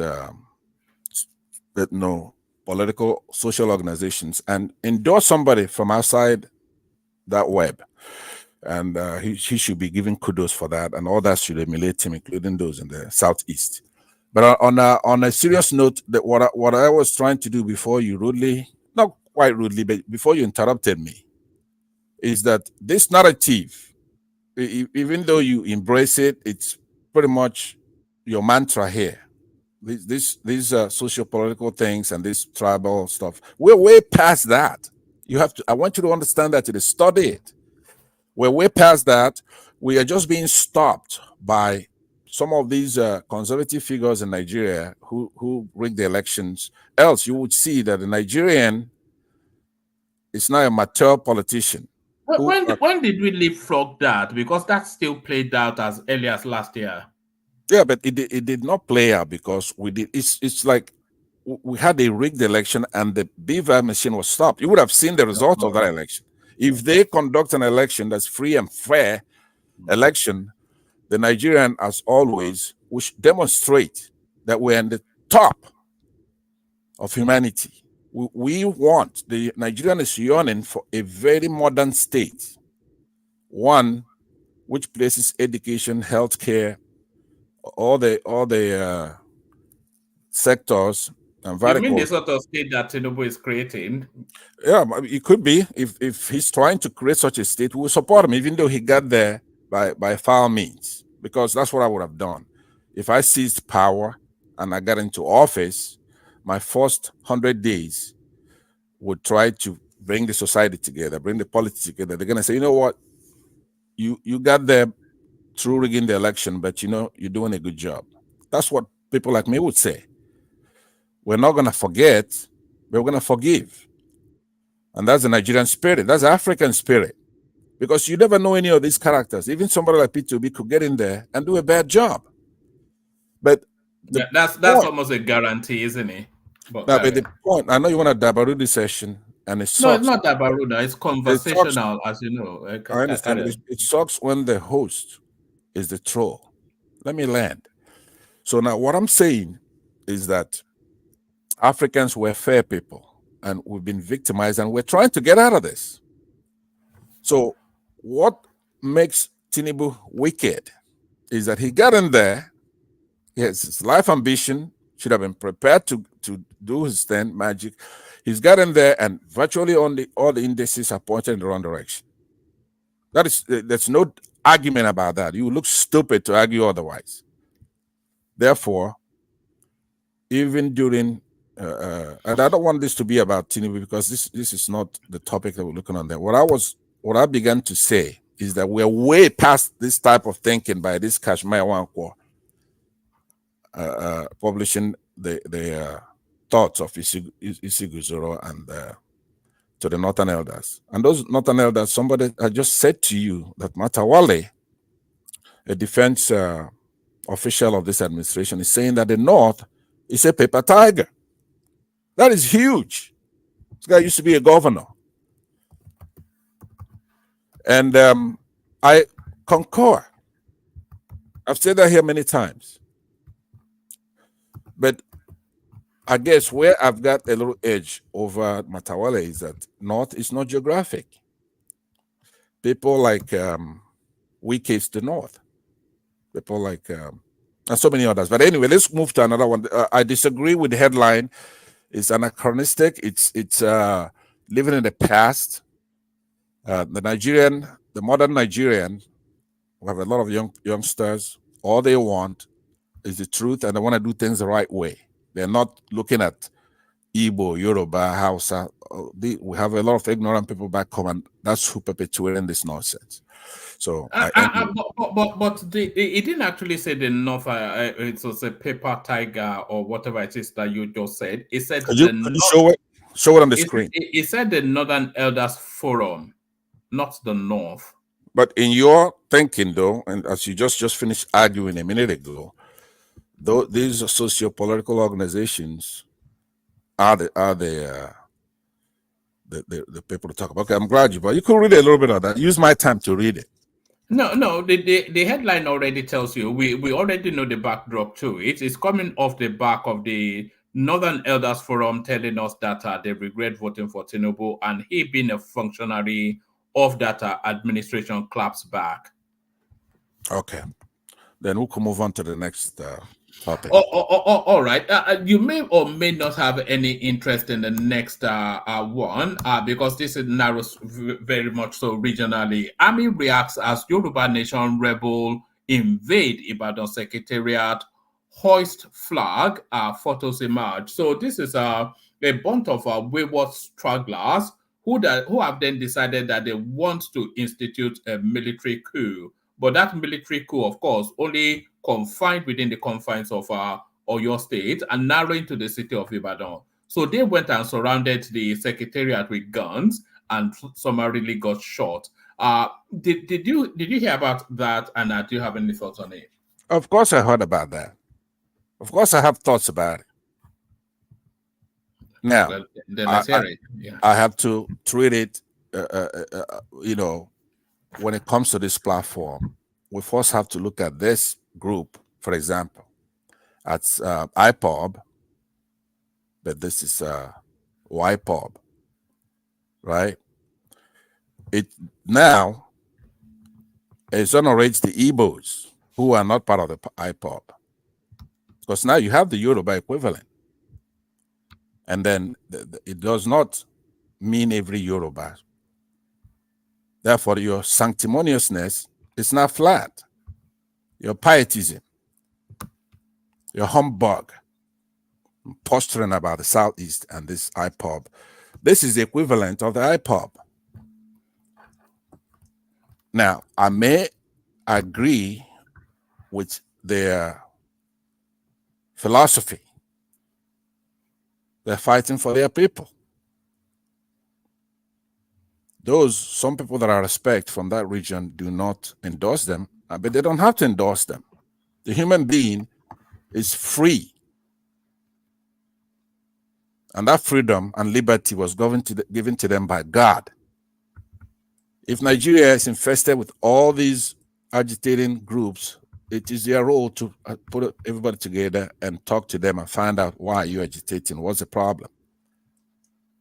It's not supposed to be used as a moniker to denigrate a whole tribe. A lot of Igbos don't believe in IPOB. A lot of Yorubas don't believe in this. Even those like Igboho and I forgot the other guy's name. who's agitating for the Yoruba race, condemning the activity of this particular group. But it goes to show that even in the Yoruba, you have various people fighting for the nationhood of the Yoruba. They're not a monolith. So I would just end that. I'll let others who are from that area talk about that. But the only thing I have to say, the piousness, the false virtue that's often used to abuse people from the Southeast that come here must stop, because you have nobody has ever. I'm not really sure that I'm comfortable with that coloration. Nobody. The best friend of the Southeast is this platform, as evidenced by the platform is held together by the Southeast. I get a lot of data coming through on YouTube, so I know the demographic that what is this platform, and it's essentially Southeasterners. Absolutely, and that is to the credit of the Southeasterners, that the ability to tolerate. No, that is to the credit of the platform, the balance and fairness of it. Yeah, I'll give you something too. That's no doubt about that. And it's also but it's not just every Southeasterner. It's a particular sect that understands the nuance that is not, the undercurrent of it. So they don't take at a literal level. They take at a nuance level, which is how we operate here. But carry on. Did you say to move you on to another topic? Yeah, please. But before you do, let me just say that I have to give you inside stuff, right? The people that come here mainly from Onitsha, Anambra State, closer to you over there, maybe Enugu. The core Southeasterners who don't have any tolerance for bullshit and who's ready to deal, they don't come here. And who are they? Who are they? The people from Mbe. We have our moderators from Mbe now. You don't get more corn nuts than that. No, I'm trying to tell you that this is something a lot of people don't know. You have about 2 or 3 classes of Igbos. Number one are those Lagos Igbos who would take bullshit from other tribes, right? Maybe Abuja Igbos too.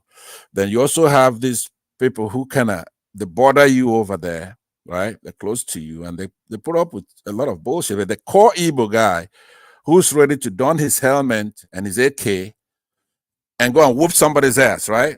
Or if you see him on the street, maybe you say he's short and you're a tall guy and he's gonna beat the hell out of you, and it doesn't have time. Those people, you're not gonna actually find them on this platform.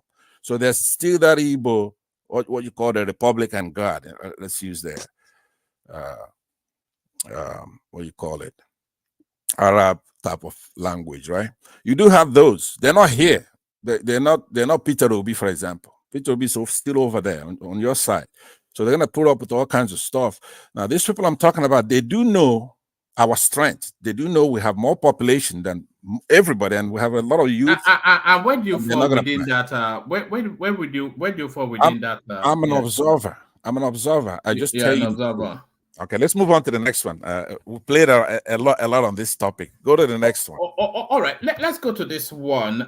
This is a lot of data coming out of Goldman Sachs, and they are projecting that by 2075, Nigeria will be the 5th largest economy in the world. Actually, even Prince Adebayo, who has been on this platform a couple of times, he tweeted about this and said we should still push that ambition. So do you share that? Because of course, this is just not abstract something plucked. This is data led for them to come to this conclusion. So what are you making of Goldman Sachs' real confidence in the Nigerian trajectory? I share that.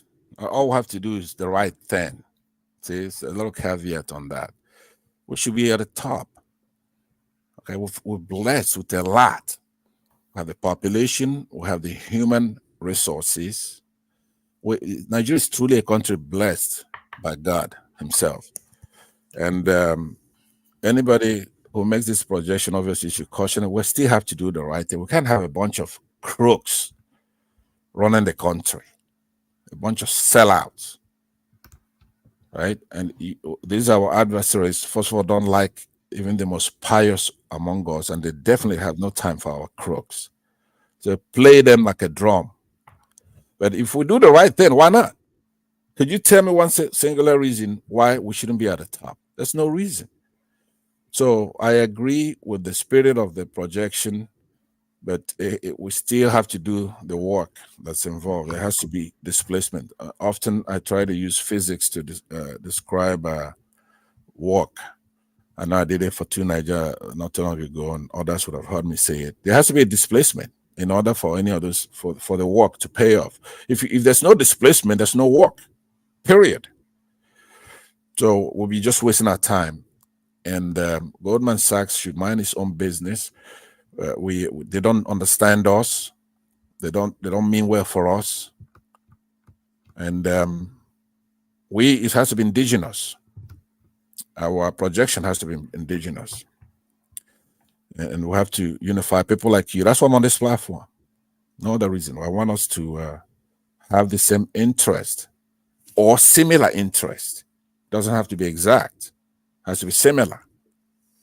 And that's it. So that's what I have to say about that. I don't respect them. All these foreign economists, they don't have rhythm. They don't know us. They don't have a soul like we have. We're blessed. I told you yesterday, for starters, by declaration, the Naira should be $1, no matter what anybody says, what any economist says. Period. Okay, let's go to the next one. All right. Let me kick this next one off with a readout. I'll just try and whiz through it. It's a short one. It says, earlier today, Iran and its proxies operating out of Yemen, Syria, and Iraq launched an unprecedented air attack against military facilities in Israel. I condemn these attacks in the strongest possible terms. At my direction to support the defense of Israel, the United States military moved aircraft and ballistic missile defense destroyers to the region over the course of the past week. Thanks to these deployments and the extraordinary skills of our service members, we helped Israel take down nearly all of the incoming drones and missiles. I have just spoken to to Prime Minister Netanyahu to reaffirm America's ironclad commitment to the security of Israel. I told him that Israel demonstrated a remarkable capacity to defend against and defeat on even unprecedented attacks, etc., etc. So tomorrow I will convene my fellow G7 leaders to coordinate to coordinate a united diplomatic response on and on it goes. So that's Biden then responding to the goings on in the Middle East. So pick it up from there. The drone strikes from Iran to Israel. Yes, Biden, part of the problem we're having right now is Biden, okay? But his administration. Sorry, before you carry on, do you think this is an orchestration to secure his second term? Because we were permutating that earlier on. No, it's not an orchestration to secure his second term. It may be, but the foremost thing that's going on, all this stuff is prearranged. It's prearranged stuff. They've talked in the back. We are just a pawn in the game. This warmongers, including Biden and a lot of Democrats, are letting their neocons deny us peace anywhere on this planet.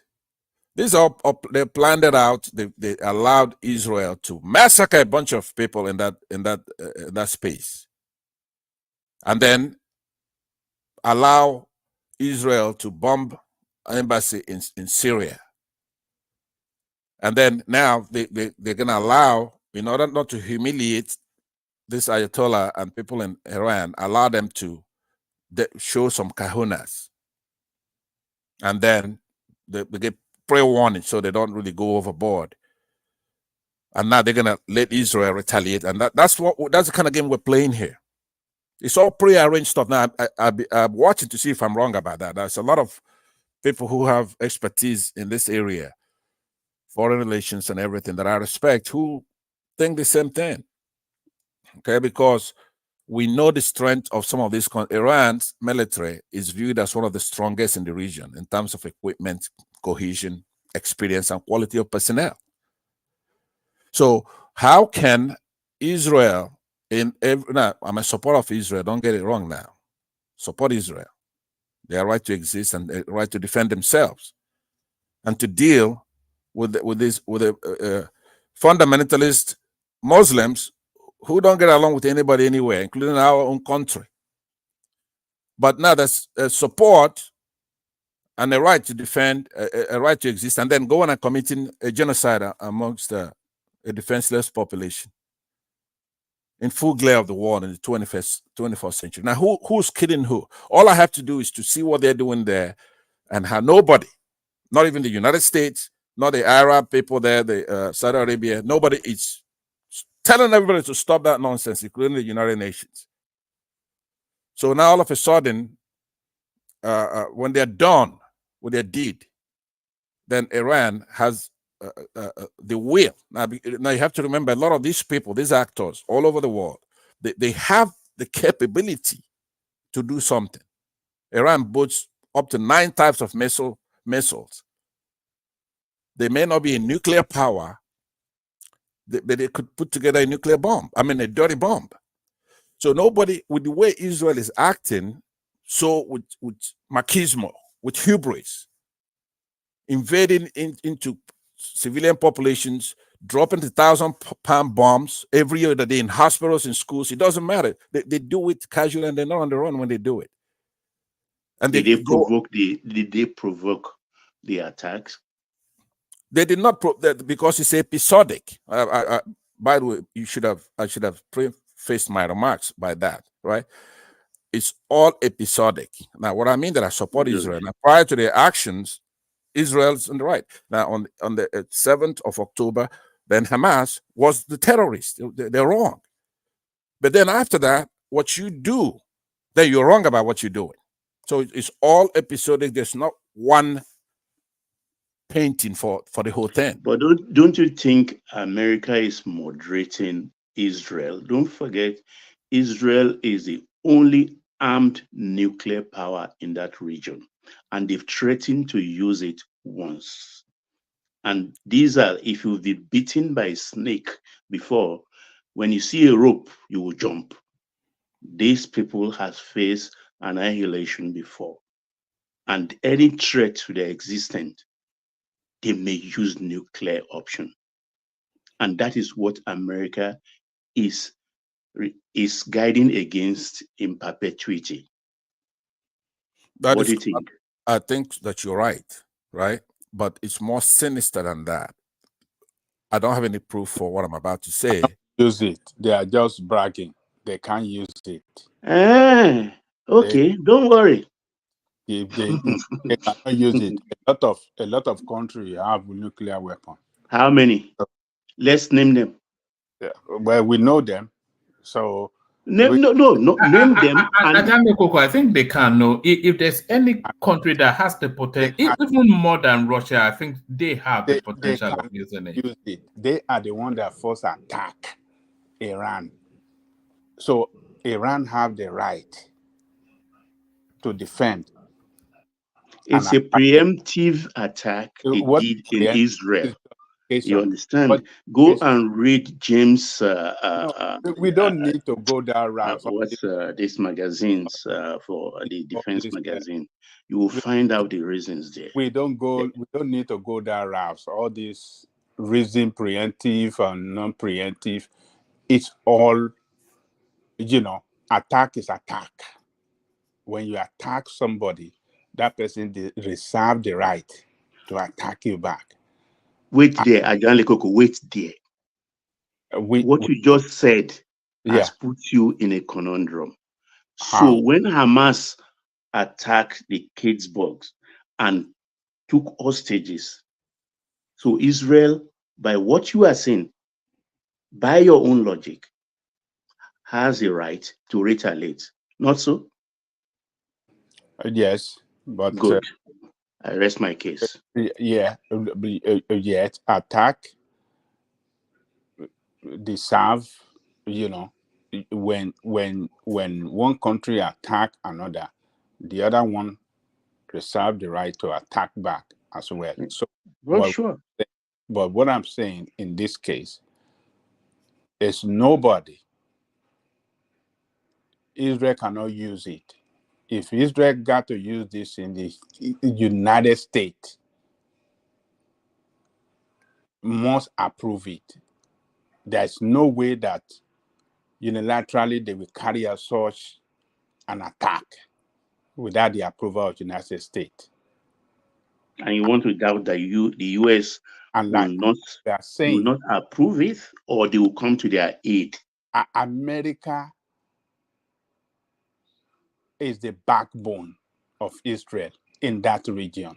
There's nothing that they have done, developed, that America is not behind it. America never knew when they developed the bomb. Oh, Baba, don't let. No. Because they were denying it. Even up to now, officially, Israel has not declared that they are nuclear armed up to this moment. Look, Baba, diplomatically is in the realm of speculation, but we all know the worst hidden is secrets. Baba, a country that can declare can develop nuclear weapon doesn't have any defensive. I mean, its air defense is so weak that America have to give them Patriot missile, to defend their airspace. That's not because they don't have the air batteries, but the nuclear one is a new thing entirely. That's a country cannot develop an air defense system. That country can develop nuclear weapon. All right. It's a fascinating debate between the two of you, and that's why I listened intently. Each of you have a point. Obviously, let's forget about Peter Obi. What is Peter Obi in this case? So I think that Baba is emphasizing the policy of ambiguity. It's at play with the Israeli nuclear program. It's also at play in China with the Taiwan defense of Taiwan by the United States. It's a policy of equivocacy, right? Dubiety, uncertainty. It's kind of vague, right? Ambivalence, doubtfulness. You don't really know if they have it or if they don't have it. And of course, Ajan Lekoko makes some points as well. So it was a fascinating debate. Sometimes good stuff come from those unplanned tangential stuff. But Baba, what I was saying is that it is more sinister than the United States propping up Israel. I also believe that the United States also got its hands in the Iranian response. They communicate. Now, this I have no proof of this, but I suspect it. They're giving latitude to save their regime from their local population by saying, okay, look, you retaliate, but don't kill that many people. Give warning where these bombs are going to land.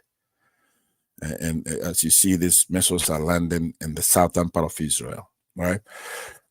Now, this is a country that has capability that I said, that are they ranked up there when it comes to most powerful countries, especially in their region. The Islamic Republic of Iran Armed Forces has 587,000 active personnel.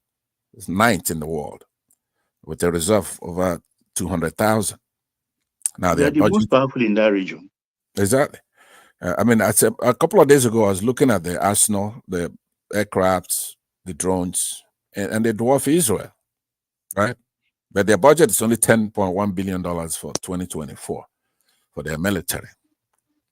Now, the United States is a powerful country, it's the most powerful country in the world with a 0.6 index.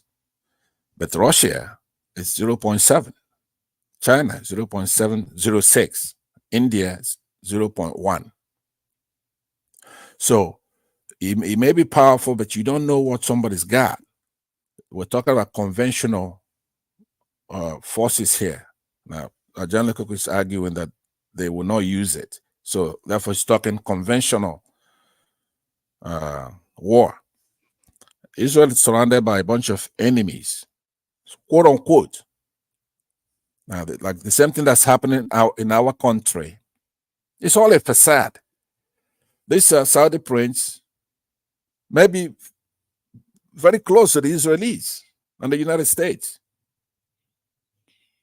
So, if with the activity in Yemen and all kinds of stuff, the activity with Iran, we don't even know who is a friend of who. With all that money coming out of Saudi Arabia, the Arabs cannot just claim it. Same thing Nigerians should learn from all these things. These alliances, the corporates who are leading those countries have selfish interests. Because All that's of them. only, All of them. because how could Israel, because let's use common sense. You have all these armies arrayed against you, tiny plot of land in the midst of the most violent group of people, religion. Now, Baba, I know you're not going to like that, but it's just the truth. The Muslims are very violent, troublemakers.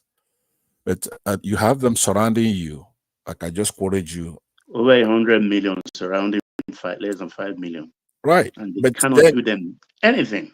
You have the impetus to go committing a genocide in front of us. Not just 100 and something million people. They envelope them, surround them. They are a tiny speck in the middle. So and yes, they can't do anything. You know, that's what I'm saying. Iran is a major producer of drones. It has indigenous, advanced, homemade drones.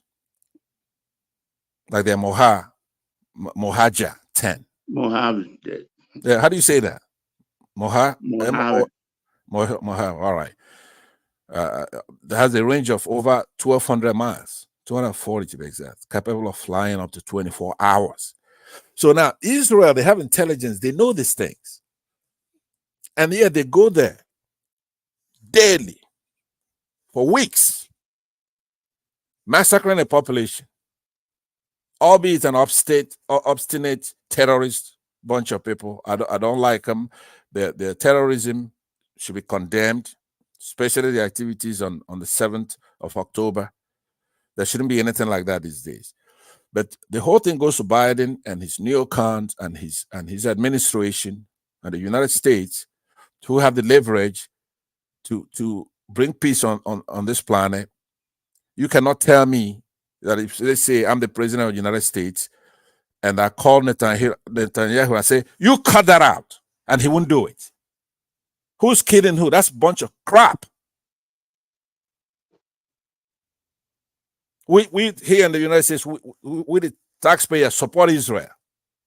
Without us, there'd be nothing, just like everywhere else, including Britain.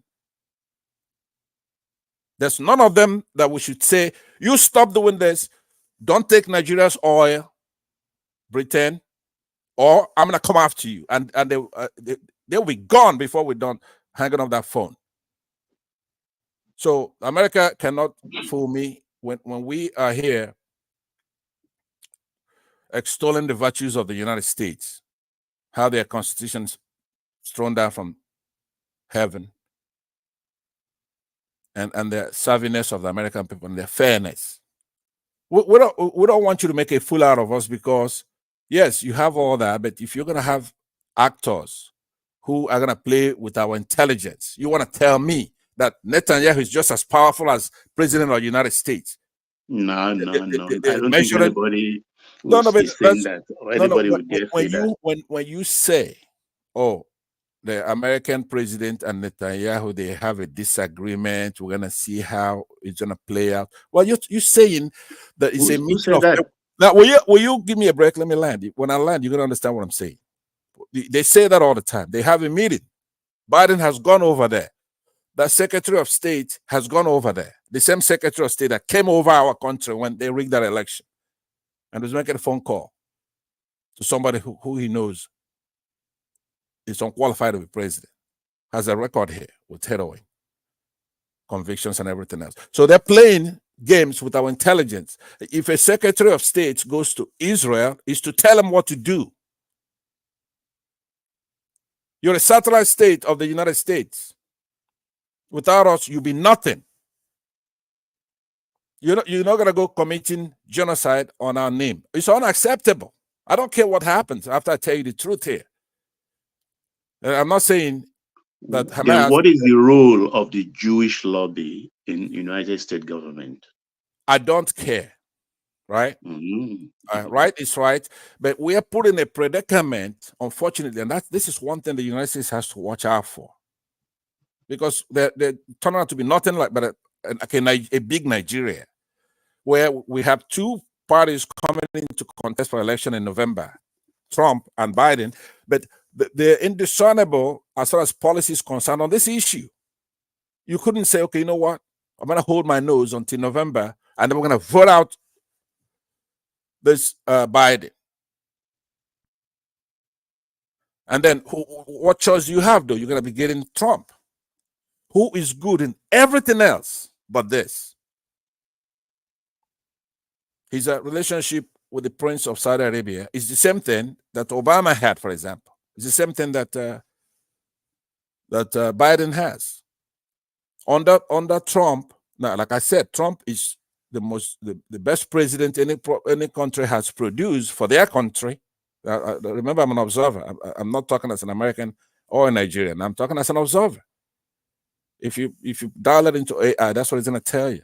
Trump for America is good, but he has a flaw here. Under him, this prince in Saudi Arabia sent thugs into a Turkish embassy and butchered somebody. And Trump was here talking nonsense. And I was stunned. You say the way it is. There should have been punishment for that. So I know that others want to talk here, not that they're going to say anything more important than and what did Biden do? Biden would have done exactly the same thing. Nothing. There's no difference in policy. Exactly. That's what I'm saying. Because you are blaming Trump. That's why I asked that. Okay, Biden that came after him, what did he do to the Saudi prince? That's what I'm saying. I'm saying they're indiscernible. There's no difference, right? There is a problem when Trump and Biden, who don't agree on anything, there's nothing they agree on except this. And the Nigerian ambassadors in Nigeria and the British role in Nigeria, there is no problem. One could leave. The same diplomats that the last one left will still remain there. And so you're talking to me. When I look at the arsenal that's already against Israel over there, they wouldn't be acting with hubris like this if it wasn't prearranged and have Iran lob some missiles in desolate areas here and there, and then have Israel, and it's just unsustainable. So, one man, I would say to you that you have to take your time and study the Iranian might. It's nothing to sneeze at. They're one of the strongest. It's just Iran itself. It's at least a rival to Israel, and look at their friends.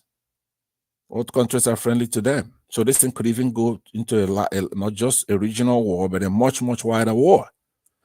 And with the concern some have here about that nuclear. China, India, they're all friends of Iran, Russia. These are industrialized countries. Some of them may be aligned somewhat with the United States. That's true. So that's India. But you see that India is even in this breaks. But anyway, to make a long story short, Baba, because I also want to hear your view. I don't know if you've spoken, and so I'll leave it there for now. Let's just look at the mic. Another right. All right, brilliant, excellent. Thank you, Pansat. So thank you, Pansat. I dropped for a moment, but thank you, Pansat. Let's go from Pansat to Baba, who's with us now. So Baba, good to see you. Thank you, man. Salutations to the remaining people on the panel and of course the comment section. Viewers, come on, dig up and click the like button. The show is almost midway, and we're still expecting the dawn crew, I'll call them, but they are not midnight. We are midnight already. Yes, I want to dwell on the situation in with Israel. A lot of people actually do not understand Israel as a nation. Where do I start? Look, let me start from the trouble they've had from their neighbors. I don't want to go back to the Ghana movement and coming back from Germany and things like that. Let me start from when their neighbors started troubling them. We've had Islamic Jihad. We've had September 15. We've had the PLO, the Palestinian Liberation Organization, and a host of other terror groups. We should thank God. A lot of the people today, the Gen Zs and the ones before the Gen Zs, did not witness the era of plane jacking all over the world. Wherever they can see an Israeli, even if it's the only one amongst maybe 200 passengers, they want to blow up that airport or bring down that aircraft. If you remember, I think, was it Islamic Jihad or a combined operation in Olympics, Munich Olympics? That was 73 or is it 7? I can't remember the year, but I think it was in the 70s, where when their athletes were held hostages. Or do we talk about the Achilles heel, Achilles laurel, something in the Mediterranean, the Abu Nadal group? Look, Israel has suffered a lot before they arrived at their present station. They didn't just behave seemingly arrogantly for just nothing. It's all about defensive posture. If we want to start what they've suffered in the hands of their neighbors, we will 7 a.m. It's 12 midnight here. 7 a.m. we will still be talking about the attacks they faced. And when Bill Clinton, a man who single-handedly made the Good Friday agreement possible in Ireland, Northern Ireland, I mean, that was even more complicated. He solved that problem. God gave him the power. The same thing he did for Arafat, and was that the Israeli commando president then, I've forgotten his name now. So they held the Palestinians, those ones did not suffer. Because you are painting one-sided. What did they suffer? Oh, they didn't suffer. No, I've said my own. You say your own. Oh, they did not suffer. Look, you see. No. This is what I don't like, Aja. I've said incidents. I quote incidents, places, name, quote what they suffered. Okay, the people whose land were taken, who were restricted within a confined geographical area, they cannot communicate with the world.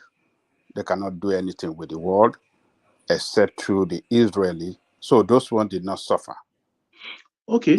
I'm not going to argue with you on that. You understand? But what I want to ask you. Hold on. And the people that, that on constant basis subjected to the worst dehumanization ever in the history of this world. So those ones did not suffer. Look, when we are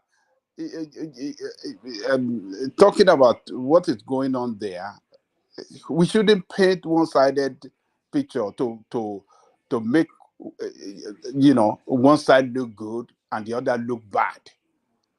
And that is what we are doing now. I'm only putting things in their proper perspective, even though I can punch hole in what you just said, but I'll leave that aside. But I'll come to the conclusive part of it.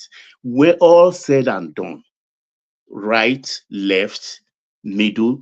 They took Arafat to what's that? Camp David. Wait, what's the name of that Israeli prime minister now? Then he was a commando, and they, Shimon Peres. no, not Isaac Rabbi. This other one. Is it Sharon or something like that? No. No. Oh, He was not a the one. commando. I can't remember. He was, Not the one is talking about. Yeah, I can't. yeah, it was a commando who they said disguised as a woman and did one fantastic operation sometime. That was the one. They were in Camp David. They were supposed to spend just 3 days. And I think they ended up spending close to 2 weeks with Arafat. This two-state solution tried to pin Arafat down. There is nothing that Israeli prime minister did not agree to. He tried to pressure Arafat, shine eye for him. He tried to accept some things. All he wanted was to get out of Camp David and go back home. Is it Ariel Sharon? No. Somebody can Google it. Yeah. No, not Ehud. Not Ehud. He was just. Can someone Google it? The Camp David meeting. I think, Baba, when you are making your subject, can you also like talk about the Jerusalem that they are claiming, both of them? I think that is the main bone of contention in that when they go for that meeting. That please factor into consideration. Wait, I'll fact. But the only thing in that Jerusalem thing, is that Richard? No, that's Remy. Okay, Remy. Okay, sorry, the show Remy. Look, I will be biased. That's why I don't want to go to the. Remy. Okay.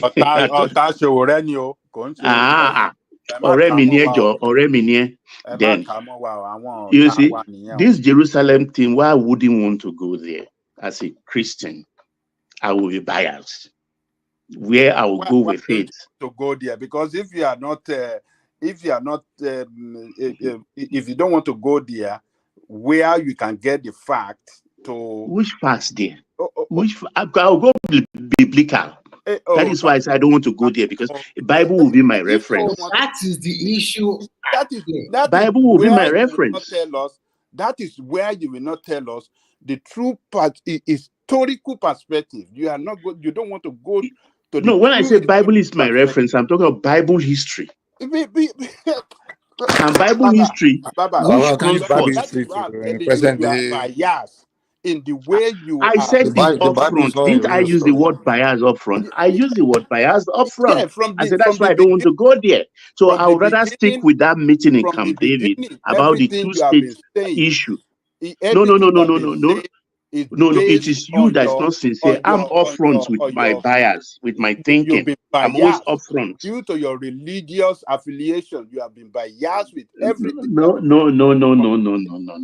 Yes, because some people go through. They are surrounded with enemy. Oh, they went through a lot. They went through this thing. But am I lying? Am I lying? There's no. Haven't you seen the map? Syria, Jordan. Which other Iran that is even Baba.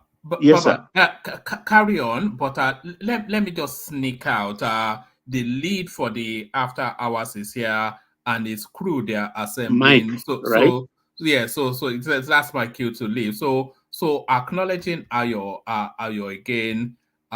Guess who still Ayo, and then there's Ni right there. So that's Ni. And then there's a Rotimi here, so that's Rotimi. So thank you to all those. That space still open for the after hours. Anybody that wants to join that. Thank you, everyone. See you tomorrow. Mike, over to you. So, Mike, I have the floor. Do I go ahead? Continue. And sorry, so Mike. Mike. After Baba Ajanle Koko, I came to Ajanle Koko earlier, but he wasn't ready. But I think he may be ready now. But I'll see you guys tomorrow. Okay.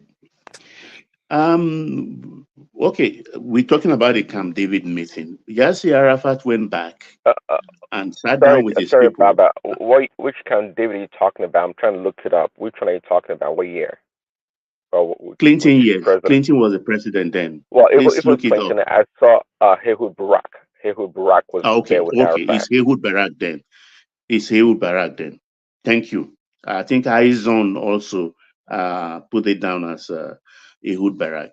So Yasser Arafat managed to escape after close to 2 weeks, to the disappointment of Bill Clinton, because he wanted to make it the jewel of his tenure, the two-term tenure, after this Ireland Good Friday Agreement success. But he was grossly disappointed. Yasser Arafat went back to Palestine, sat down with his people, and came out and poo-poo everything. Even the little things he agreed to, he poo-pooed it. And that was the end of that two-state thing. So it wasn't like the Israelis were not ready for two-state agreement then, as it was then. Because when we talk now, people say, oh, they were the ones that didn't want it or not. That is not. Let's put everything in true historical perspective. Okay. And I like it. Can you, because I asked a question before, I'm going to ask another question before. I want you to throw the map of that area pre-1948, and I don't want us to use religion. Just throw the map out, and then from 1948 to this present day, and you can see how the Israelis have continued to occupy Palestine land. Their land continue to shrink. I want you to please put religion aside. Throw the map from 1948 and continue with analysis and see whether Yes, son. justice Welcome. is done or not. You okay? Great. Okay, Remy. Look, we didn't just arrive at 1948, Remy. Prior to that time, was this American writer? Is it the guy who wrote For Whom the Bell Toll? Is it not Fitzgerald or so? It traversed that area pre-1948 even. Not only him, So what several I'm trying to say is that Israel is a country before 1948. Is that what you are saying? No, it wasn't. No. Let me look. I'm a student of history. You understand? So I'm trying to go back, way back, so that we can understand what I'm saying. You don't necessarily have to agree with it, but I will not add and I will not deduct. You understand? People who traverse that area, they are Baba, you're talking about Mark Twain. Yeah, Mark Twain. Thank you. He traveled that area. Go and read Mark Twain's report. It was a desolate land. There were Jews there living side by side with the Arabs, but the Arabs never cared for the land because there was nothing there. Nothing, all stone. Nothing there. There are a lot of explorers who went through that area. Listen, can you let me just build up my points? Let me build up my points a little. Has been existing for Aja, let me build up my points. When you do like this, it's like they don't wait, care calm for the down, land. Aja. So the land is a barren land. Is it a barren land? Is it a barren land? I want Baba to land. That's why I don't want to interject. No. He's The making a question good point. is that land. No. You have to land so I can come in. It's an empty land, a barren land. Nobody owns it. I'm coming there now. Our Johnny Coco, that's basically the South Africans. So this South African land is barren land. I'm talking from history. I'm not saying nobody owns the land. When the British mandates came, in truth, when Hitler started the problem with the Jews in the night of the glass or something like that, I've forgotten, before they came up with a policy, one of the generals, that the final solution to the Jewish problem. They came to that final solution because Hitler actually said, I don't want them. Britain, France, Germany, all of you that wants them, can I push them to you? In fairness to Hitler, they reneged. They don't want the Jews too in their numbers, like the way they were in Germany and Poland and other places. That was how Hitler started killing them. Then there was the Jewish all over the world, scattered. I'm not going to say, I just use the word scattered, but there was a historical, theological reason for that. That is not what we are talking here now. They started. That was where they formed Ghana. And Britain now, being a sympathizer, have to take them somewhere if they have to take them out of Germany because they don't want them in Britain, neither France. So they came up with the British Mandate solution in Jordan, and where we know today as Palestine. Until the last 20th century, the word Palestine or a place called Palestine was never in the old maps pre-20th century. Nothing like Palestine then. But then it was the British actually that came up with that word first, Palestine. They encourage it. I don't want to spend too much time on it. They had to go back. That is where they chose for them. Going back, they charter boats. That's where they formed Ghana, because now there are people of Arab descent who owns the land. Not all totality of the land, but at least the preponderance part of the land. They owned it. But they didn't own the land. There were squatters. There were squatters on the land. They didn't own the land. You mean the Arabs? Yes, the Arabs. No, Prince Daddy, calm down. You understand? Let's use the word. No, let's use the popular. I'm using the popular word now. You understand? But I'm coming. When they got there, the portion where they met their own people was too small. So they started buying from the Arabs. Wow. They have receipts. The Arabs sold some of this land to them because they just believe that, oh, these people will suffer. This land, we've tried, there is nothing there. That's why I talk about McQueen and other explorers. There was nothing. They didn't believe. But when the Israelis were going there, they told their people, we are going to the land of milk and honey. But they found a desolate land. But they rolled up their sleeves. And to the surprise of not just the Arab, but the whole world, they turned that place into an agricultural paradise. In no time, then the owners, who say they are the owners in quotes, they want that portion back which they sold. Because then even those explorers who checked it out, an acre, or was it a plot, an acre, they use acreage. An acre of land of that in that period, I think they said was just like around $600. But when they were selling it, as per the receipts in the hands of the Israelis, they sold it at over 1,000 plus. Baba, hold on, Baba. Are you saying the Palestinians? Mike, hold on, Mike. Interjecting. Don't let me. No, Don't before you go drill too me far, on you're this. not going It's very to. important. This Are is you very saying the important, Mike. Palestinians are Wait. fighting for You a are the land that they moderator. already sold? I beg you, Mike. Please, sir. I beg you, Okay, Mike. go ahead. Just let me conclude this, sir. I beg you, Mike. Please, sir. It is on record. Can Google it. They bought those land at a very high price, and they thought they made good business by duping the new arrivals. But when those lands started yielding, they wanted their land back. And they said, no, I paid for it, or we paid for it. it is our land. You cannot get it back.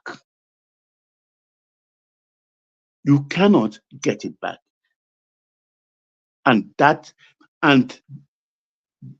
from generation to generation, that's the history they were telling their children, that their lands were stolen from them.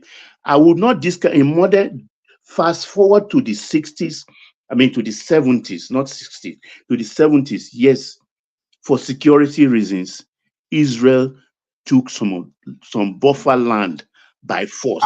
You skip what happened in 48 when overnight people were massacred and driven out of their land. You skip that one. Why did you do that, Baba? Why?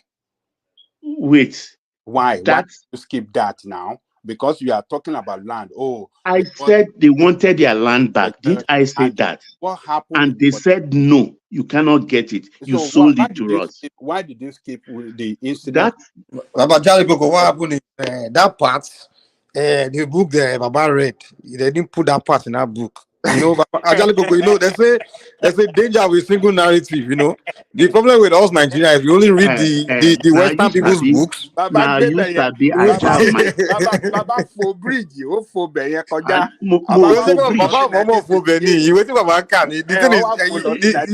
we only read one side of the story, like the Israeli side, the English, the Western side. They are running with that now. I use the word politely. I said they want their land back. And they said, no, I can't give you because you sold it to me. That's sufficient as far as I'm concerned. Whether they fight, they kill themselves, that's another story entirely. It doesn't matter. The matter of 1948 does not matter to Baba. It does not matter. For me, anything, it's nothing. That is, we have to skip it. You know, Chimamanda said it. There was no Angelico, that's revisionism. There was no massacre in 1948 you're talking about. It never happened. Religionists. But it never happened because it's made up. You're not telling the entire story. So, Prince Daddy, where did you learn your own? Which version of history did you read? Is it just the Jewish and the American version? No, I'm just putting the facts. It is true. It is true. The danger of a single narrative. You guys only consume one side of your own narrative now. It's the same thing in Africa. We read the British side of our history. So they only teach us about how they came to stop and clean up twins, how they came to teach us this and that, or they will never tell you how they enslaved us. The British, when they wrote our curriculum in high school, they didn't include we came to kidnap your people and so they will never tell you that. They will give you one side of the story. So that's unfortunately we tend to consume one side of a story and then we just think we know everything about this. The one you want it's just very unfortunate. At least maybe you should take time to narrate. The one you want to narrate. Was it the true narrative? The one you know, is it true? No, it's not about who know. It's not about true or false. If two people have an issue, you hear both sides of the story, so both of them give you their accounts. That's the point I'm making. Yeah, I can care less about the Jew and the Palestinians. None of them care about. But what I'm saying is, I'm not saying you in particular, but a lot of our people, especially Africans, we tend to read one book about a people, right? And we don't understand that if it's an issue between two sides, Mike, we get it. Okay, bring it to today. Even about ourselves, we learn about, most of us consume story about ourselves from someone else. We don't even take time to go and dig among ourselves to find out what is our own side of our story. Most Africans learn their own story from British book. In British, you don't want to tell you your own story. It's unfortunate. Baba, please bring the story to the modern time. Okay, let me cut into the chase. Baba, quickly, I have this question for you. Because when you are doing your oratory, it was quite impressive. You mentioned that the Israelis, they were so good that within the shortest possible time, they were able to build their country and everything was like turned to El Dorado. But you've forgotten that when they take them there, the Western world, they help them a lot financially. Everything they used to support them. That is one. I want you to take into consideration. Baba, let me jump in right there real quickly. Remy, you forgot that. Can I just? No, I'm trying to answer your question. Let's stop right there so Baba can continue. Well, if forgetting that, you make it sound like jewelry was non-existent before 1948. The development that took place in Germany, okay, in Spain, were part of the European jewelry that developed those places with their ingenuity and creativity. All they did was bring all that back home to develop their space. No magic. No magic. It happens. No magic. Okay, fine. Baba will take it up. The second question to you, Baba, is this. Fine, they sold some land to them. But why is it that after years and years, they continue to expand, taking their land they did not sell to them? Can you answer that one? Those land they did not sell to them. Why are they taking it?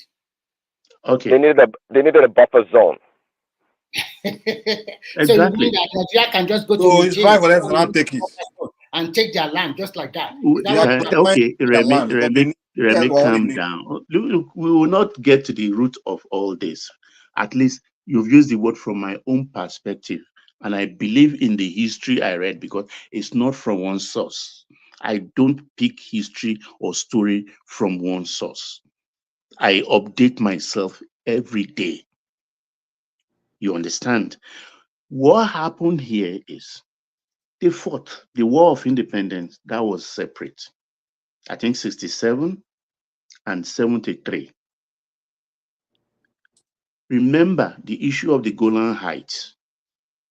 The Golan Heights was claimed by Syria. Israel bought Golan Heights from Azad, the father of the present one that is there. Are you sure? When did they buy? They have their receipts. These are people. Is the war? They have their 7 war. They annex it. Which receipt? Oh my God.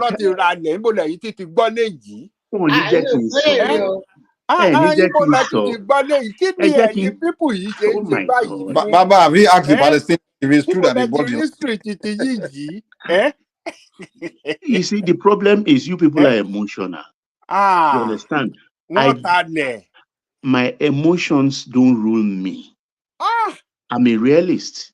You understand? Because when the Israel why if they bought it, why did they annex it? Hold on. Why did they annex the land that they bought? If they bought it, they would have acquired it legally. Okay, I tell you, Coco. Let's let Biggie comment, guys. Well, let me answer the question. Sorry, 1 second. I just want to say one thing. Baba and everybody supporting all these things. You go to Israel today and go and put your Bible and your cross in front of you and see how fast they're going to spit on you. Wait, when we talk about that's another section you are going. They are Jews. But the issue is that Golan. I'm a Christian. It's a different thing entirely. That is correct. That is correct. Yeah. Well, you are Can I finish? You are not even allowing me to. You are just taking things off my head. I don't know. I'm confused now. Look, I'm a Christian, and by my own I go there to walk in the step of Christ, where I read both in the Old Testament, which is principally the Torah, and what's in the New Testament. I want to see where is Jerusalem. I want to see where is this, where is that, the well of Jacob, the this of that. That is a different story entirely. But what we are seeing, for instance, the Golan Heights, Israel during the 67 war discovered that most of the ground the Arabs were making was from on the top of the mountain. They're on the top and they're shelling them. But they have the ground side climbing up to the mountain. It's their property, part of Israel. And that is how they managed to get to the top and annex it. Is still a miracle yet untold, even in the highest military school till today. It's a miracle. There is nothing any military general can tell you. You understand. But what I'm telling you, the core matter here is, like Prince Daddy said, Israel did not wake up and start erecting barriers or extending the land. It's all about security. If their security had been guaranteed maybe 50 years ago, 40 years ago, this matter will have been settled once and for all. But people like Yasser Arafat was like a playboy terrorist, playing to the gallery, and he glamorized the whole thing. And You see why we are saying that you are injecting this emotion and religious sentiment into this thing just because you are Christian and you believe I told you, I'm not talking about religion here. So what you are saying, you are calling Arafat a terrorist, this thing. He was a terrorist. He was a terrorist. Yeah, you're calling him. How can you say that? Even Mandela was called a terrorist. So at some time, Yes. So is Netanyahu also a terrorist? Okay, answer that question from Premier. Netanyahu is the elected president of the state of Israel.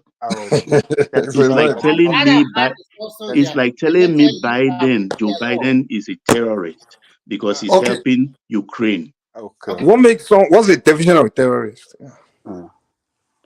Somebody who carries weapon, a renegade, is a terrorist. To attack another party or a state is a terrorist. Anybody that carry weapons against?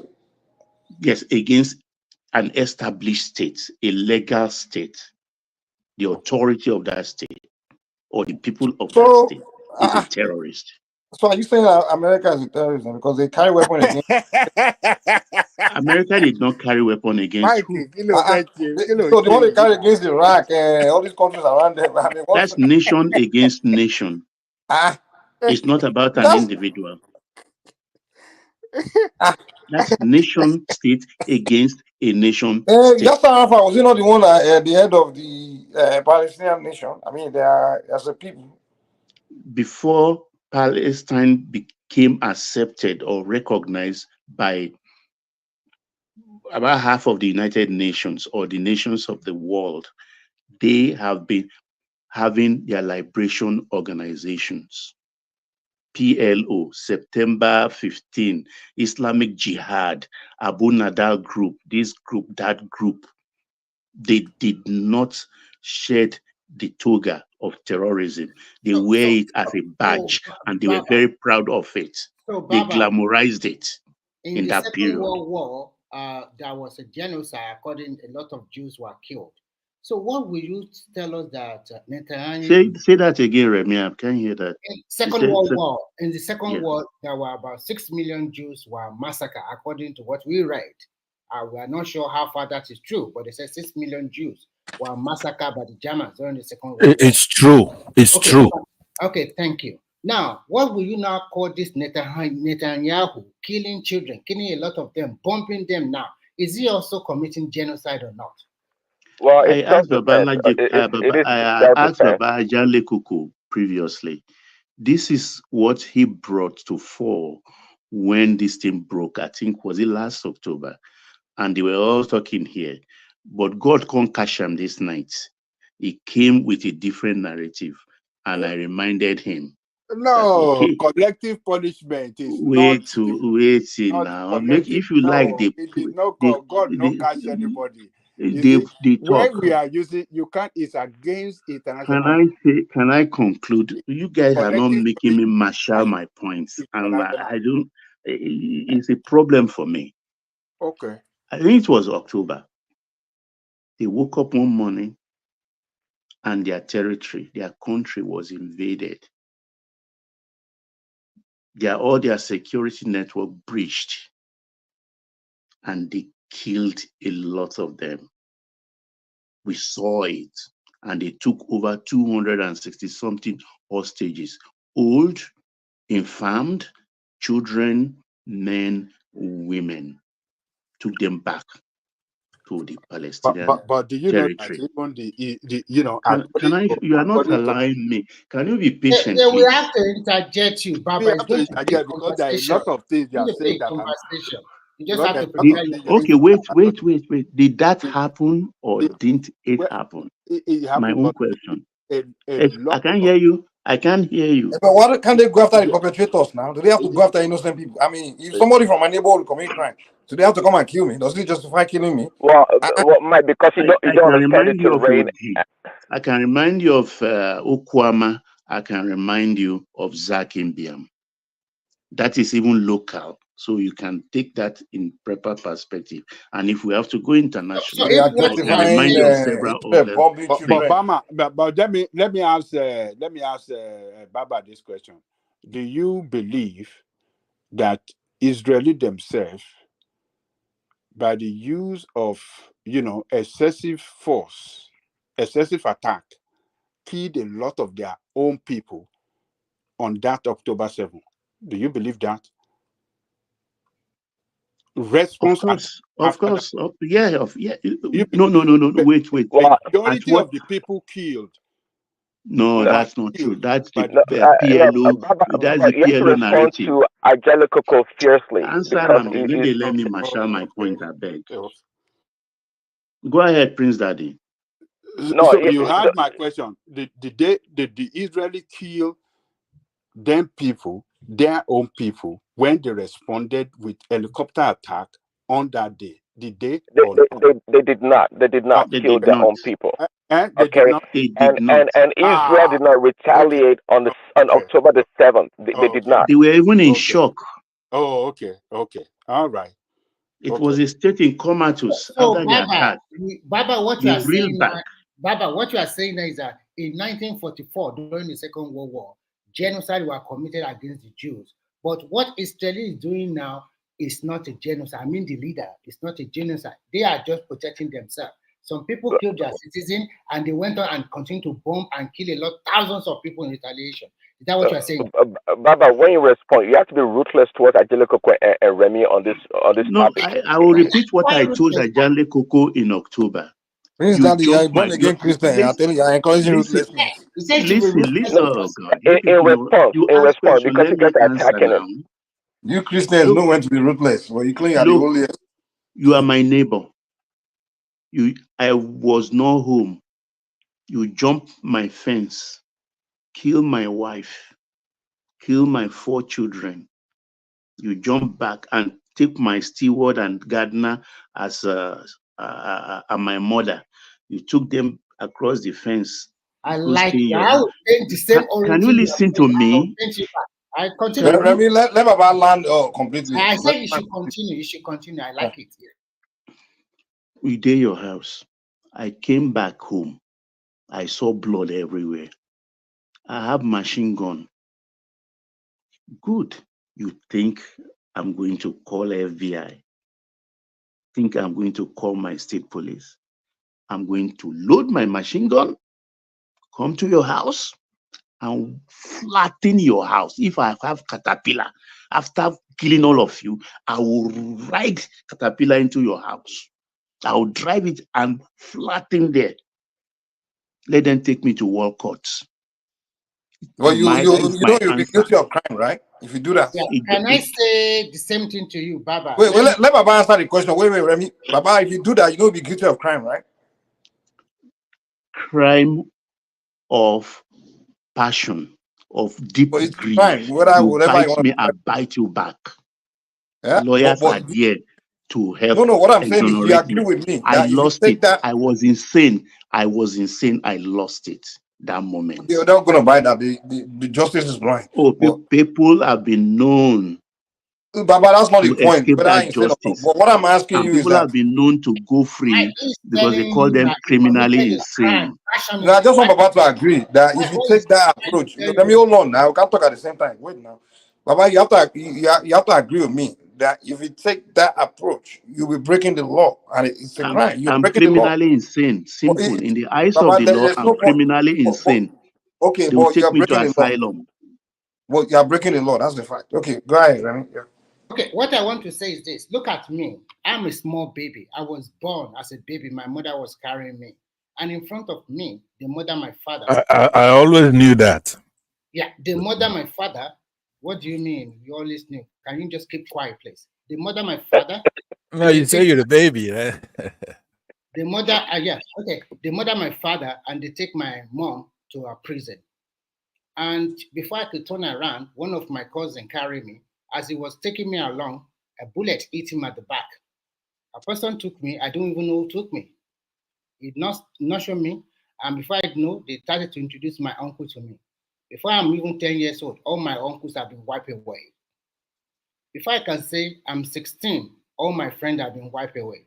I became lonely. I cannot go out of my place where I'm living. Education-wise, I cannot get. Food were being sent to me from the sky every time. I never have peace in my life. Everything has been turned around. There's nowhere to run to. If I run to left, there'll be bump. If I run to this, they'll be beating me. If I run to that, there's a gun waiting for me. There's no hope, nothing left, and this is my land. What should I do? Baba, answer the question. Baba, can I help you with that? Please go ahead, Pansat. Let Baba answer now. No, you can't help. Let Baba answer that question. Pansat, please help. No. Baba, only help people now. All right, Baba, go ahead. I know you're capable. Okay.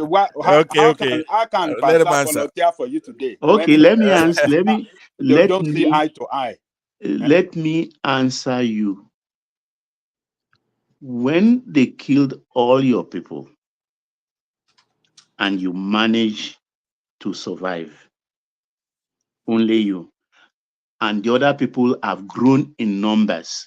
Yoruba says, and I will try to say it in English too. If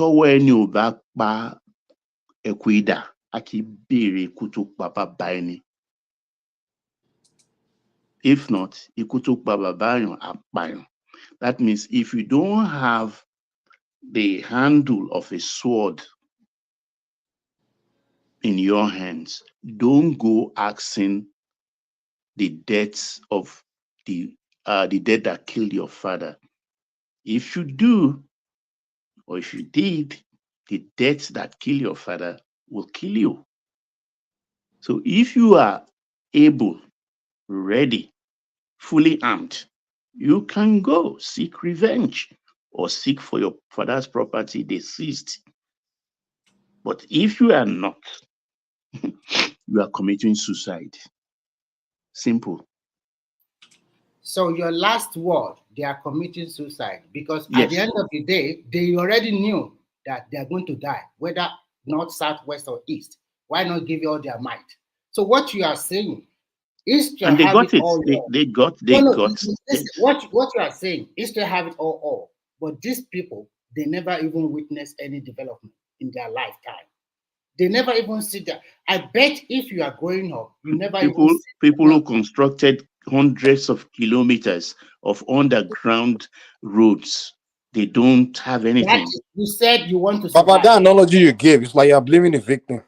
Yes. So the person that killed the father, it's okay, but it's the fault of the person that wants to revenge his father's death because he wants to revenge his father's death. Is the one we have to point finger and blame. Go and find out the reasons why they killed the person's father. So the reason too, these people will justify their action. What I have painted is that at the end of the day, you can all see that the people, the whole world, come together in the 1940s to support Israel because of what happened to them. We never believed that things would turn around this way. And today you are justifying their action as they are trying to protect themselves. You, as an elderly man, how do you watch on TV? I'm speaking to your mind directly now. You watch on TV and then you see children, 4 years old, baby, being born. Do you know the amount of bomb they drop on them? How do you feel that way? Even I know you can have your biased mind. How do you feel? Okay, I understand your question, Remy. Justify that? I know that. Look, I know that what the Palestinians also do. I mean, those Hamas did to them to go to the Israel to their own children. But at the end of the day, I just asked myself, does it mean if they kill 10 children, then I will go and kill 500,000 children? What's your plan? I think we should all search our soul and tell the truth. Please. How do you measure revenge? I understand the question, Remy. Sorry, Baba, if I can interject. So, on one man's show, I think it was October the 7th or 8th, the day after.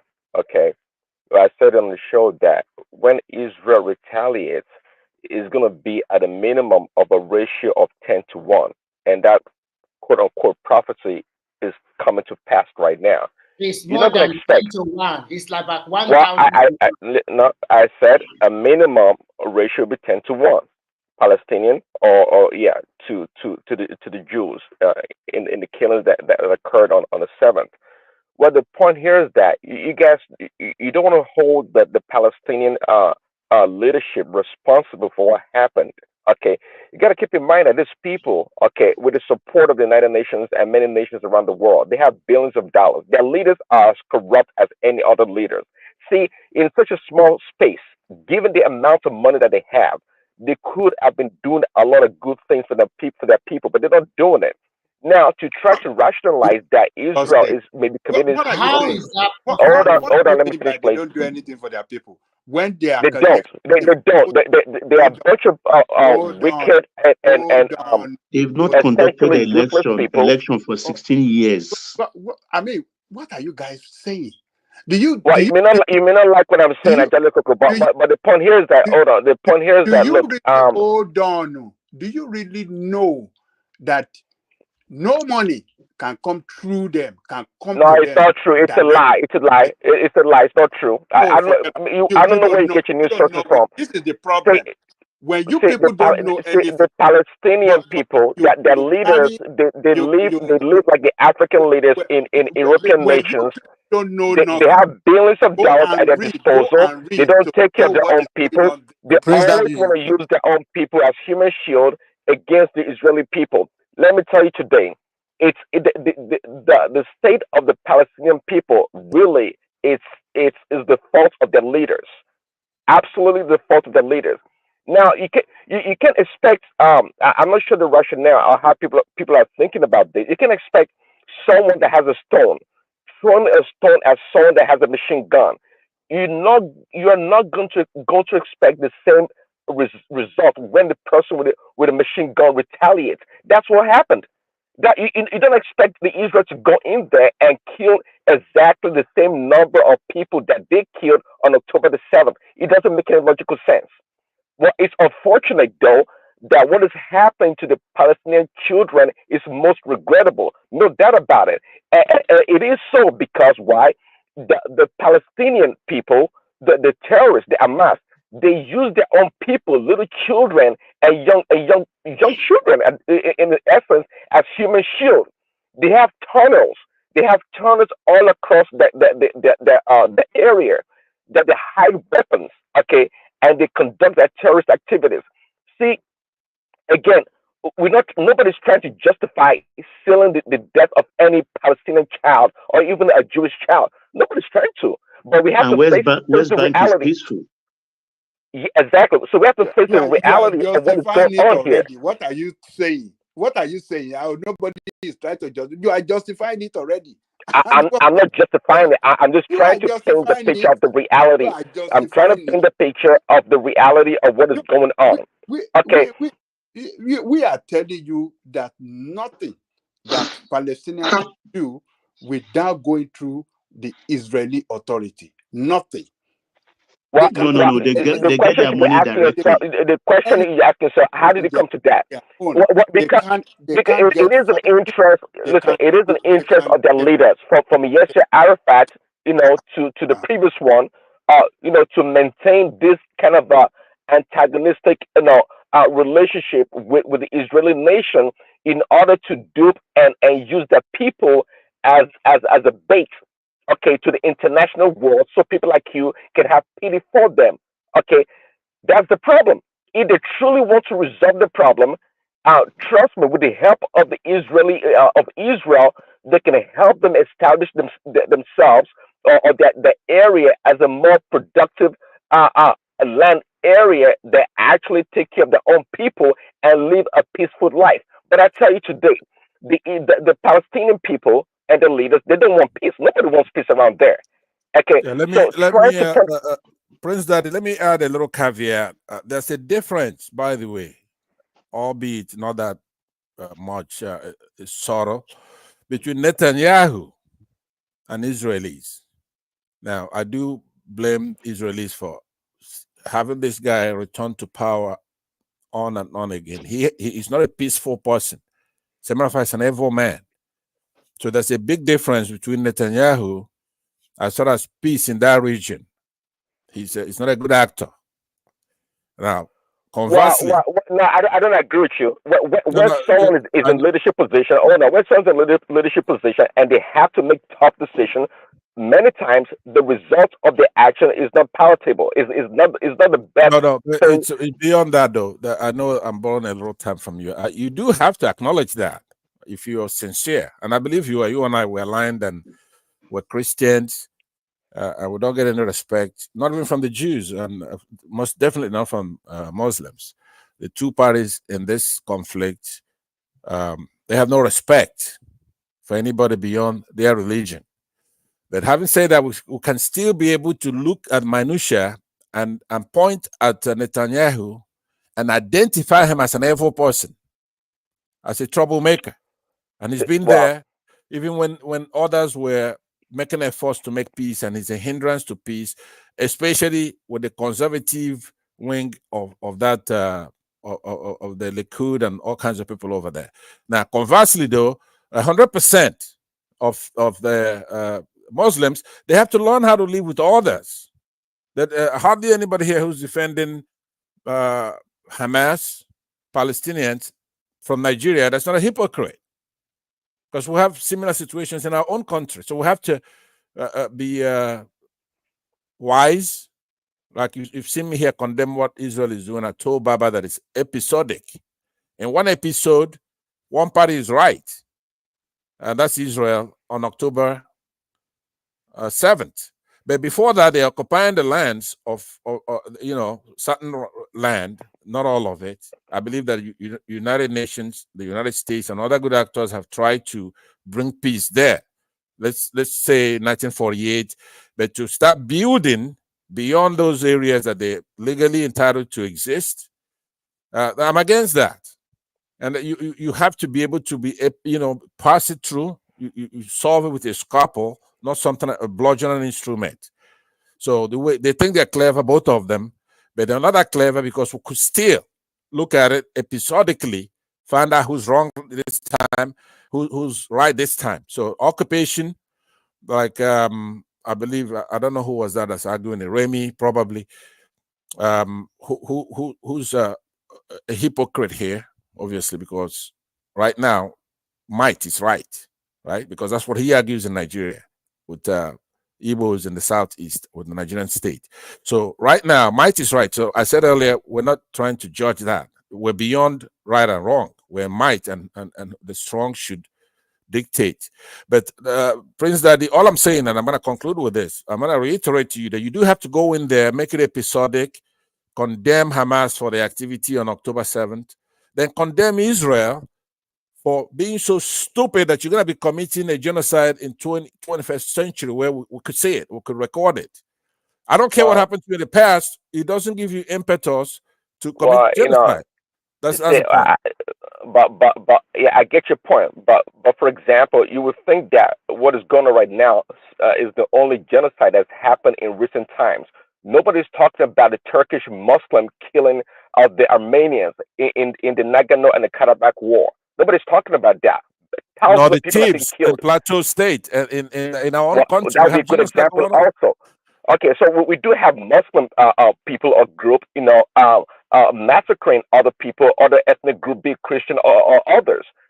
So what Israel is doing is, it's unfortunate that children have to die again, but they have to respond. They have to respond. They have to respond and put evil in its place. Now, when people like Angelico talks about, is that a way to put evil in its place by bombing thousands of children? That's the way to put evil in its place. Well, see, Okay, in war. Okay, What kind of you're a Christian are you? military guy. Oh no, in war. You go to Okay, church, you you say make it one sound. thing, but in life you don't Oh do no, what. in war, you make it sound like everything is planned as everything goes as planned. Well, that's unrealistic. Okay, we all know that. And I just told you earlier also the reason why we have many children on the other side dying is because of the deliberate action of the Hamas and the Palestinian people to use their children as human shield. You gotta keep that in mind. These are Hebrew people. These are wicked people we're talking about here. They don't want peace. They don't want peace in that region. And the only democratic country, essentially Israel, in that region, they don't want it to exist, and Israel has to exist no matter what. I mean, it's a Let me agree. Zionist ideology. Let me Sorry? agree with that, Prince Daddy. Let me agree with that. But you see, you're one of the people here that I want to praise. I want you to be upstanding and like Mike keeps saying, you're a Christian. Of course, you're a good Christian. A Christian doesn't mean that we're gonna sit there and have people come and kill us without us retaliating, right? Our people say, there's a proverb in Igbo that says "Isibuta ivu yabaya," right? So you're gonna have to, Mike, understand that Christianity doesn't mean that we're docile or a fool or we're fools. We have teeth. Turn the other cheek. Right? Turn the other. So if Yeah, that is the analogy, we that turn the other leads we turn the other cheek when you slap us, but when you go into our secondary schools and you take 300 girls, we're not gonna turn the other cheek for something like that. Or if you turn off the beavers and things like that. So now, what Prince Daddy is saying, I agree with him totally, right? But I still do want him. Don't be upset, Prince Daddy. Don't worry. What do you agree? He slap you, you turn the other cheek. That's what you're telling me, Pastor. If Remy slap you, you turn the other cheek. If people are watching, but if nobody's watching, I'm gonna shoot them, right? So, but listen to what I'm saying to you. Look, so Israel, right? Israel. I am not going to Prince Daddy. I'm addressing you on this, and I really want you to have that kind of spirit.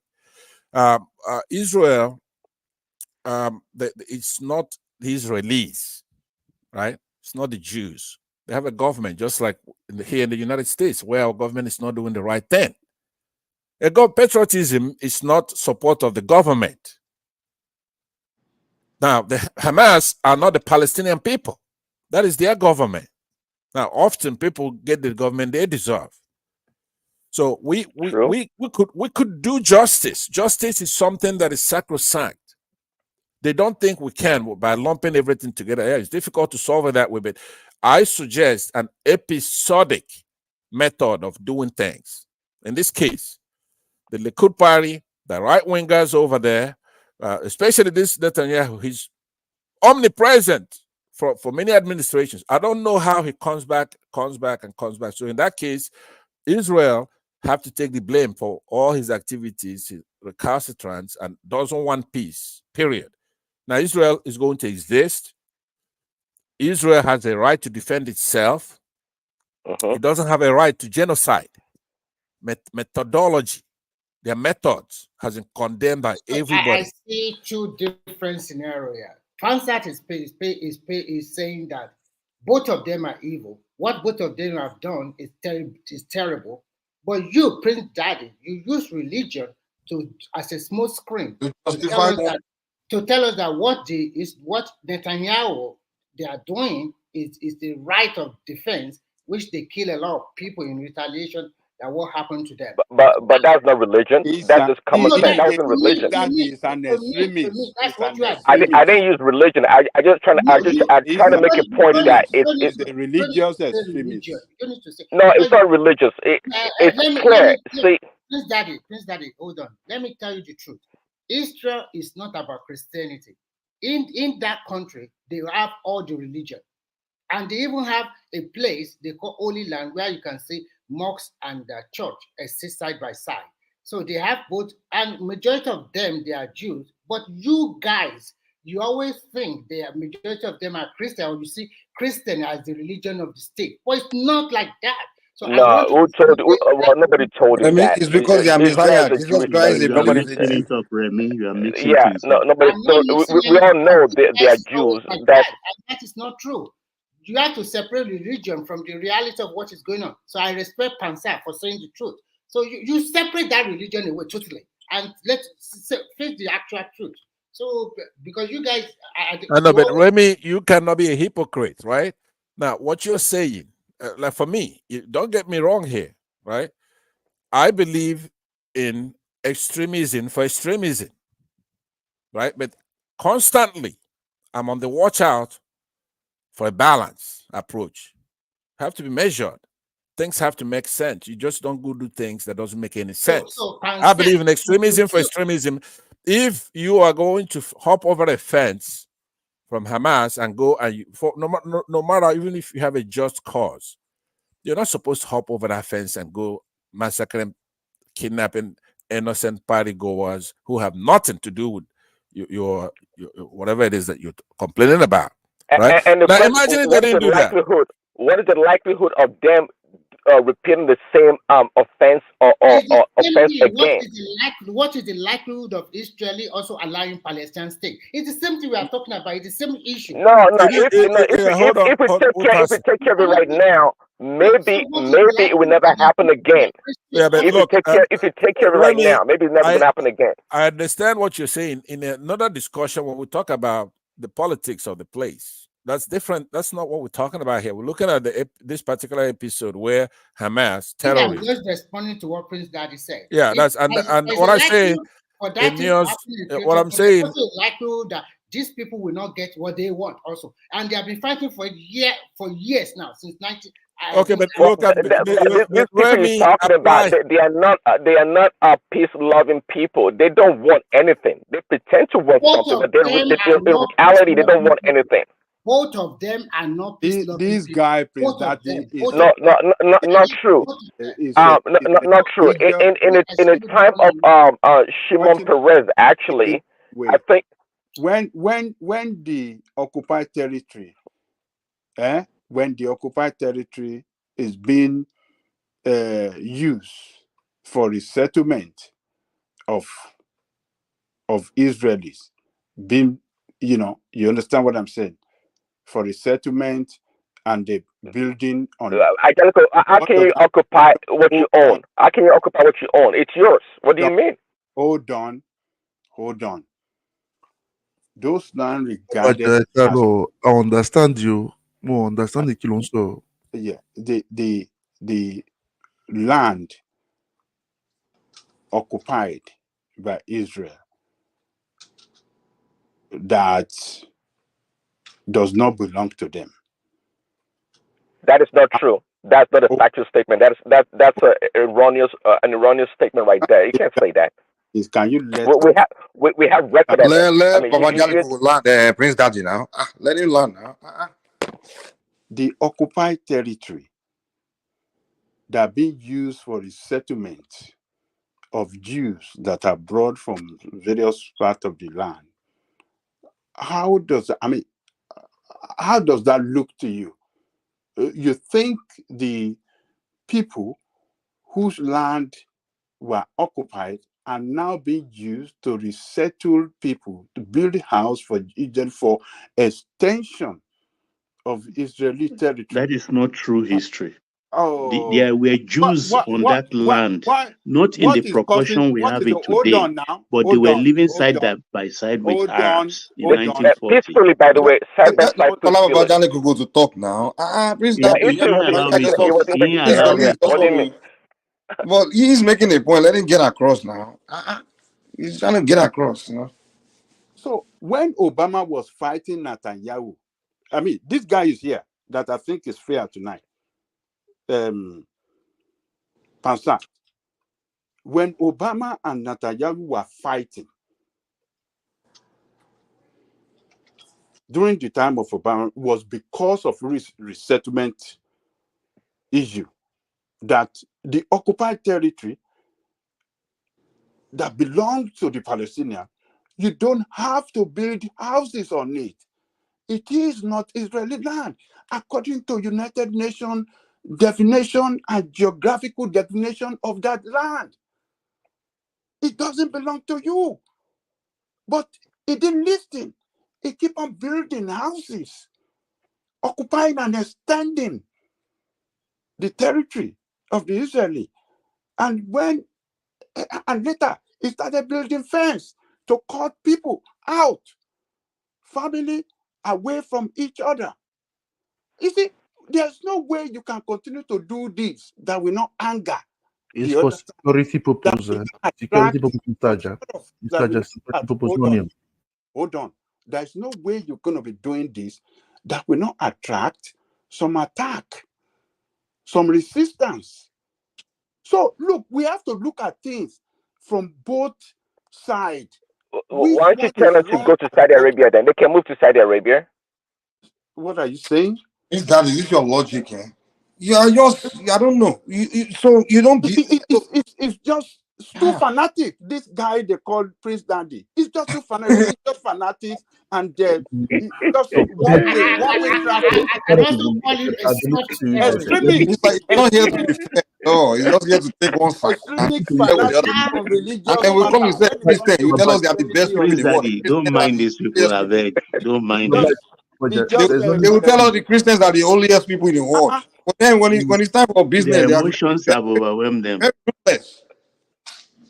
So we have to look at this. We have to strike balance. We have to be fair. We don't have to be one-sided on this issue. So put yourself in the position of those people. Say I'm a Yoruba man. Then you have, I'm just using for an example, Igbo people that are our close neighbor, or let me say Edo people, occupying our land and then building Prince Daddy is a Christian extremist. He's an extremist now. I can say that Yoruba people will take it easy and we allow it to continue. It is not possible. Let me just say that Prince Daddy is not a Christian extremist, right? Prince Daddy supports Tinubu. I'm just joking now. Prince Daddy knew I'm joking. Prince Daddy supports Tinubu. No Christian extremist. No Christian extremist will support Tinubu. And he does. And I've often said to him. So how do you describe him now? How do you describe him now? No, what I'm trying to do, what I always do, somebody like Prince Daddy, I have to deal with him on issues. He's a smart Nigerian, he's a patriot, and he's a mixed bag. He's wrong in some, and he's right in some, and he's wrong in some. For example, in the polity of our country, he's a conservative Yoruba leaning. When it comes to the leadership of our country, he doesn't condemn in total corruption. But with his faith, he loves the Lord Jesus Christ. He's a Christian, he's a proud Christian. And I align with him fully on that. Now, Antichrist, such as Mike, may be attacking him with a gun. You know that Prince Daddy, Pansat, I'm going to ask you a question. Yes, know that Prince Daddy, stands strongly for that verses in the Bible that Netanyahu quoted some few months ago, that in reference to what is the genocide that is carrying out there, that God instructed the Amalek, instructed the Jew Amalekites to come and to go and kill all the Amalek, including their children, their animals, and everything should be wiped out. Do you believe that the God that you are serving really instructed, was behind that kind of genocide that is mentioned in the Bible? Do you believe the God you are serving, Passat, was truly behind that kind of thing? I believe I can quickly respond to that really by saying I want to listen to Passat. I want to know which side they stand. Yeah. Didn't God bless weapons of war in the Bible? No. Baba, Ejo. I want to hear from Mr. Passat. Talk, Mr. Passat. It's a question. All right. No problem. Either one of those two can answer this question. Baba can answer it. Prince Daddy could answer it. But let me say that I believe the Bible from the cover of that Bible, then to the back end of the Bible. But the human translation, you have to be in the spirit when you read the Bible. Now, you want to make sure that's a verse in the Bible that says that if there's an evil you commit, then you're going to have ears, but you cannot hear. You're going to have eyes, but you cannot see. Right? So now, a lot of people are like that, like Mike here, right? When we're talking, go directly to the no, that's you're not answering the question. I want to hear Answer the question. listen. The question is that Uh-uh. it's a truth in the Bible. That's the way the Amalekites were dealt in that case. It doesn't then mean that some evil person is going to go quoting the Bible. Like, remember when the Lord Jesus Christ was here on earth, the devil came to the Lord and said, look, all you have to do is worship me and I'm going to give you all these kingdoms. You quoted the Bible. Quoted the Bible about food. Can you just let Baba? Hold on. So the Bible is often quoted by the devil, like Netanyahu. It's an agent of the devil. He's not a good actor. Nobody, even in Israel, they will tell you he's not a good actor. Here in the United States, he's not a good actor. So in short, you don't believe in his action. It does He's not a person. Please, relax. I'm gonna be done. Let me post a signboard. I'm gonna be done in less than a minute because I'm waiting for my turn. So it's not intimidating to me for agents of the devil to start quoting the Bible. The Bible is true word of God. Now, okay. So what you're saying is that you believe strongly that God instructed that genocide that was carried out against the Amalek. You believe in it? When God does it, it's not genocide. When no. Yes. Listen to me. Listen. When God does it, it's not genocide. Okay. Right? Okay. Right. So, Mr. Passat, yes or no? So let me ask you another question. So in this same Bible, God commanded that yes, we can take human being as slave. It's approved by God that take human being as slave. What verse? What chapter and verse? So we know what we're talking about. Oh, hold on, man. You know what? I don't need to quote chapter. You gotta quote it, but you have to read the minimum with the Bible. You have to read it in context. In context, talking about. You should read the Bible with spirit, but in your case, at least the context. What are you talking about? Is a spiritualist. Is a traditionalist. He doesning know the Bible to that degree to quote it. But I tell you though, there's a guy in the comment section in Wachuku is making a great point. He's making great points about talking about the Amalekites being wiped out. Please, Daddy, let Babanjalico go land his point. Let me land. It's not fair.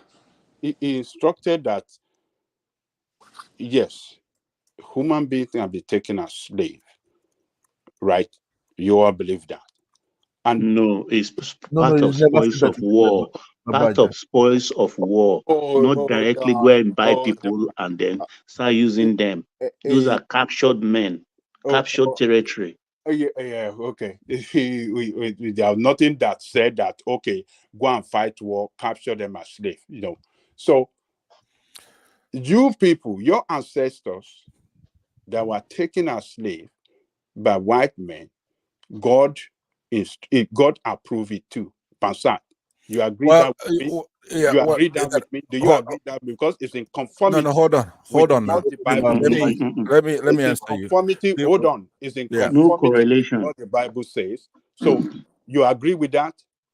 Let me answer you this way. Listen to me, right? Yeah. The part of the Bible that I suspect you're talking about is 1 Peter 2:18, where Peter was writing.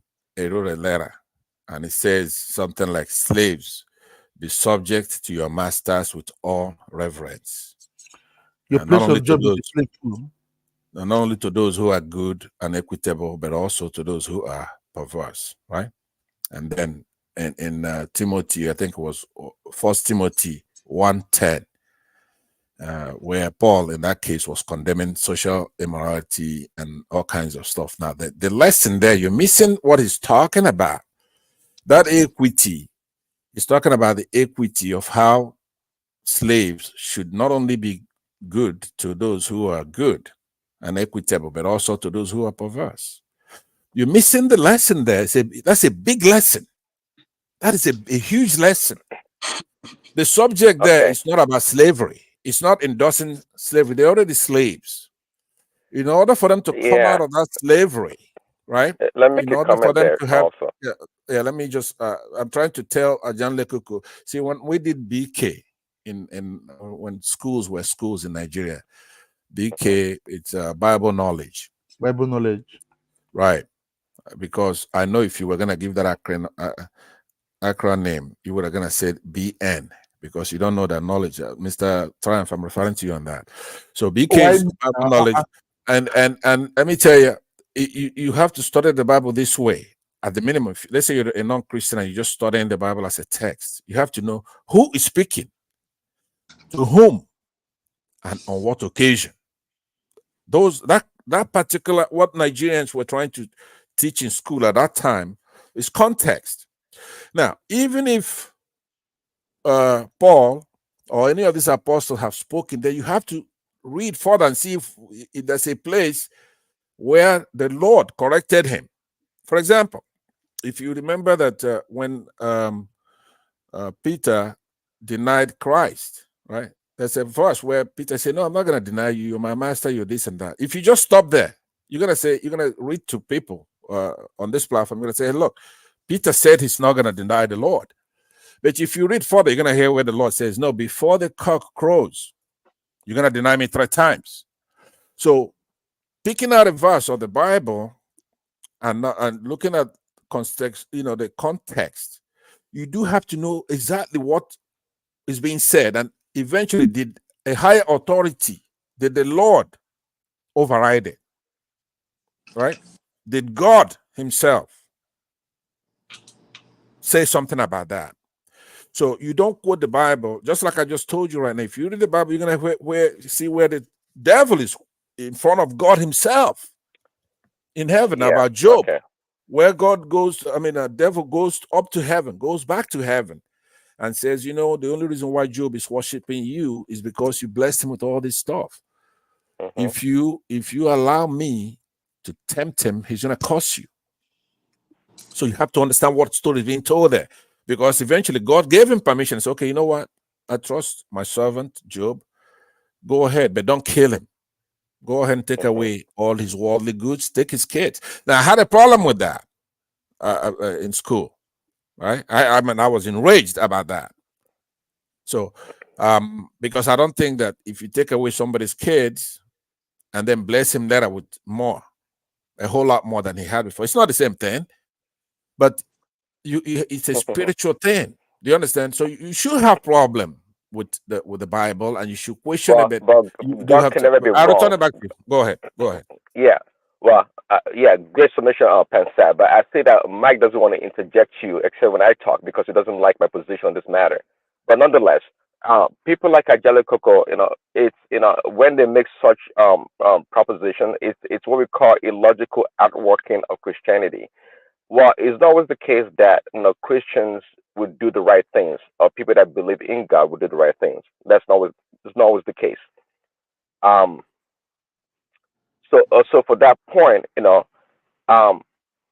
slavery, slavery was there from the beginning. It's not an issue, but the Bible tries to tell us how to deal with people, be it slaves or masters. Okay, so there's no need to have a gripe over slaves on how we deal with slaves. And when the white man came to enslave or colonize the Africans, well, I'm not saying it's God that gave them the permission to do that, but if you know the Bible, quite frankly, you would know that actually God told the Judah, the Jewish people, that they were going to be enslaved, and that happened to the Jewish people. Why? Because they broke the law. They were not worshiping their God. They were worshiping a false god and idols. For that reason, God, told them that they were going to be enslaved, and they were enslaved. So see, you have to put a lot of things when we're dealing with. Nobody knows God in entirety, so let's not pretend that when God tells us to do something that we actually know the entire motive of why He said so. Nobody does at all. Okay, so. And we talk a lot about the Jewish people, and I've said it here before that even the Jewish people, only if you knew the suffering that they've had over the years, from the time of the Bible to present time. They've gone through a lot of things, a lot of hardship. Can You you want to talk list the about the things they went Holocaust? besides the Germany, this thing? Which other things they went through? Well, what happened in the Spanish Inquisition? What happened? Most of the Jews in Spain were expelled.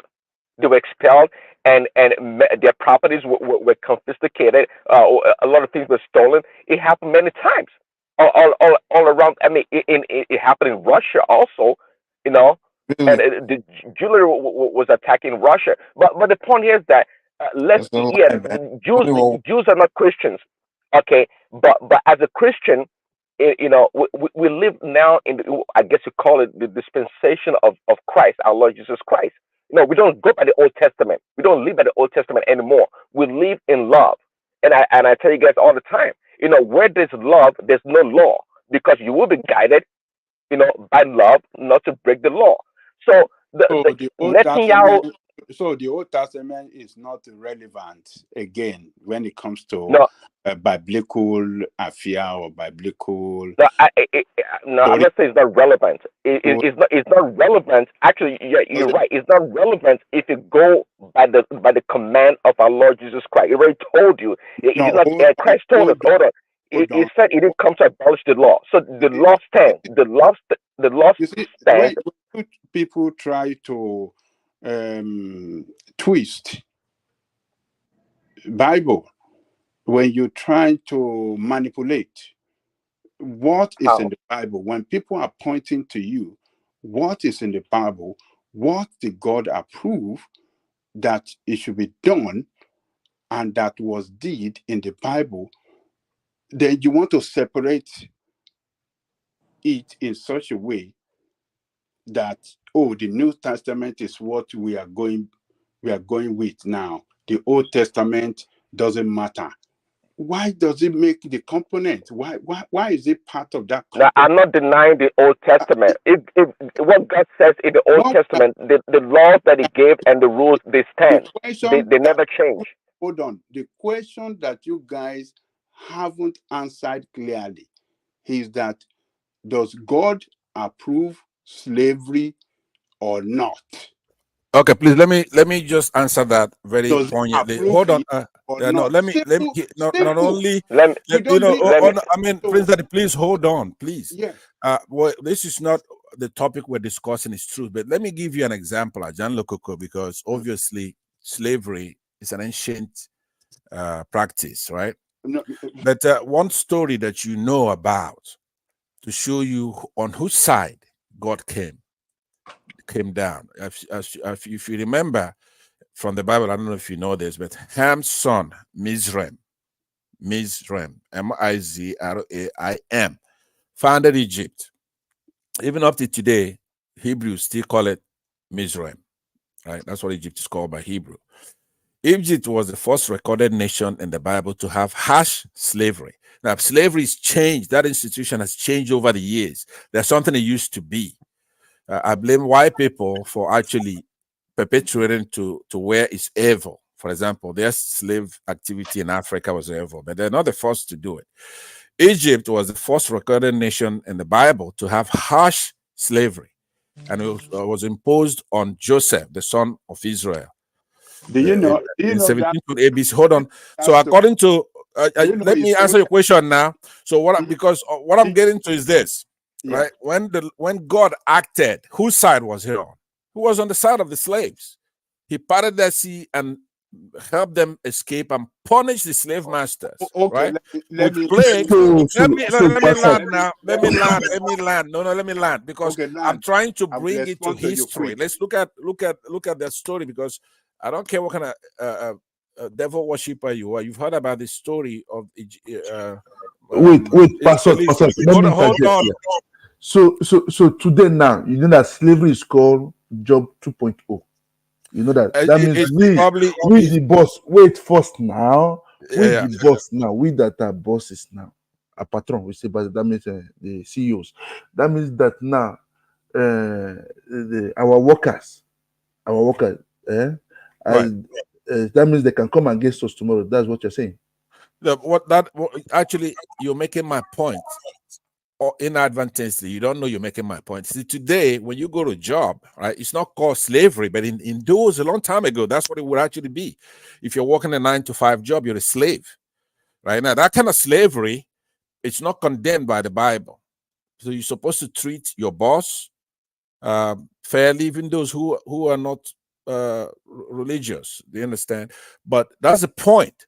That slavery as an institution is gone overboard. I mean, it's gone many ways. Up like today, the only places that are practicing slavery are actually in Africa, believe it or not, in the Darfur here and in Sudan. They actually are practicing slavery. Now, every other society have done it. There's nobody who's like the North raiders of Scandinavia that enslaved other European people. Beginning in the 8th century AD, you had the Moors enslaved whites, black Moors.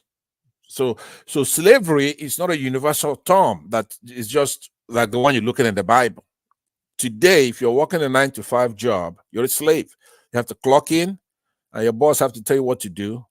You can leave whenever you want to, actually, or you're gonna get fired. Right. So, but it's called a job today. So the Bible is a ancient document, but you have to be in the spirit to read it. Stop quoting the Bible unless you're a Christian. Stay out of it. Go do your own thing. Let me respond to Right? you. Stay out of it, Angelico. Stay out of it. Let me respond to you. You see Yeah. what you make reference to, that a Egyptian took some people as slavery and God came to rescue them. Do you know that historians have debunked it? Historians, if that are even the Jew. No, but I'm saying if you look at that story, hold on before you continue. You continue after me. Hold on. What I'm saying is that if you we're looking at that story, right? Just look at this. Look at it as literature. Don't put any spirit into it. The way you're gonna have to use your common sense is when God comes, and then He has to act. Whose side is He on? Is He on the side of the slave master? Because you're making a simplistic argument. So I'm using that kind of response for you. When God came, He's not worshiping the slave masters. He's on the side of freeing the slaves. Let me so talk. if He supports slavery, then why would He help them escape? Go ahead. What I'm telling you is that everything that is mentioned concerning Pharaoh and Exodus did not happen. Historians got no artifact. They search for artifact. They search for. Hold on. We watch. But that's not what we're talking about. We're not talking about we're not talking about the truthfulness of the matter, right? Hold on. You're expanding it. We're not talking about if it happened or not. Look at it. When history does not carry the truth, then that is not an history. It's a story. So what I'm telling you. Okay, can I, Mike? Let me respond to that now. Let me respond to that. You have said let at least make it. Let's see where it's going, and then you can respond after that. Let's see where it's going. So what you are saying, God came to rescue people that were taken as slaves, and that's to justify that, God does not support slavery, when in fact it is mentioned in your book, your Holy Bible, that God supports slavery. And in addition to that, what is in that Exodus, the incident that Jews were taken as slaves, historian came out with their own empirical fact that it never happened in the history of mankind. It never happened at all. The Jews were never taken as slaves. They were never taken into slavery in Egypt. They never passed through that Red Sea. As mentioned in you're wrong. I will not let you go What there. is Tori I talking disagree with about? you. You're I wrong. You're disagree with totally you there. wrong. I disagree with you there.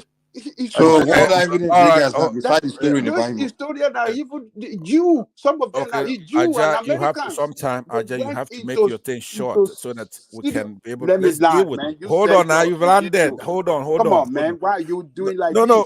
we get the Answer, gist let of him what you're land. saying. Let him land. Let him get across. Historians that are Americans and Jew, they did some research. They did thorough research. They went to Egypt, to everywhere. They couldn't find any artifact to that effect. They couldn't find nothing, and they concluded that it was lie. So you these people, man, just open your mind Yeah, and your the same sense. people that don't believe in Open your God, right? I don't want to tell us that it was not true. That it everything. never happened. Let Pastor the counter. All right, thank you very much. I never thought that would happen. Look, Ajan Lekoko, what I did is to meet you halfway. We're not looking at the verity of the story. Okay, it could be done with anything. For example, in literature, you have Macbeth, which is a tragedy written by William Shakespeare, performed in the 1606. So when you study literature, you don't try to see if it's something that happened. So I'm putting religion aside, and I want to deal with the topic of the characters, how the story of Exodus was told. Now, you have to look at it, not if it's actually something that happened, but you have to look at the story itself. And I was telling you that in that story, that God was on the side of the slaves. I've also told you earlier that the institution of slavery has changed over the years. Now, let me support it biblically. In one of Paul's epistles, I believe it's Ephesians 6:5. Now, you have to read these things when I'm quoting them so that it will then give you more, or read them later. In that Ephesians 6:5, the word bond servant is used. I have a call coming in. Just give me 1 minute. Let me tell him I call him back. Your sponsors are calling you. Yeah, baby. Are calling you. I'm getting sleepy. You're getting sleepy. Okay, I'm gonna call you back in a few. Okay. Okay. All right. Bye bye. Sorry about that. So now, what I'm saying to you in that biblical verse, the Bible in no way is condoning the practice of bond servants. They're not being paid like we're getting paid to the equivalent of minimum wage or whatever. Nevertheless, they're being paid something. So that is not racial slavery. It's a bond servant. Just like today, like what I said earlier, but I'm trying to support it biblically for you. So for you to try to change the subject, divert it over into if it's the Bible is the word of God or not, you ought to be ashamed of yourself, Angelica, for doing that. Because I know you're smarter than that. This topic should not last more than a couple of minutes from the moderator after I've moved on here. We're not having an academic debate. When you're dealing with people's religion, you ought to have some respect. It's not only because Muslims will cut off your limbs. When you talk about their book there, their Quran, which is a copy cat thing for all, we're Christians. The Bible, you have to be respectful. Don't tell us the Bible didn't happen just because we're going to put up with it. We're going to turn the other cheek for you. I believe it's disrespectful for you to do that, especially while I'm here. I like to get along. No, on a serious note, John Lekuku, you're not. I like you. You come here, and when I'm not here, you usually rational, but do not disrespect our Bible. It's your Bible. Nobody claims it. We don't do that. Normally, what I'm doing here, Christians don't do what I'm doing. But I'm trying to say, let's have some respect, especially when we're discussing quite a different topic. For you to say scholars have an issue on everything, I don't care what it is. If the sun is out there, there are people who don't believe the sun is not out there, and they believe that this universe is actually when somebody's dream. And they make their case. Now, you cannot then use that a certain or a group of scholars disagree with something as a justification for that thing not existing. It's just not right. So I'm saying when we're here, we're not here to talk about religion. That's true, except when people are using religion as politics like Muslims do. Christians, we don't do that. But don't denigrate our religion. This one I disagree with you, Mr. Passato. I disagree with you. What do you disagree? All religion uses it in politics today. All. So don't go there. Thank you. All right. Mike, move us along. I don't believe that we have a coherent topic, unless we're just free flowing here. And I wanted to get to my turn as soon as possible. We haven't heard from. What have you heard from? Is it not your turn? Is it my turn? No, because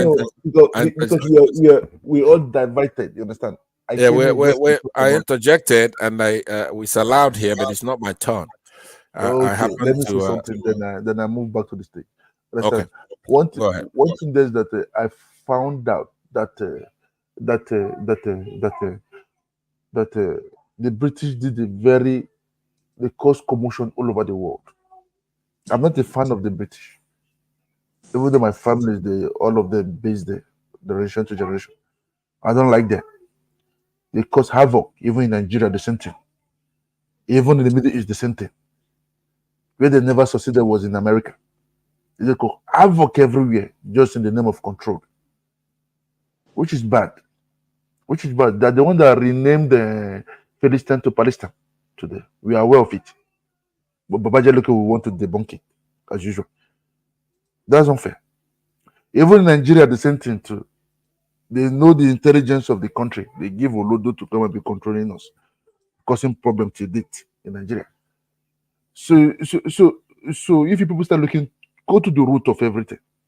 Why did they do this? Why? So the moment there is no peace in the world, that's the way they made their money. They need war to set their arms. They need war to nourish their pockets. So that's just it. So that's why I don't come into this history of Pakistan about the Middle East. I don't like putting my something there. I'm a real African man, even though I claim to be European. I love Nigeria, so I don't want the best. Understand? So Prince Daddy, my own advice to you. Understand that there's some things we don't. I'll just say, just leave it. They did the both sides are wrong. 7th of October, somebody said that it was the birthday of also Putin. That's why they did it again. Understand? You know where I'm going to, Prince Daddy. So that is so then the Israel retaliated. Nobody will tell me that Israel did not know that they are going to attack that day. I disagree with that person because they are well known, they're informed. Sometimes you let people to attack you for you to retaliate and to take more. Anytime Israel go to war, they take more lands. They take more lands. It has been there. So that's just it.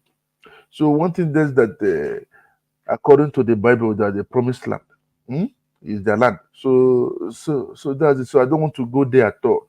So one thing that when I was in training here in France, I had the Jews. I work with the Jews there. They said that the Jews are the ones that sacrifice their own Jews during the World War II. I was shocked. But they never say it out publicly. So even the Jews, they don't like themselves. You understand? So I was surprised. And he said they were the one that did what to their own what? No, they sacrifice their own people more. Understand? They don't denounce their people. They say because in the name of money, the difference between Jews and Zionists, people should be aware of it. The difference between the two of them. So that's just it. But I don't want to go there. Nigeria, we have our own problem. When Nigeria is great, all of them want to come. When I heard that even they want to relocate the Jews also to Africa, I said, Olomaje, Leave them there. Let them continue with the Middle East. So and I have that they want to relocate them also into Ukraine too. Even what's it called? The president of Ukraine said it also. He's a Jew. He's a Jew also. So and again that, but we don't know what's going on in the world. They're just playing games everywhere. Problems. Problems. Nigeria is okay for me. When France don't do their own, I will go Nigeria. So that's it. I beg. One love to the world. Peace. Thank you. I leave the floor. So, Prince Daddy, this one that Iran has attacked Israel now. What will happen there? What do you want to happen now? What do you want your Israel daddy to do? Should they use nuclear bomb on them? Prince Daddy. He's listening. I know he's listening. Eh? No, I hope. That's why I used to tell you guys. When I say something, one man used to laugh. I say stop food and people. The food of the prices will go up this time around. Dollar will go up again in Nigeria. I'm telling you, it's not going to because I told the people that everything came down because of what this festive period of the Muslim. Everything is going to go up. Prices of things go. Even petrol will go up. They cannot pass now when they block the whole what's it called the Middle East now. No ship can pass. All the prices of everything will be times two, and my people are not ready. Africans are not ready, and they're the ones that are going to suffer it most. The last, oh my God, who did this to us? I believe one day Africa will open eye. What is that? Just leave them, let them be killing themselves. When they kill themselves, finish. We will take over. They see that the human race starts with black. It will still finish with black. So that's it. So now today the slavery still continues. They says according to my former boss, he told me that it's called 2.0. Your job is a word of saying that you're a slave. So that's just it. I will still believe it. Understand? Those days they give you food to work. Now they pay you to work. So that's it. So I just want that and God. I still believe in God. Till tomorrow, that God should intervene. That there should be peace in the Middle East. That's it. And we had that. And the Bible says that there will not be peace. There will only be false peace. Oh my God, have mercy. Understand? Just at least because the innocent are the ones dying. Our omolomo, so that's it. So Babaja, it is silence. You don't become silent now. You don't talk again. No. And I can't leave me for floor. Only they talk. Kilele you. But can she talk at you? Okay, Mr. Mike. Please, that Mr. Triumph. Yes. You don't try well. You don't talk well. Talk well good. Na Pansat and Prince Daddy. Now then they do hide and seek game, thinking that all of us here doesn't know how you can put a piece of meat in your mouth and the magic that we now use and how you disappear. They thought we don't know how to how it works when you put some piece of meat in your mouth and it disappear quick.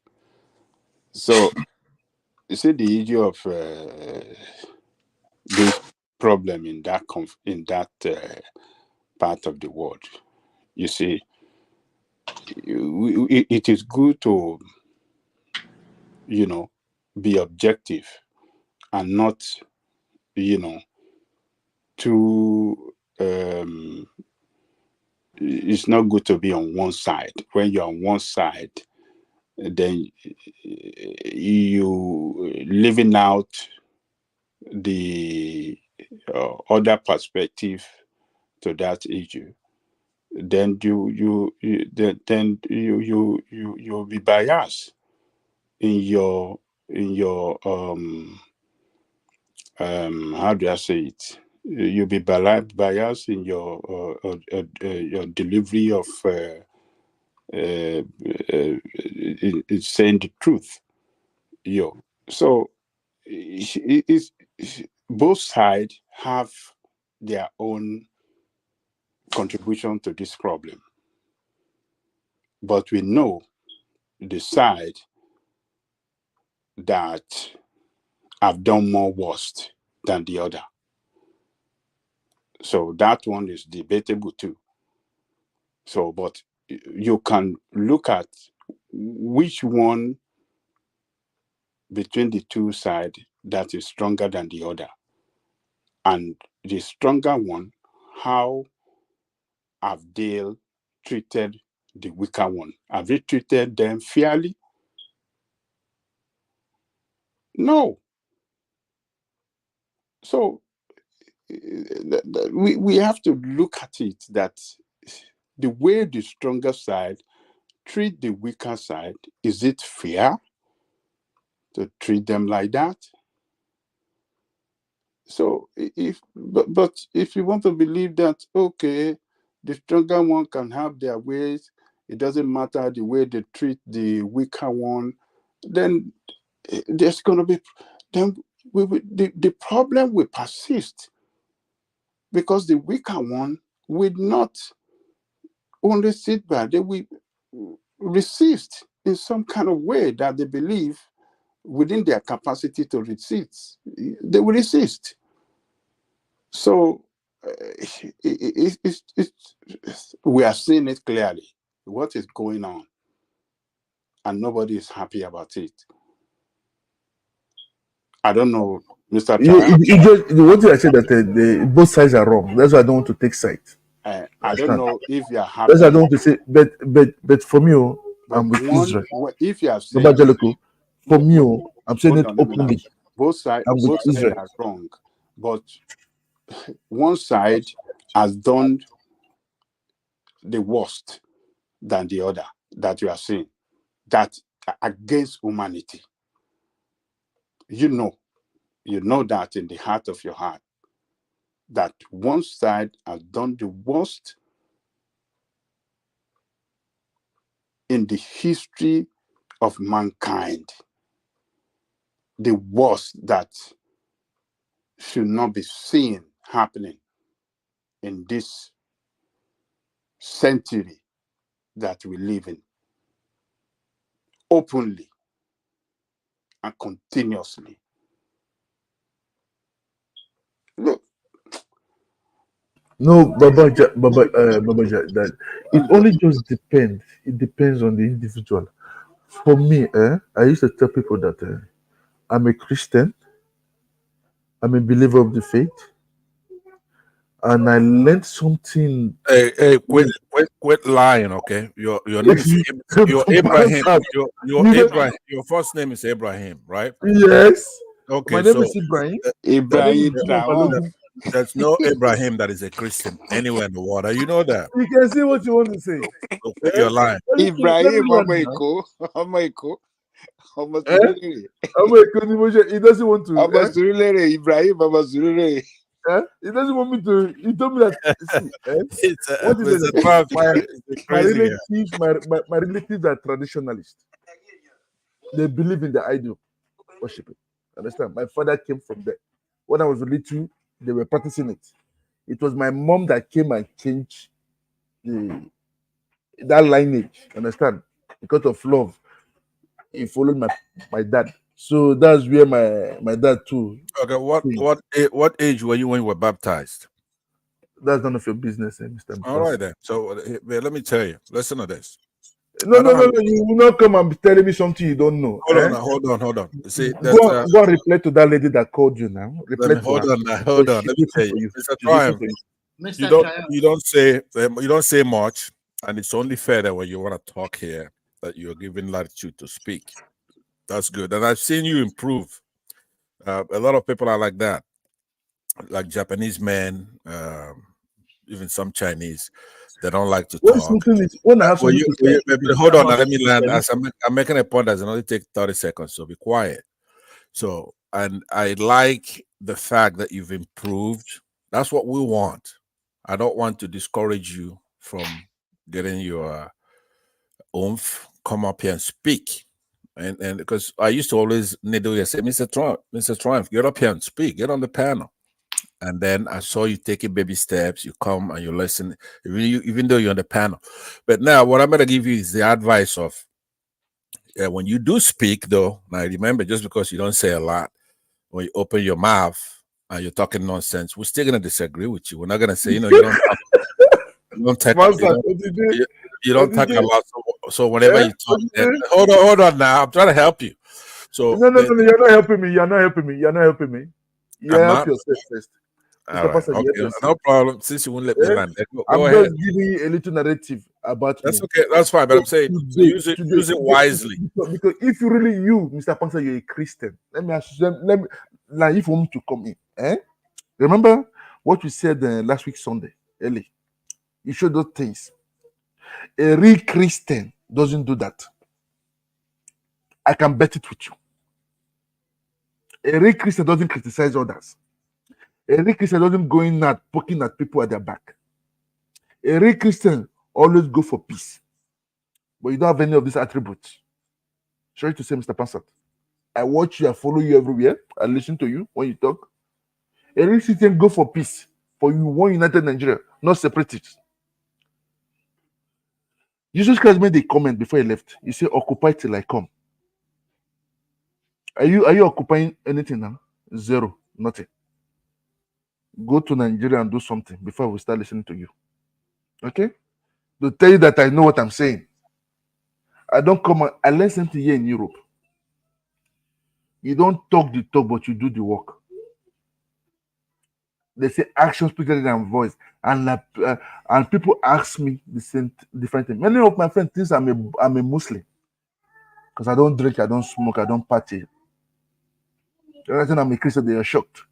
Because many Christians smokes, many Christians drinks, party. Is when calamity comes, they start praying. So that's just many Muslims. Hold on. I don't call himself a Christian. I don't womanize. But look, Mr. Triumph, you've mentioned some. I don't smoke. I don't drink. Hold on. I don't mess around. How do you say that? But listen. No, sir.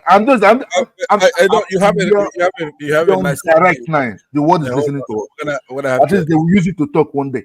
We're gonna have to we are creating a monster with this Mr. Triumph. When in about a month, we're not gonna be able to get a word in here, right?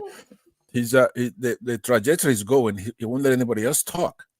From being mute and not saying anything to just talking. I will give you anything. Hold on now. You gotta be able to hold on and hear somebody else respond to what you said. You said Muslims don't drink. Muslims don't. People think you're a Muslim because you don't drink, you don't smoke, and some other virtues that you mentioned. But maybe you commit a lot of terrorism. Maybe you kill a lot of people. You kidnap girls from Chibok girl. Maybe that's they think you're a Muslim because you're a terrorist. No, but wait now. Wait. You're not a true Christian. You can't cherry pick. You cannot. You can't cherry pick. I see a lot of. So, with a moderator, you're gonna have to do your job. Mute this guy after he talks. Let somebody else get a word in. There's a guy here in the center, Boaz Biggie. He's ubiquitous in the comment section, but he never says anything. When you have smart people here like Ajan Lekoko, Prince Daddy, Triumph, Mike, yeah. So what I'm saying is that when you are one man does the same thing. I want to say something because they have been talking for a long time. Yeah, I'll pass it on to you. Let Pastor land his point right quick. Please make it short so Remy can come in. Yeah, but please, after me, please let it be my turn. So here's what I'm saying. If one man and others here, they say, well, Northerners are trustworthy. They give you water. They're very nice when you see them. Okay, yeah, but that's one side of the coin, right? You gotta call a spade a spade. That's one. The Northerners here, they maybe I don't know them really like that, but a lot of people have attested to how nice they are in Nigeria. Some people even say they're the nicest tribe in Nigeria. They're nice and they're friendly, but they also will cut off your limbs. and they kidnap your girls in secondary schools. Don't go there, Mr. Pastor. And they come I in. disagree Hold with on. you. Please be quiet. I gotta pass it on to Remy. They commit terrorism.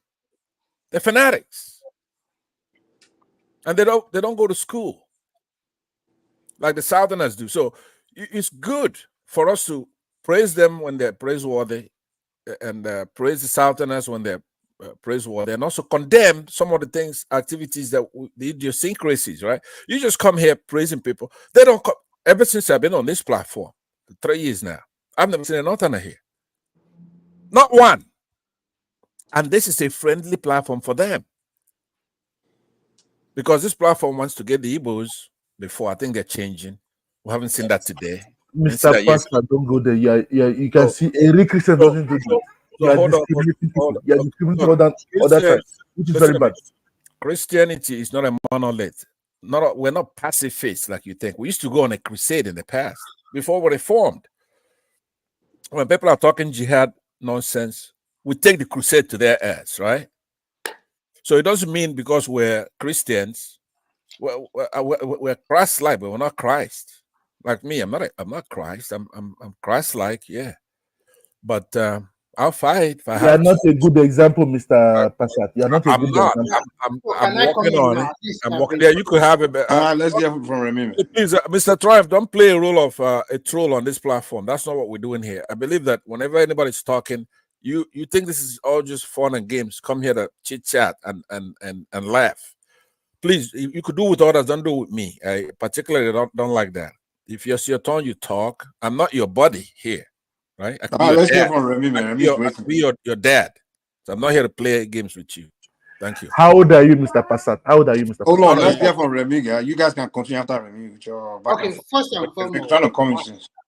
First and foremost, I say that your faith lies in your heart, and it's only one God. God is the only person that can know truly how you worship your God. I see many people, they like to judge on either side of the religion, whether Muslim or Christian. Sometimes I ask myself questions. If the white man does not bring religion to our fatherland, are we going to know what is Christianity or even what is Islam? We'll continue to do our own traditional religion, which, of course, if you go against it, you know the instant judgment. But because we live in a global village, everybody will say, oh, I am a holy man. I am a good Muslim. I am a good Christian. You can't say that. So sometimes I see what is panning out all over the world now. Look at how in Nigeria, they just turned the country, the whole place of worship with not no development. They are even turning former factory to a place of worship. And what do we get? We are the only country in this world that we pray to God more than any other country. And we have seen a lot of secular state or some state that does not care about Christian or Muslim. And they are developing very fast. The case we have been discussing for more than 2 or 3 hours, both of them are evil. But if you want to justify because of the story from the holy time, 20,000 years ago or more than 500,000 years ago, the land belonged to. I also ask myself, when after the World War, how come England refused these people? How come French refused them to settle there in their country? Why are all of these big countries refusing these people to settle in their own country? Why are they shipping them out to another country? Let's assume that Palestine is a country of itself at that particular moment. Would they allow it?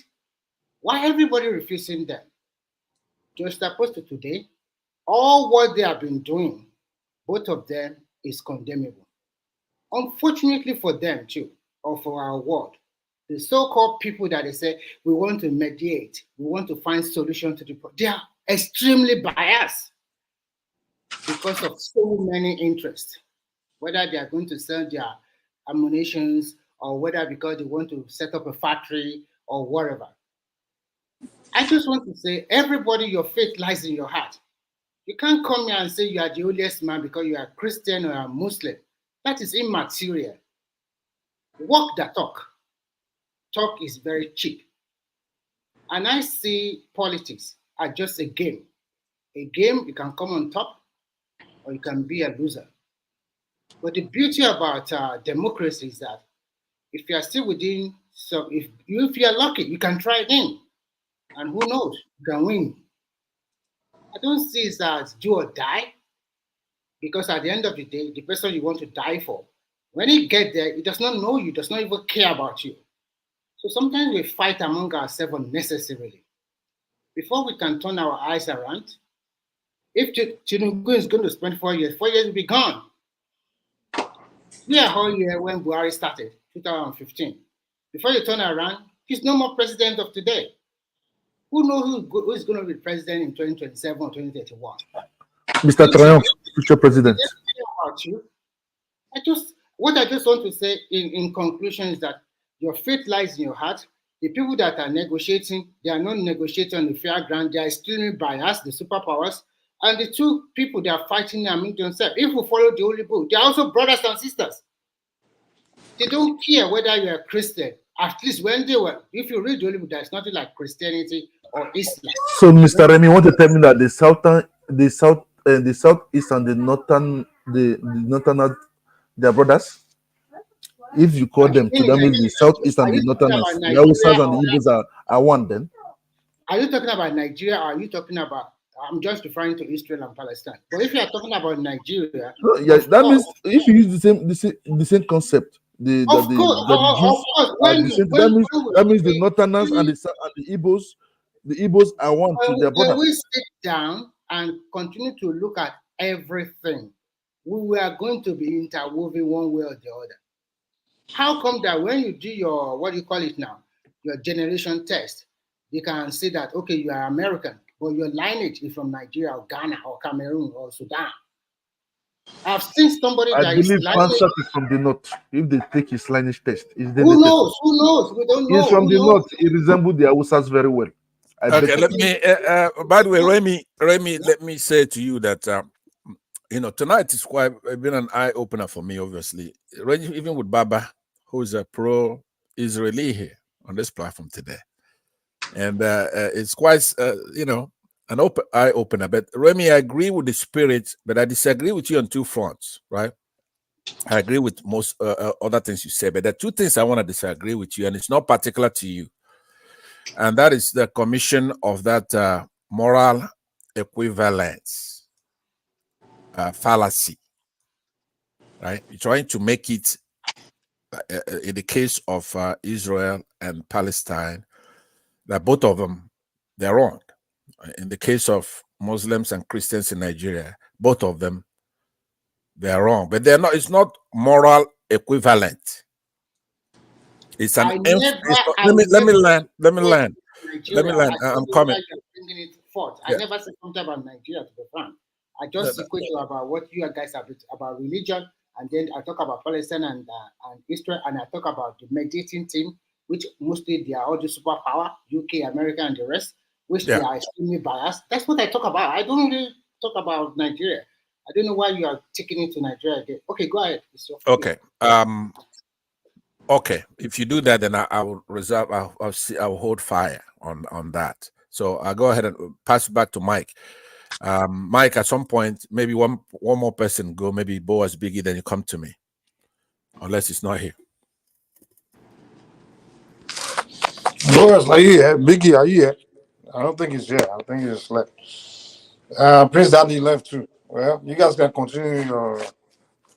Okay, Remy, do you have something else to say before it's my turn? Mike, I'm not sleeping. I'm doing some stuff. Okay, Remy, let me give you 2 minutes. You have okay. If you want to Remy, I'll give you back 2 minutes. Let Biggie go ahead. He can go ahead. Oh, go ahead. No, you guys go ahead. I'm busy right now. I'll get back online. I'm busy right now. Okay, I see. Did you read my text in the private chat? You have to explain it to me. Read it in the private chat, please. Yeah, Prince Daddy, are you here? Prince Daddy. He's sleeping. He's sleep. Okay. Now, Remy, I was gonna say that your moderation here. And Baba's moderation, I don't know what's going on. When I'm listening to you guys, when I'm not here, you're quite off mark. But today, you've been quite moderate, taking positions that it's proper. Even when you are wrong, a reasonable person could say the things you say. Now, we have a big log in our eyes. So we cannot go all the way across to the Middle East to remove this or talk about the speck in theirs. That's why it's only constructive if we bring it home, try to solve our own problems. These people, both Israel and Palestine, they don't give a damn about us. We're losing people just as much as they're losing people in there. You know what I was saying earlier concerning Nigeria, Mr. Passat? You didn't even mention my name. That means you don't like me. Oh, yeah, that's right. No, Mr. Triumph, too, yeah. You do get credit for it. I said something about them, talk about back home. Huh? Yeah, you did. You did. Actually, I agree with you, because if you have lived outside of Nigeria and you have opportunity to meet an Arab or sort of that, they too, they despise the black people too. They treat you like a, oh God, man. So I just wonder, even if you want to support them, their kind of attitude that come from them sometimes it's not really good. But at the same time, if you also look at the other side too, it's also terrible. So I see two evil, one on the left and one on the right. And the people that are neutral, they're supposed to like settle the problem. They also put more fire onto it because of interest. So when you look at what is going on, we cannot believe in this century that such a genocide will happen again. It's a genocide. We must say the truth that it will happen. We can't believe it. And to make it even worse, this kind of thing happened to these people several years ago. We never thought that they too, something like that would come from them. All because of what? You want to revenge. If you want to, now you kill a lot of them, does it mean you are going to kill all of them? They will resurrect it, they will fight again back, one way or the other. That's what Baba Jali Koko is trying to say. And he's quite right. They will use the little available strength in their might to also fight back one way or the other. And then the cycle continue. When are we going to put a stop? If truly we love ourselves, this thing should have been stopped a long time ago. But because of so many interests, they won't stop it. So I don't know. So what I just know is that for black race, if we are smart, this is their war. Let them fight it. We stand neutral. Face our own economy, face our own people, develop our own land. That is the way I see it. We don't need to support anybody. Go back to our land, develop our own. If everybody is talking about interest, then we should also look at what we are going to gain from it also. If that is the way. Unfortunately. It's astounding. I mean, imagine Remy. Look at what Remy just said. Nobody could that's rational would disagree with even a word. Forget about the sentence, an entire speech. Now, who says things cannot get better? Remy, let me just say to you that I'm very, very proud of what you're saying, the spirit that you're saying it. And it's not the only one tonight. I mean, Baba, I didn't even have to be here. Baba is here fighting with others. Is defending Israel. Baba to me is like another Muslim somehow out there. But I was wrong. Now we have to come home though. That's you where don't love me, Mr. Passat. You see everything you just hear. You think, no, let me skip. Skip. I just admonish you about playing around on this platform, right? Yeah, no, you okay? You okay, my book? Oh my God! You're all right. You're all right. But please don't interrupt me. So what I'm saying is that now Remy makes a speech that is sincere and on point.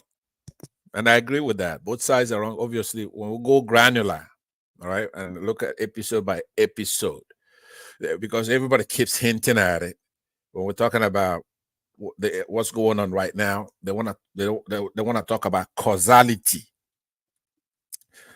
which is the relationship between a cause and an effect. In this process, certain things contribute to the production of another event, right? What started it, this occupation, these people claiming that this is their land and all that. That's not really what we're here to talk about. We have an emergency, we have a war, we have untold human suffering, we have over 14,000 probably, I don't know what the number is today, children killed. It's a massacre. They want to talk about the history of the Israel and the Palestine. That's not what we're talking about here. In this particular episode, I believe that Israel overreacted, and they're doing something that it's not about just condemning something. I'm not for that. I believe there should be consequences. For the first time, I'm saying I'm proud of Iran today for trying to say, hey, look, you just can't do anything you want. There are some human beings who are going to say, go ahead and kill us, but we're going to fight you. Now, I'm not the kind of person that doesn't agree with Iran on anything. But whatever that's provoking them, but at least there are some human beings who are going after Israel and say no. In this episode, but I'm a Christian, and I don't like Hamas hopping over that fence on October 7th. It's a different thing altogether. The occupation, like somebody was trying to talk about, try to pass out Israel's right to exist. Yes, you have a right to exist. We have world bodies, United Nations, and they have resolutions. And they've given you an area, and then some area they've designated that area as an occupied territory. Up to today, that's what it's called. Pack your shit and get the hell out of there. If you're trying to defend yourself, sure, you do what you have to defend, but don't occupy people indefinitely, because they're going to be reacting and doing all sorts of things, because God had blessed every man with liberty. It's not a right given by United Nations or anybody else. It's a right given to them by God. And I know a lot of people, they love what I'm saying now. In Nigeria, you're Muslim, and I'm sucking it to the Jews. Yeah, that's true. But you have to also bring it home, because I just said to you that it's none of my business actually what's happening over there, because we fought our own war too, Biafran war. Nobody gave a damn about that. Right now, the thieves are getting massacred. Nobody cares. You know how many people of our fellow citizens get killed in the Plateau area, Benue? Africans, God's own people. United Nations don't care. United States doesn't care. Britain, nobody cares. We're losing people daily. Precious African lives. More important than anything they've got. And ours. Are you campaigning now, Mr. Passat? Are you campaigning? Ours can be resolved with just a phone call. All they have, even the ambassadors can solve it. A secretary in America could pick up the phone and stop some of the things that we're going through, but they won't do it. And then when one of their people, or they get into a war and they kill their people, and they start crying, and they want us to get involved in it. You want us to help you, you help us. So I'm with Remy on that. I want to bring it home and say, though, that the things that we find repugnant in this Israeli activity, we should find repugnant back home.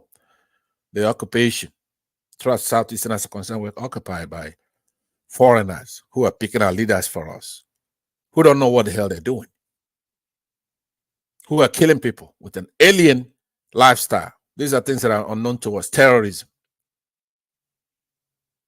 So, in order not to double the session, I would still put a tie, but I am very happy that Remy, who I'll be watching from now on, so if he continues with this kind of rational thinking. Mr. Passat, you're not turning Bobrisky now. You're calling Remy 5 times now. So for me, when you look at the Nigerian context, all the 6 regions are playing politics. But unfortunately, no matter what happens, not all of them will smile at a time. Some will smile, some will be half cup, and some will be at the bottom of the cup. It depends on how you play your politics. And I think at this present situation, this is my own personal analysis. If you don't play it right, you might find yourself at the bottom. If you play it to some extent, you might find yourself at the half. If you are good at playing it, you find yourself at the top, at any part, or maybe second best. So that is where I see it. Because Nigerians, all the regions know what is going on in the country. But if you want to win, you have to put all your cards on the table. You cannot play, I want this one and I want that one. Actually, you can see that an average Yoruba man would have voted for people from the Southeast. If you have played your politics very right. I was miffed. I was very, very angry when PDP played that politics. Because since 1999, the people from that region are faithful voting for that party till today, until the last election. I was thinking, because what happened to you also happened to the Southwest in 1999. The Yoruba people favored Olufalaye, but we did not play the policies very well because we did not cover the North very well. The Northern people, they favor Obasanjo. Of course, when the election come out, whether rig or no rig, we all voted for Falaye. But the other part of Nigeria, they voted for Obasanjo, and he came on top. This last election, there is too much tribalism in it, but there's still some places where you can see that, how can you say, like for example, in Osun State, Atiku won there, and in Lagos, Obi won. You have to play your policy right. Nigerians see your side as, do you want to go away or do you want to go for the presidency? If you are sending your candidate to me, that is the first question it will be in my mind. Your people want to go away. Why do you want to be the president of this country? That is a good question for most people from that side should also think about. All right, let me say this, and I pass it back to you. You at least you're making a coherent statement talking about home. But let me, you know, I often go to physics where you have laws, the laws of nature. So you have to look at it sometimes like a proverb, an allegory, but you have to understand it. So this time I'm going to quote the first law of thermodynamics, and I'll quote the second one, but then I'm going to give you in simple terms what it means, right? So the first law of thermodynamics is called the law of conservation of energy, because when you're talking about Nigeria, it's a system. You have to look at it like a closed system. It's not like the Yorubas are gaining this, the Igbos are gaining that. Now, P2B normally talks about in simple terms. He will say, look, you cannot buy bread cheaper if you're a Muslim, or a Northerner, or a Southerner, and stuff like that. And that's true because you're in a closed system. There is no way you're gaining over here, you're losing over there. Unless you're not a one Nigerian. If you're a one Nigerian, what you've done is you're creating a system, a closed system. So in that closed system, the laws of physics, conservation of energy comes into play in both the first law and the second law and even the third law. That why am I using physics when I talk on a platform like this is because people like to argue on their own thing. But if you have a law that's won Nobel Prizes, peer reviewed, it's just a law of nature, like the speed of light. You can quote it anytime if you know what it is. 186,000 miles per second. That's the fastest anything can go. So you cannot come up with your own opinion of what it is. So the change in a system's internal energy is equal to the difference between heat added to the system from its surroundings and work. Remember yesterday I was talking about work done by the system on its surroundings. So you cannot do any work unless there's a displacement. Now, broadly speaking, I'm going to tell you what that thing means. The degree of disorder or uncertainty in a system, that's what we're talking about. The entropy in the second law. But in energy is in that first one that I described to you, the simple way to say it, I'm sure you've heard it, many people talk about that, is that in a closed system such as Nigeria, energy is neither created nor destroyed. So that stuff that I was talking about, the change in the system, internal energy is equal to the difference between here, all that blah, blah, blah, comes down to in a closed system, Energy is neither created nor destroyed. So if you go to the southeast and you commit evil, you commit unfairness, you do anything, or you do that in Yoruba land, or you do in the Hausa land, it's in that system. You cannot destroy that energy, that negative energy you put out there. You cannot create any new energy in that Nigerian system. So what you try to do is to conserve energy. You have to be fair. Everybody in that country has to feel that this is our country, because if you don't have that, you have a problem. So that is why you get it a little bit wrong, because nobody in Nigeria stopped anybody from moving around. I'm talking about the political space now. When you look at it very well, and I give you an example, the kind of policies you play, we also play it in 1999. We pick our guy because we don't like Obasanjo. The only difference between that 1999 and 2023 is that we have three major candidates from three major ethnic tribes. But in 1999, it's just the two major candidates are from the Southwest. That is the only difference. I know, but you're missing my point. Hold on, you're missing my point. When you look at it at the end of the day, when you look at Obasanjo regime and Yar'Adua regime, you will say that at that I mentioned bottom of the ladder, the middle, and people come on top. If you look at that, the 16 years of the PDP, the Yoruba, the Southwest, they are the bottom of the ladder. They are the bottom of the ladder. And then the Hausas and the Southeast, they are the top and the second best. But okay, let me hold on. I disagree with you 100%. Right? That subjective view that you're putting out right there. Hold on now. Hold on. I said it's my opinion. And I know, but hold your opinion. You've spoken. I'm responding to you now. Okay. You're expanding the debate. That subjective view of this is at the bottom. This at the interest. This is Obasanjo dominated ruling of Nigeria. You could say, Obasanjo is not a Yoruba guy, which is the point that you're supposed to be actually looking at things. I'm talking about a closed system here. I just told you that energy is neither created nor destroyed.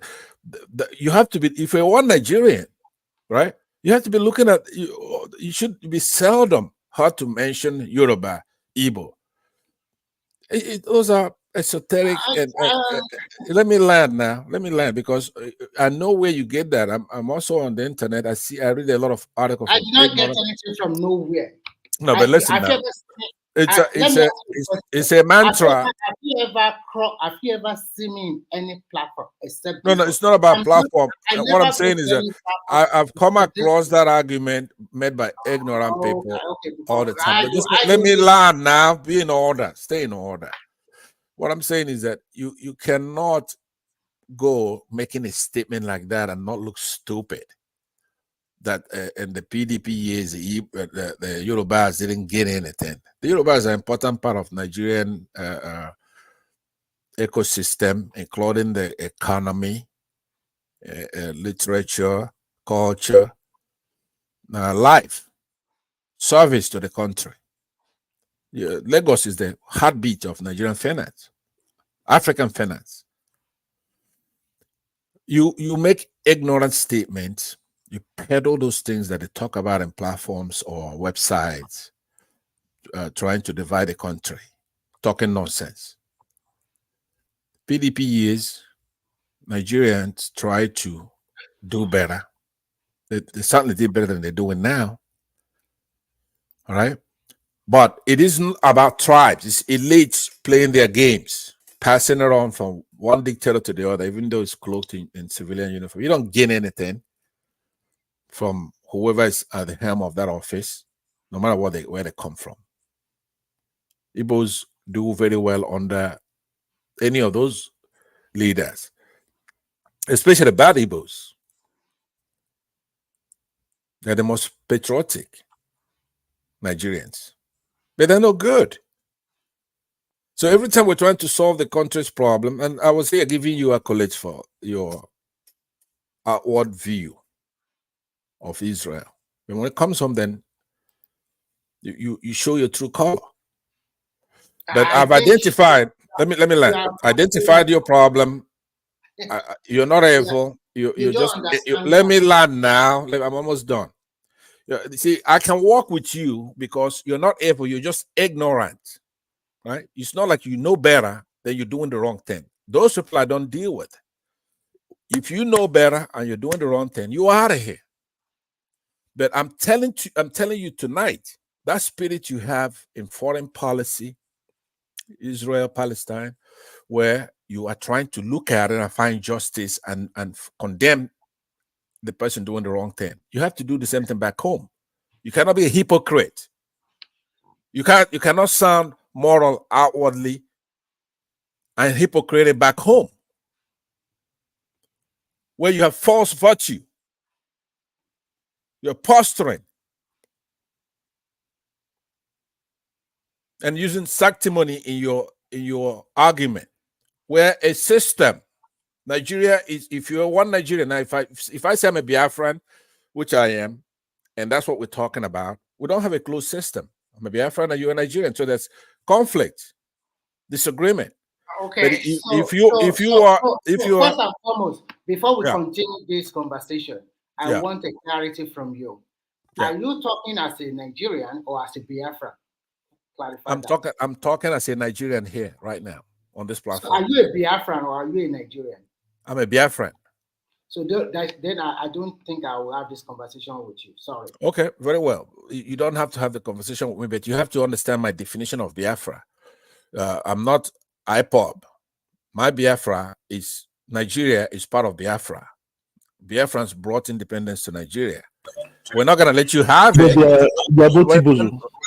When my people, Nnamdi Azikiwe, went out there and got that independence, that's why you have Igbos all over the place in our country.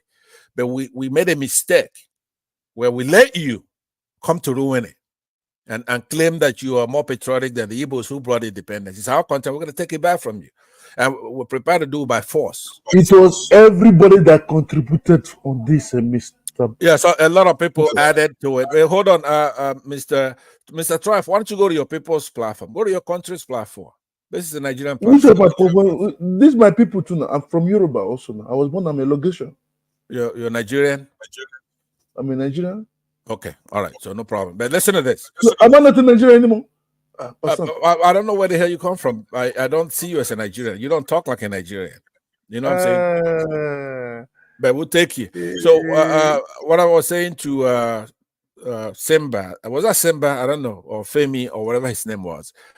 I'm not an IPOB member. I'm somebody who is not going to let anybody take away my birthright, no matter how mighty they think they are.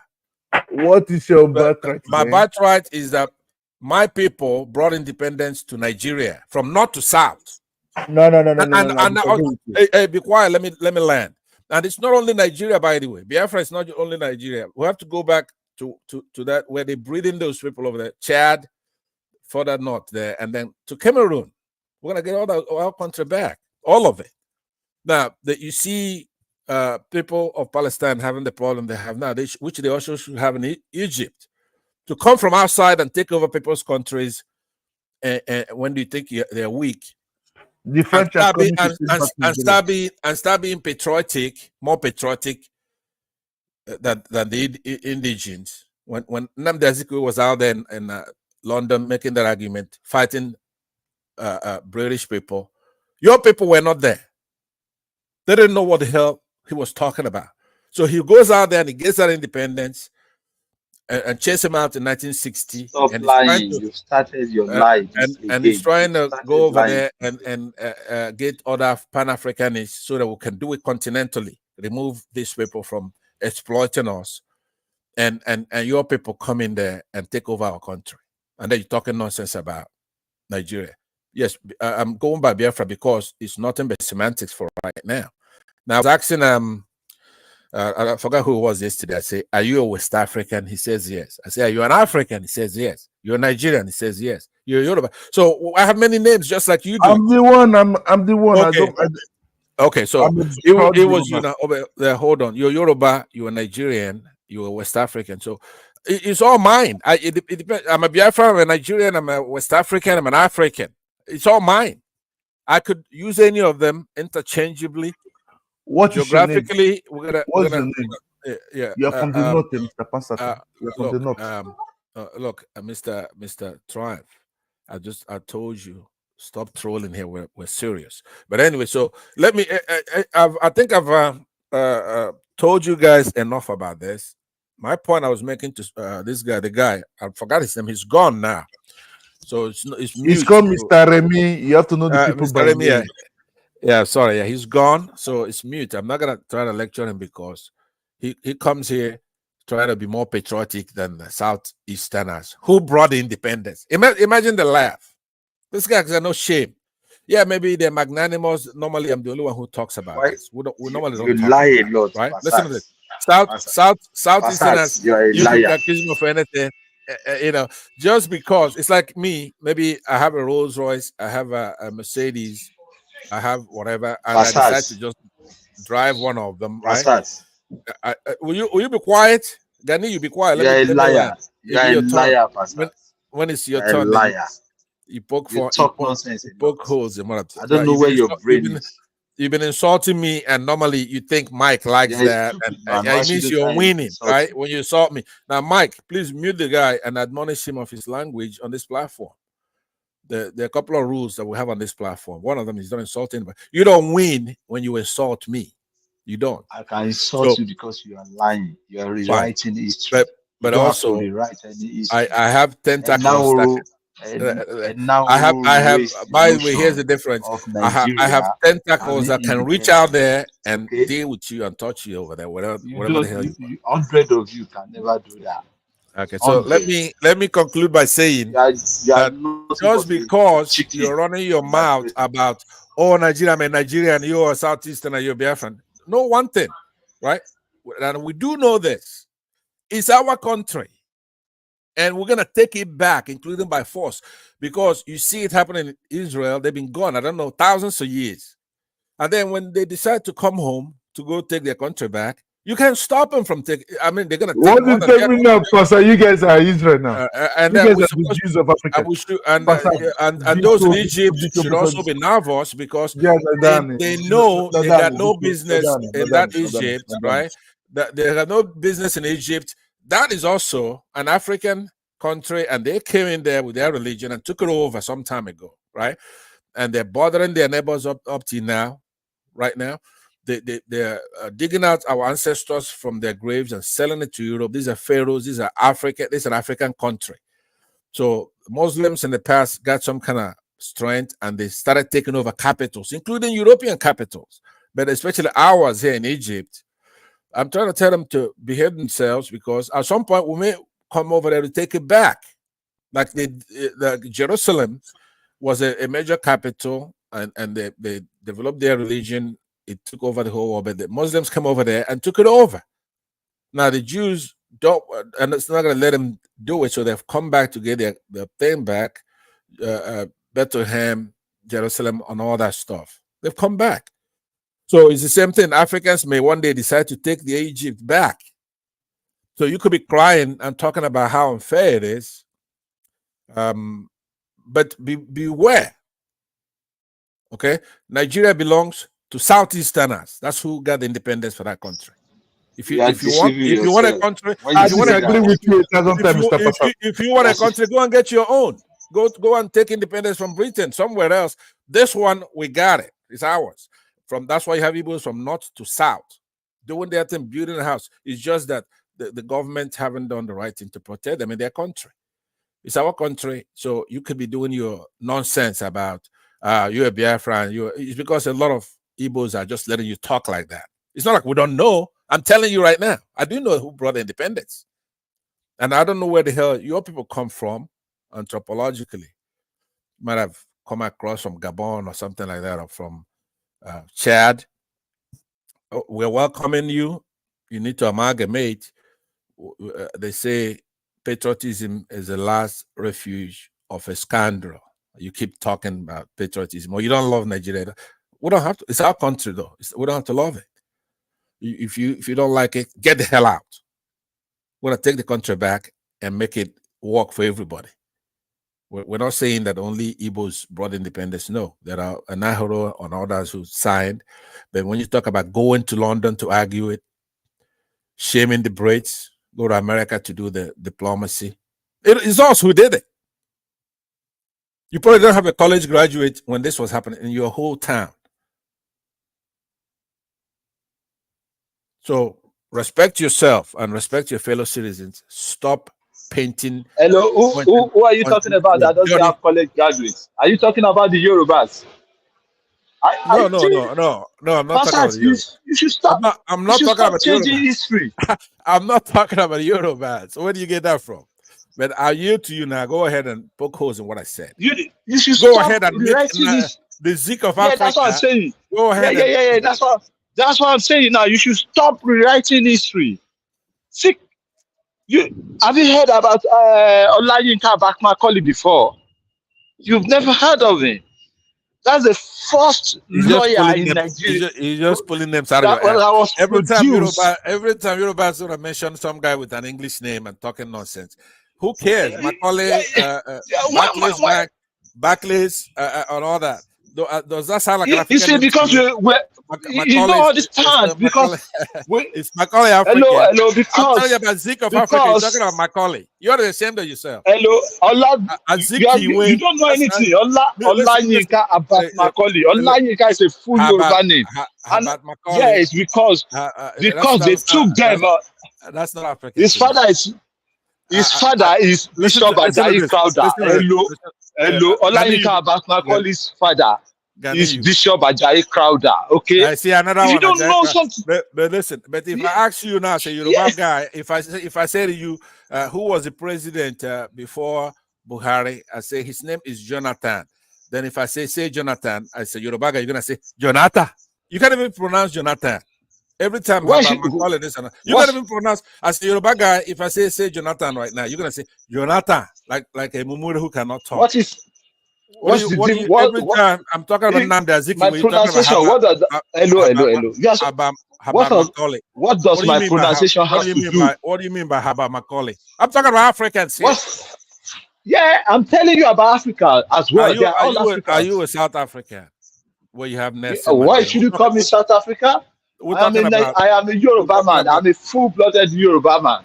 I know, when you come on this platform, your Ohanaeze is crying now. We are going. Yoruba to say Ajayi Crowder, Haba Macaulay. Take that stuff and get the hell out of here. We're talking about Nigerians who did stuff. So are they not Nigerian? Are they not Yorubas? I don't even know. Your name is okay. So you see yourself. You don't know. Crowder, it's a Mongo Park. I don't know. That. Listen, he codified your language, your Igbo language. Yoruba man codified it. Okay, you don't know anything. If I say Jonathan, right? A typical Yoruba person. If I say Jonathan, I can say Jonathan anywhere I like. Jonathan. It's not even I call your name. Not even going to pronounce the N at the end of Jonathan. Hello. Do you know how I call your name? Passat. I call you Passat, okay? Okay, say Jonathan. So it doesn't matter. No, but I'm communicating. You know what I'm saying. Say Jonathan. You know what? I can call Jonathan anywhere, anyhow I like. Jonathan. I am a Yoruba man. That is my accent.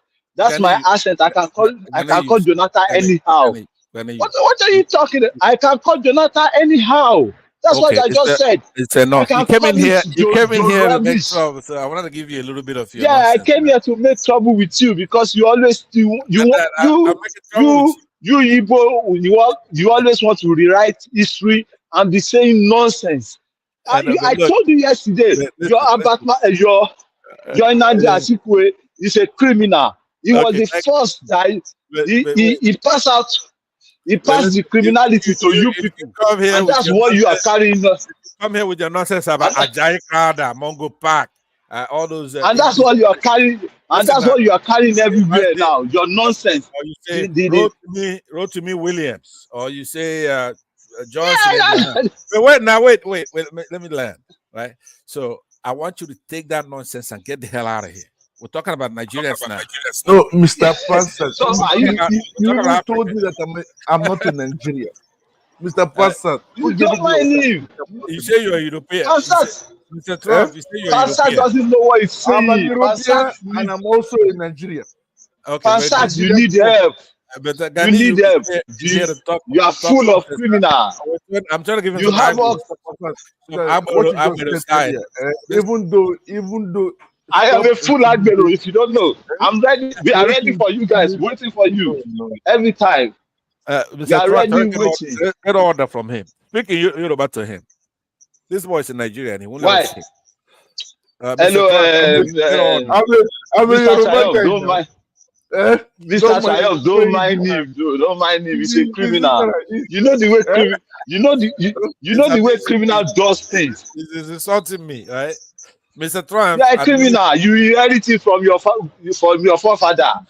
You heard what you were are a saying, criminal. Jonathan. You're not making everybody laughing.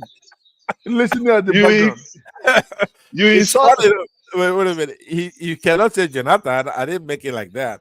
I mean, you had a president called Jonathan. He says, "Hey, my name is." Hello.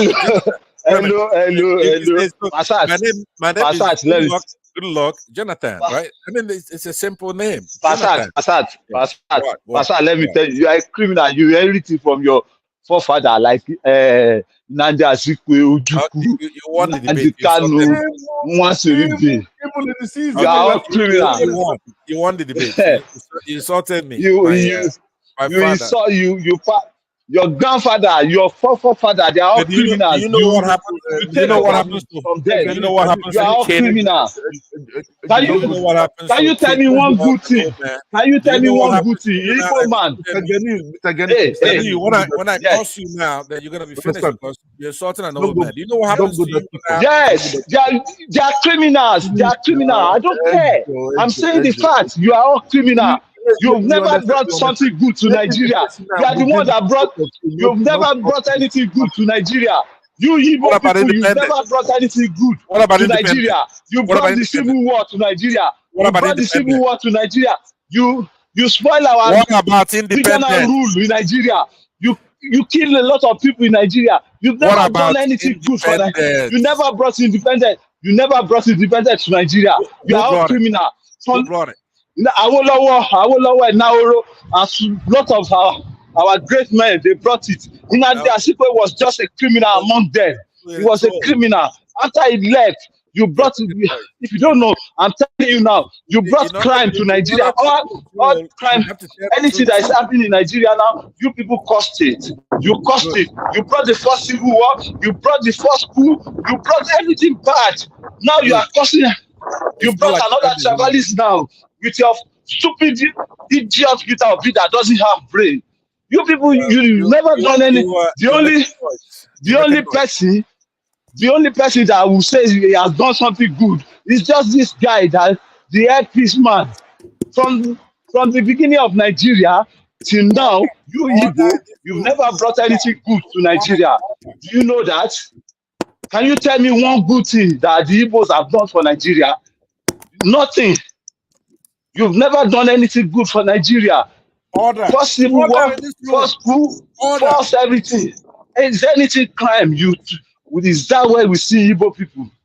You are all criminal. From your Nnamdi Azikiwe till the last one, Peter Obi now. You are all criminal. You're making noise. If they tolerate your noise, fine. I have to tell you the fact. Nobody will stand. Nobody will stand in front of you and tell you this thing I'm telling you now. I am the only one. I am the only one. I am the only one that will tell you. That will tell you in your face. I cannot. You see all this. Mike, you see all this. Right? Mike comes up here and he says, "Look, I'm no. All this Prince Daddy, all this everybody, on one man, everybody will be telling you. They will be passing you. Me, I will not pass you. I will tell you straight. Look, you've never done anything good. You know why the other ones don't do that? Because you've never done anything good. You have never done anything good for Nigeria. Can you tell me the good thing you brought to Nigeria? Can you tell me? We don't have to bring it. You've never brought anything good to Nigeria. You are a full criminal. Igbo people are full criminal in Nigeria. You are the one that caused any evil in Nigeria. You might. We are in it. Hello, madman. Noise on this We are original. You merge us together and say one Nigeria. The constitution we are ruling now, your brother wrote it. Benua Beze. He wrote the first constitution, the criminal constitution. Your Benua Beze wrote it. You've never brought anything good to Nigeria. You've never brought anything good to Nigeria. You have never brought anything good. Constitution then. Yes. Benua Bese wrote it. Yes. Benua Bese changed. No. Benua Bese changed the constitution we wrote in London. You understand? Benua Bese, your Benua Bese. He changed the constitution and you see, if you see people that doesn't know history, you talk to them. You can't talk to me. Anytime I see you people, I go crazy. You are all criminal. People have never bought anything good in Nigeria. Calm down. Can you make that boy calm down? Mr. Femi, hello. Can you say something, please? And just to make them, both of them, to calm down. Please, I leave the floor for you. Mr. Femi, I know you're listening. You're coming. Okay.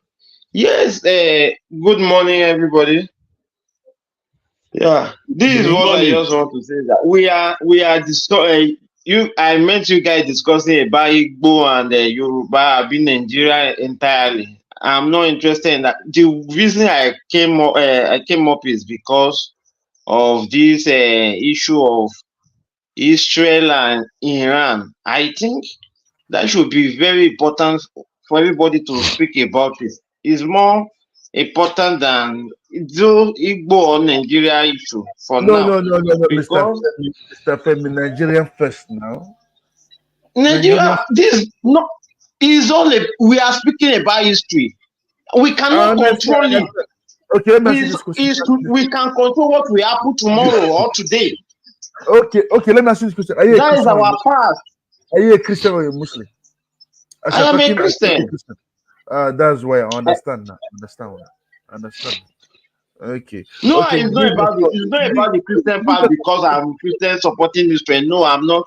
I live among the Muslim here in my neighborhood and seeing people dying or fine. Are you in the northern part of Nigeria? No, I'm not from northern part of Nigeria. I'm from the southern part of Nigeria. I mean, you reside where you live here. Mr. Passat, please now. I'm it's 1-to-1. Yeah, I'm asking question. You understand, please? You are the moderator now. You are the moderator. Yes. I'm moderating now. Mr. Femi, so what you tell me that are you in Nigeria now or you're outside? No, I'm not in Nigeria, President. Okay, but you say that you live within the Muslim community. What I mean is that in this my apartment, we are like, I live around three different apartments here. I think 2 of them are Muslim. I'm only Christian among them out of the 3 of us. And this is what I'm just saying, that this is not about religion at all. I'm thinking about if this war move from the Muslim community and extend to the other part of the world. That is what I'm worried about. Because I'm still young, I'm not interested in any world war currently. I don't want them to avoid it. Yeah, good. Yeah, thank you, brother. No, sorry that I laugh. I understand very good. But do you know that where you are now, as from ending of this year, they will start recruiting men all over the world for security purpose. So if they decided they called you now that you should come and join, are you going to join or will you go back to Nigeria? Let me ask you this question. That is very simple. It's a very simple decision for me. And that decision will be a decision that I will have to go. I will fight for my country. I prefer to fight for Nigeria than to fight for any other country. That is me. So you understand? Thank you, my brother. You are fighting for Nigeria. Okay. Yeah, I can fight for my country. I'm not a bastard. I'm fighting for Yoruba land. I'm fighting for Yoruba land. I'm not fighting for Yoruba land, though. I'm fighting for Yoruba land. Did you see those Yoruba fighting today. Yes, I saw it. Those Oh. are I saw those it. I saw those it. ones are not fighting. They are stupid. They are mad. Those ones are your boys. They were trained by Nnamdi Kanu and the rest at Sunday Igboho. They are criminals. They are criminal like No, you. that Wait. I really They are like Yoruba for what happened yesterday. Oh. Yoruba, all Yoruba go against it. Like they condemn it. That is why I dislike some character of Igbo people. Igbo supposed to criticize, condemn what Nnamdi Kanu is doing from the beginning. But you guys are They supporting support. it and supporting No, it. brother. You don't know what you should start from their beginning. They start this criminality from their forefathers. It's not just now. It's not just now. Nnamdi Azikiwe was lying to them that Awolowo caused this thing. They inherit criminality. If Nnamdi Kanu go now, you see another one, Samuel Ekpa. Another one will still come. They are all criminal. That's the fact. You're right, but listen to Nobody will fight. Nobody can. Okay, Passat. Passat, wait. Passat. Can you tell me one good thing? Can you tell me one good thing the Igbos have done for Nigeria? Okay, so hold on. Can you tell me? Hold on. Apart from this peace man, no. You ask a question. Say it. Be quiet, right? If you want me to respond to your question. Yes. Tell me one good thing. Yes. I'm listening. People are listening to you. Just one. Be quiet. Yes.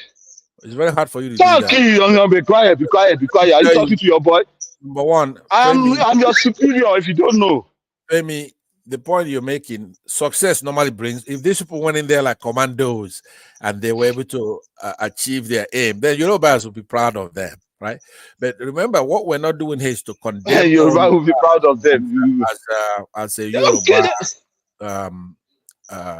fighting for their rights. We're able to discern and we say, okay, this group right here, they are fighting for Yoruba, but it's not the whole Yorubas, right?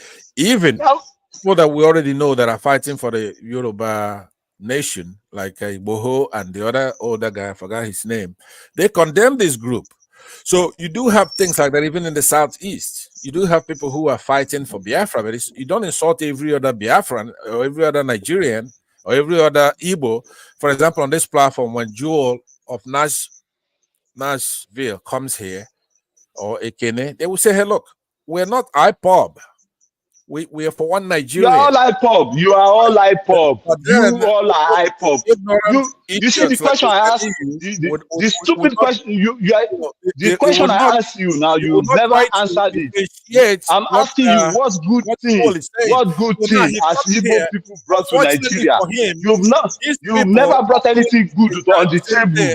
You've never brought anything good on the table. That you go everywhere. You go everywhere, every part of. Okay, calm down. I have the right to you go every. I challenge one man. You are a criminal. You've never brought anything good to Nigeria. Calm down now. You've never brought anything good. You're an old man. Old men doesn't talk. Passat is a born criminal. Because you inherited the criminality from your forefather. You've never brought anything good to Nigeria.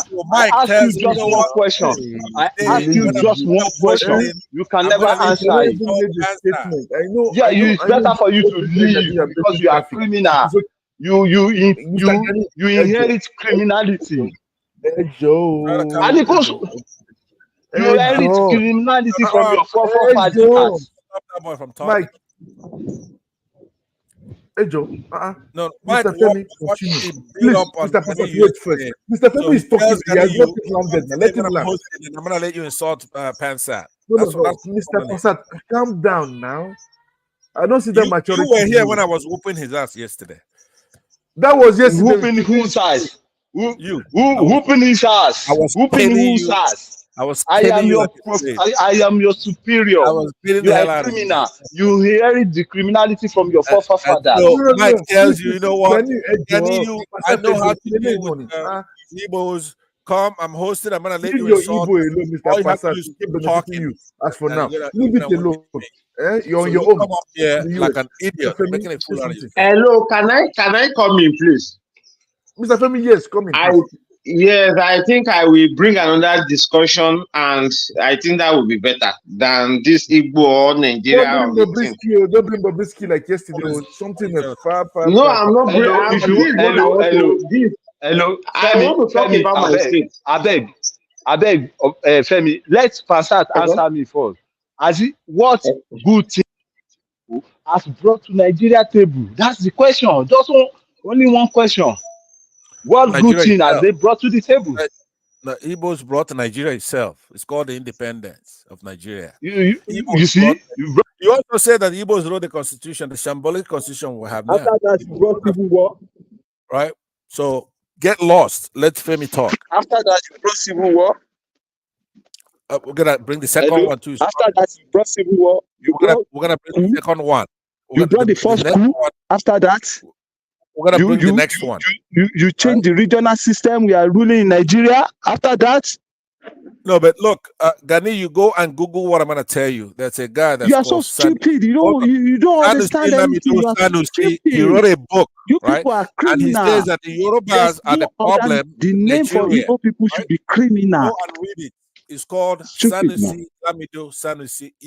Yorubas are the problem with Nigeria. So you're talking nonsense. Everybody knows who the problem is. It's Yorubas. But Femi, if you have something important to say, go ahead. I always have something important to say, and this is what I just want to talk about. Is all about my state. I talk about what concerns me a lot. What is your state?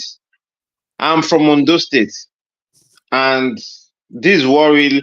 We are in the period of election in my state. I think some people will be familiar with what about election in Ondo State. Aaron, is anybody from Ondo State? No, I'm not from Ondo State. I'm from Lagos State. When you guys, that is not a topic to speak about because you guys are not familiar with our politics in Ondo State. Gani, I put something on the private section for you to check out. That article is prophetic, it's comprehensive.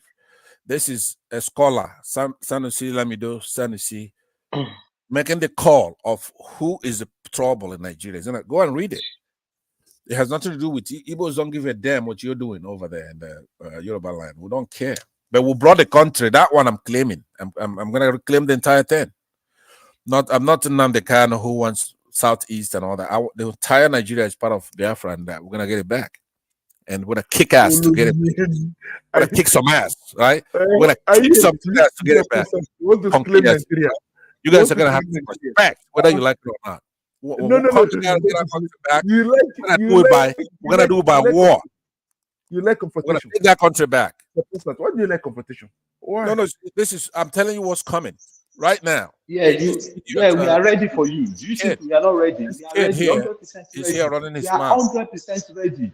We will make sure all of you we're gonna do it at the time of our choosing for our fish. We will use all of you in Lagos for our fish. You will be the food for our fish. What do you want to know about Ondo? Let me tell you about your state. What do you want to know? Criminal. Femi, what do you want to know about Ondo? Talk about your state. Don't mind this idiot right here. This kid. It's Ondo Igbo land. Yes. You criminal. You are all criminal. It's Nigeria. There's nothing good I've never seen something good that you people have done to Nigeria before. Only you brought crime. This guy is only here to talk about the Igbos. I'm talking about Nigeria. He's talking about yeah. You don't want to talk about Ondo, though. Talk about Ondo. No. I want to talk about you, Igbo, criminal people, causing crime everywhere. Then go ahead. Stupid idiots, people. Go ahead. Talk about Igbo criminals, okay? Talk about Igbo criminal and stupid idiots. Go ahead. Let's hear you out. You got audience. Let's hear you out. Mr. No, let him talk. Don't enter the trap of Mr. Passat. He just said it later. They will flush him everywhere. Let's hear what he has to say about that. No, he's not saying anything. I won't allow him. Mr. Passat, I speak the truth. Is calling you. He's waiting for you. I speak the truth. You're laughing. He's waiting for you. What are you doing over here? Anyway, like I'm in I've both been sides. here. You know, I see I've been different here long. situations for you. I'm going to take my leave, and I thank Thank you you. You all can for go.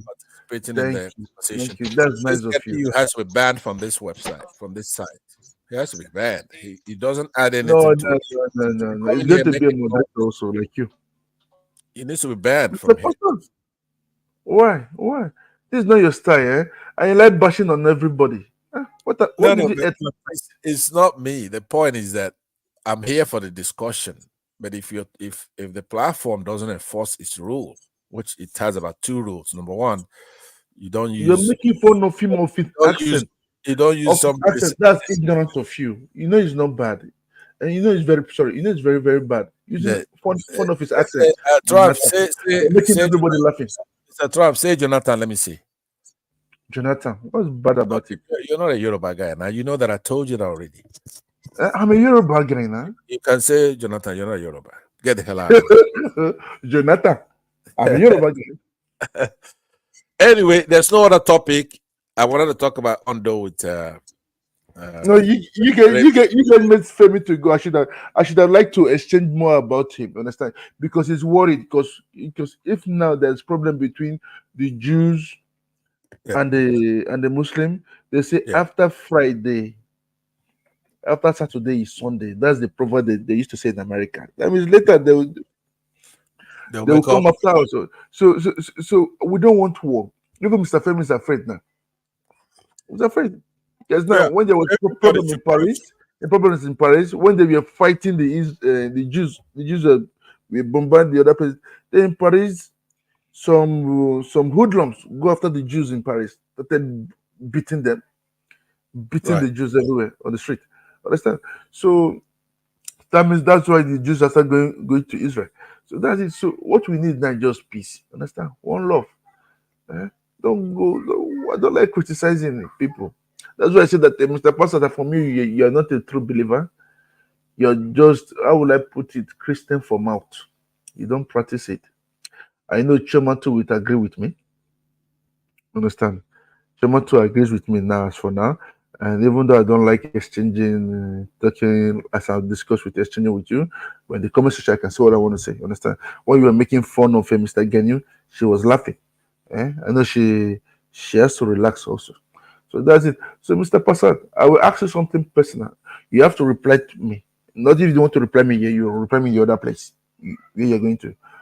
What is your source of income? I would like to know. Haven't you heard about my age? I'm retired. I'm an old man. Retired. You want to tell me that you're taking a pension? No. No, you have to invest very well so you could retire. I actually retired at early age. So I see you in France, you guys have a $3 trillion economy or 2. I don't know what it is, between 1 and 2. I'm here in the United States, pal, right? 30-something trillion.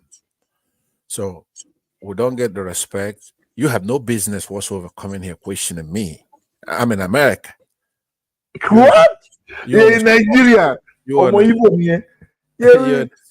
in a small European country that depend on us, taxpayer dollars. We rebuilt Europe right after World War II. We, the United States, we rebuilt Europe. There was an agreement, your ostentatious, they came to ostentatious castles, for them to right? have their upper hand. The American people, we rebuilt all that stuff, but you don't have any respect for us. You're on our platform questioning me. YouTube, StreamYard, all this stuff belong to us. The popular culture, we are the ones. So you come in here, we don't charge you anything. You just get on it. You're claiming to be in America now. Mr. Trump, let me land. I'm in America. This Ganiyu, I think it's in Nigeria or somewhere.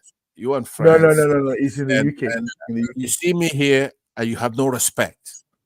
Why? Because we're on a platform together. This is somebody you can look me in the eye in real life, right? So I built companies from scratch. Let me land. Let me now left to me. I would have made it to where when you're on YouTube, if an American is talking, you have to keep your mouth shut or you're gonna be out. It's our platform. right? Nigeria is your own You have country. no respect. YouTube is your own You also. have an American on a Premier is your platform. own now, You see, Mr. you're in Pastor. France now. Simba is in Saudi Arabia, and then you have this Ghani. I don't know where the hell he's at. I suspect He's from the UK now. He's from the way UK. he talks, right? Now, He's from UK. He based or in even the UK. UK, which is a $3 trillion economy. We support that UK. It's not a democracy. It's a bloody monarchy. You got a king, for crying out loud. Things that we fought off hundreds of years ago. You're a subject. You need to be rescued. Where you're a subject, and I'm here in the United States, but I don't get any respect. That boy gets on our platform and it's insulting me. And these people, the way they made this thing, social media, they made it to where Americans have no. No. What did you say? Social media. Social media. You have this your Igbo accent too now. You two are speaking accent.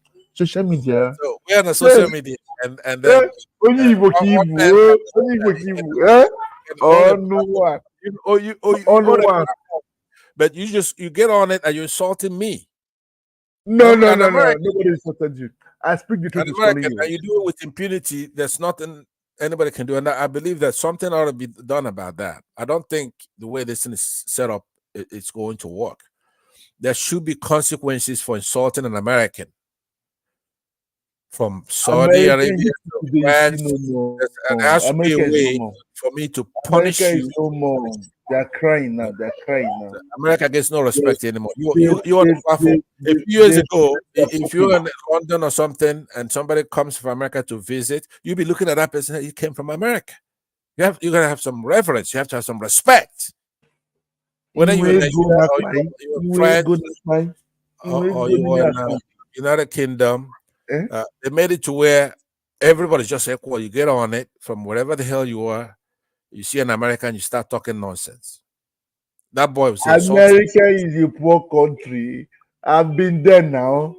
I went to New York. I went to Las Vegas. Made it to where you have to get a visa before you come on this platform. You go to visa the embassy and get a visa before you come on the platform to talk to an American. But anyway, I'm gonna leave you right there, Mr. Trump. You've been a good sport. No, I want to go and see I speak the truth. Hello, Pansat. Hello, Pansat. Yes, sir. That's another one in the United Kingdom. Go ahead. What do you want?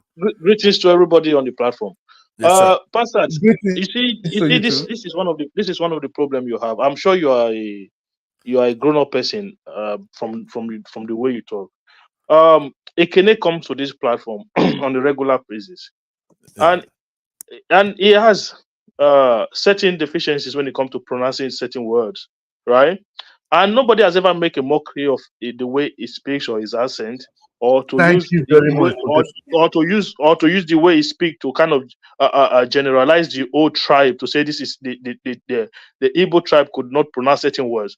But you come here this morning with the same attitude and stupidness to start insulting a whole tribe that they cannot pronounce a certain name in a certain way. Jonathan. Do they have to pronounce it the way you want to hear it? What is your problem, Pastor? I thought you should be old enough to understand that certain things you should not be doing certain things. A young man. All right. I believe you're sincere in your question to me, right? And you have to know that we're just kidding around. We were joking. He's talking about Southeast, how we do it here. Sometimes we're serious. We had a lot of discussions, but that was just a joke, right? It was if somebody took that as serious stuff, then they need to go and get an enema or something like that, right? Because sometimes guys will be guys and they just talk and we're jabbing, elbowing each other. It wasn't. But you're on a social media platform whereby people are going to be listening to you, Pastor. Not everybody is going to see what you're saying as a joke. No. You got a point, but like I said, you didn't know that it was just we're joking around. I had a kid here insulting me, right? He's not a joke. He's not a joke. He's not a joke. You are covering you up. I will cover you. Progressive. Nigerians are Nigerians. Sometimes you go to a neighborhood, you have Yorubas here, you have Igbos here, and they be talking about this one saying Nyamiri. This one would say Mbati. It's just a joke. It's a brotherly thing. It's facetious. You know what I'm saying? It wasn't serious. It must have been bought. You have Mr. Trump here, who claims he's a Yoruba guy. I told him to say Jonathan, and he said Jonathan, right? So it's a joke. It's nothing serious. So if you took offense at it, I'm truly sorry. It's not. It's He not said that I'm not in Nigeria. Mr. Passat. yeah, like him, I said he's not a Nigerian. I know he's a Nigerian. We've been on a platform before. So you caught us at a moment where we're just kidding around. We're playing around. But you're right. There shouldn't be a lot of that because on social media, you have crazies who may listen to this and they take it seriously. They may not be Nigerians, that they don't know that sometimes we play around. So no, so if I apologize if anybody took it seriously, the progress. Apologize to all the Yorubas in the world. Apologize to all the Yorubas in the world, Mr. Passat. I want to apologize. The point of the Mr. Progressive understand. Apologize to all the Yorubas in the world. You know, Mr. Trump, you've been quite a troll on this platform. No, apologize. Now I want you to apologize. Hold your You're horses. All right, honest. hold your horses. Anything else, the progressive? Because I was just leaving when you came in. Like I said, it was a joking thing, and don't pretend like you don't. Apologize to all the Yorubas now in the world. Apologize now. Oh no, I did more than that. I apologize to everybody, including the Yorubas. But only those who took it seriously. A lot of people were laughing. Now that I know that you were not serious about it, that is fine. Okay, but the other thing you said that people should apologize to you as an American, right? So for all we know is that for all we know is that you live in the United States of America. Right. So if we don't know if you are there as an asylum seeker or if you are there as a illegal immigrant. So if not until you can sample your American passport on the platform so that we see for sure that you're an American, maybe we would consider tendering you an apology for whatever you want the apology for. All right. Look, you make a valid point. In short, what you are talking about is you want somebody to lay a foundation, show proof. And I believe platforms should do a lot more of that, right? Don't get me wrong. But you see, there's a difference. I believe you're in the United Kingdom somewhere over there. There's a difference between United Kingdom and the USA. Let me show my face here so you could see me. I don't know if you could see me. No. I'm not interested in to see ugly stuff this morning, man. So you play around sometimes. But listen to what I'm saying. There's a difference between us and you guys. So you're subjects over there. You don't have a constitution. You don't have any written constitution that's going to guarantee your rights, right? Over here, we're citizens. If you're here in the United States, there are a lot of things that are accorded to you, even just being here. Now, if you're here illegally, it's wrong. You try to hide. I'm not hiding. You know, I'm here and I talk about everybody, and the truth goes wherever it has to go. Talk about Biden. I talk about Obama. Talk about Americans, the West, and their nefarious activities all over. And then I praise them when I have to. For example, the American people, their constitution. So there's a difference. I was telling Simba that diaspora is not diaspora. It's social media that's giving that impression. We who are here in the United States, we're not the same thing as people in Britain, for example, right? You got $3 trillion economy, right? In debt. And Germany was here to take you over, will stop them from doing it, and then they had a lot of ruins in your ostentatious castles with your high nose, always running your mouths. But we the United States, the taxpayers, we came in there in what they call the Marshall Plan, and we rebuilt it for you. Let me learn. You cannot claiming to be in the United States. All these things occur. They happen before you migrated to America. You are not even a born citizen. You are an immigrant citizen, right? So this whole thing happens. How are you claiming any credit, any form of credit for it? You got a king. You got a king right now. So you and I speak. Right? We have a president. We elect our state. You have a system of government. We have a system of government. What is wrong with that? No, you don't have a system of government. Let me tell you what's happening. We have a system of government. We have a prime minister with a parliament. You have a corrupt system of government, which is the most corrupt system of government anywhere in the world. No, listen to this. The same system of government they give to Nigeria. It's ours, right? If it's corrupt, at least we elected that corruption, all right? Which you can never say. Britain has never, ever, perhaps the only country in the world, has never, ever picked their head of state, ever. Now, that is a damnation. You've got a king. There's no difference between you and Iran, except at least the Ayatollah is elected by his colleagues, right? Like they elect the Pope. So, but in Britain, you Don't have a answer Pastor. bloody monarchy. Hear the wisdom. Who's talking what I'm talking about? So you have a bloody monarchy whereby it passes from one family member to the other. You don't have any say in it. When you talk about a prime minister, do you know that, Pastor? Do you know that when we have elections, people don't dispute our elections? Everybody just, the results are genuine. Nobody said it is rigged, you know? No, very well listen, accepted. You don't have an election like that, a general election. What you have, a prime minister is what they call primus inter pares. That means first among equals, right? You have all these constituents elect somebody, then they go over there in their parliament, and then they pick a political party, and then that party picks a prime minister. There's no direct election by the people to say, okay, we're going to pick this person to be a prime minister. But even after all that, even it doesn't mean anything, because that prime minister, it's subject to. No, Pastor, if you don't understand, get educated. You before you become a prime minister. Hold on. You see the system you are criticizing is even the best form of best form of system to run this country. Before you go into an election, you already know the shadow cabinet. You know who is going to be your finance minister. You know who's going to be your education minister. You know everybody from the opposition government, right? So you can decide to say, this very team, are they good enough to run this country? It is not like your own system whereby you elect a president. President cannot start picking anybody he wants to become anything. Then he can pick rubbish. You don't have any choice or any say anymore. They can pick the most dumbest person to be your education secretary. You don't have any choice. You have to roll. But before the British citizens go into an elections, they already know the full cabinet from the opposition. And as soon as election is held, you can decide. The president is not an American citizen. You can decide, is this team good enough? Is this team good enough to run this country? So the one you're talking about, let me respond now, because now this topic right here, you have a government, and then you have a shadow government. So the opposition is a shadow government. That is how it works in the United Kingdom. Oh, listen to me now. I want you to hear me out, because this is an academic debate, and many people have had that debate, right? And that's okay. And your quest to engage in a debate. And by the way, it could be formally set up between you and I, so we can have a formal debate about it.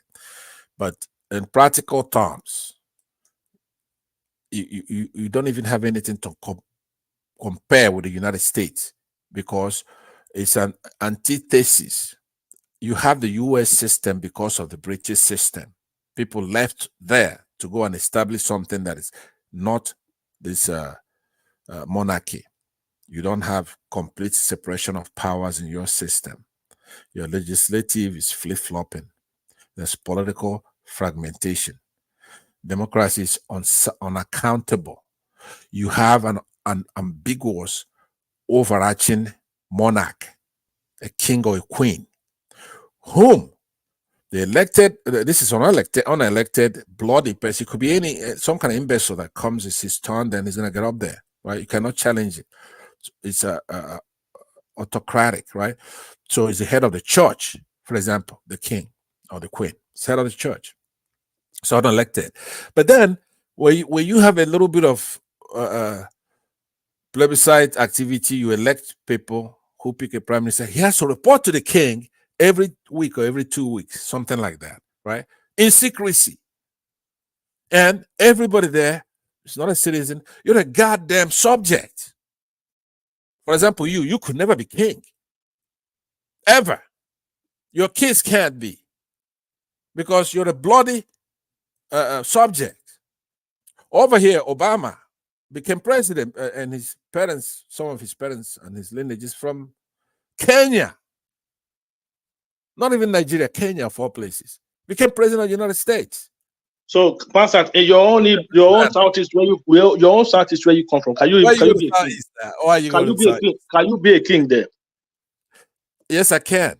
No, you can't. And Except I am. maybe. Oh no, sorry, I forget. My bad. You guys, but you buy it anyway. So it's the richest, the highest Everybody's bidder. a king, right? No, So I said, it's the highest bidder. So I forgot. So don't answer your own question.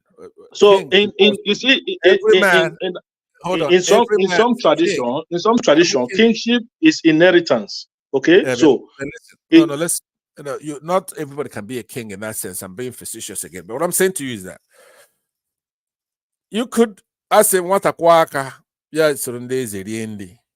See what I mean? You, as a Republican, as an independent individual, can attain greatness. I don't know what's kicking these people out, but the point I'm making is that Britain, stop going to Southeast every time you're talking. It makes you look stupid. The point is that you're in Britain, and I've given you some of the drawbacks, and he's gone. It's an incomplete separation of powers. That's legislative flip-flopping. It's not a citizen, it's a subject, political fragmentation, and unaccountability in their system. And you can't be comparing to the United States, where you have people go out there and vote for their president direct, choose who is their president, and then also choose members of Congress, Senate, and the House. So, but when Germany came there to annihilate them over there, we bailed them out. Do you think we're going to get any respect when we're here talking? Say, American taxpayers, they bailed you out. Maybe he's going to say, when that happened, we were not in the United States. But that's not the way Americans look at things. We look at America wholesomely. Whatever Americans of the 60s, 50s, 40s did, we Americans did it. When those 13 colonies threw Britain out of this country with their king over the Boston Tea Party and got rid of them from here, it's the Americans that did it. That's what we look at it. We have a constitution. It's a written constitution. You don't have any. Now, sometimes Britain, they will say, oh, we don't have a written constitution, but we have convention. Well, God damn it, if you don't have a written constitution, you don't have a constitution. It has to be written down, right? And your goddamn conventions. Everybody's got conventions. Stop having a monarch in the 21st century where you have a king. You gotta be ashamed. I could never say something like that. You're a king. What about me? I want to be a king too. So the boy's gone. So I'll leave it at that. Now, Mr. Triumph, I'm gonna be leaving you a mic here to go do something. I'm not going to Dr. Damages today. I'm on what do you call it? Were you, Are Mr. you sure? I think were you there with the Peter Obi session today? Did you go there? No, but I listened to everything through OVA. No, OVA was there live. Okay, yeah, give us a report of what happened. Did Peter Obi come? No. I'm not into Obi. You know that very well now. I'm not into I know, but did he show up on the program on Dr. I did not not connect. I did not connect. I was busy with my family. So what I do later, I will go and watch it. That's what I do. Okay. You too, you do the same thing, I know. But you got. They have. I'm looking at who's there now. They have Dr. Emezie Korie, Daniel. You know the doc, the prof, the doc. And I speak the truth. Our friend is there. I speak the truth. And Lokopi, and their forefathers. Forefathers as usual. Forefathers. I know that here. I know why you're always on the podcast. I understand your condition. I don't have to stay on air. I understand your condition. I understand. So at least you need people to talk with, to disagree with, to argue with. It's all about life. You understand? Man is not an island on his own. So that's just I'm making a lot of progress in my work here. You see, I'm here to displace ignorance. You heard Simba. I mean, not Simba. What's the other guy's name? Not Simba, but the other guy that what is his name? The other guy that sounds like Simba. I can never remember his name. Remy, yeah. Right. So he was making sense today. Even Baba, he always makes sense. My friend Baba was making a lot of sense. He wasn't against. He was for Israel. I couldn't believe it. and so many others. So it's making a difference. If I'm not here, they'll be either talking about girls or they'll be hitting the Southeasterners on the head. So when you see people like Ganiyu now, he's like he's a contemptible fellow, right? He thought it was still the same thing. It's no longer like that. We were making sense and we're having a serious conversation, but he brought the Southeastern, and then that invoked the last guy that came here, even though it's not as dumb as Ganiyu. And he made his points. So it's a much broader conversation. And during the real session, when one man was here, we all put our heads together trying to unify our interests. That's why I'm here. Nothing else. I know you want to come here and talk about Bobrisky and that kind of stuff. You have your fun. I'm about to leave this platform now. No. Go ahead and you can see the way you're making fun of me. You like making fun of me every time. It's true. All you wanted is talk about Bobrisky from yesterday. Now, I did have an opinion on that. No, I don't want him. I want people to have individual rights and freedom. No, I like him as a person, but I dislike and I disagree his activities. Right, That's it. right. I like him He's as a supposed person. to keep. No, but now there are two things that he's alleged to have done. Right, none of them is against the law, as far as I'm concerned. One of them is spraying money. The other one is cross-dressing. I will not patronize him. I don't know how he's making a living doing that, but he has the right to do both of those things. Plus, he's not breaking the law or hurting anybody. So we talked about that ad nauseum yesterday. And that's it. He has individual liberty. He's protected by a lot of constitutional protocols, including the ones from outside United Nations, for example. There are 30 human rights that we enjoy. But above that is liberty, which is the one that's given to us by God himself. And nobody should tamper with those. We've condemned the activity of other things that could emanate from that lifestyle of cross-dressing, but not the entertainment part of somebody cross-dressing, making a fool out of themselves. They should have the right to do that.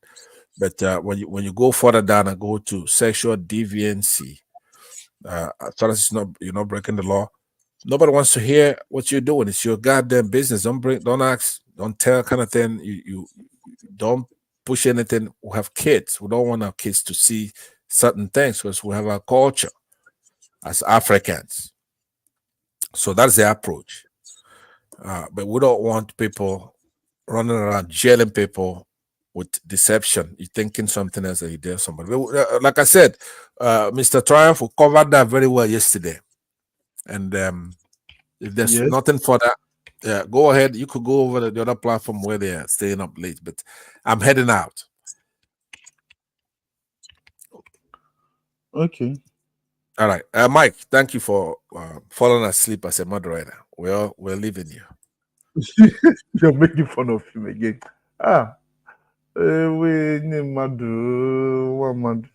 Okay, Mr. Passat, take good care of yourself. Bye. Mr. Mike.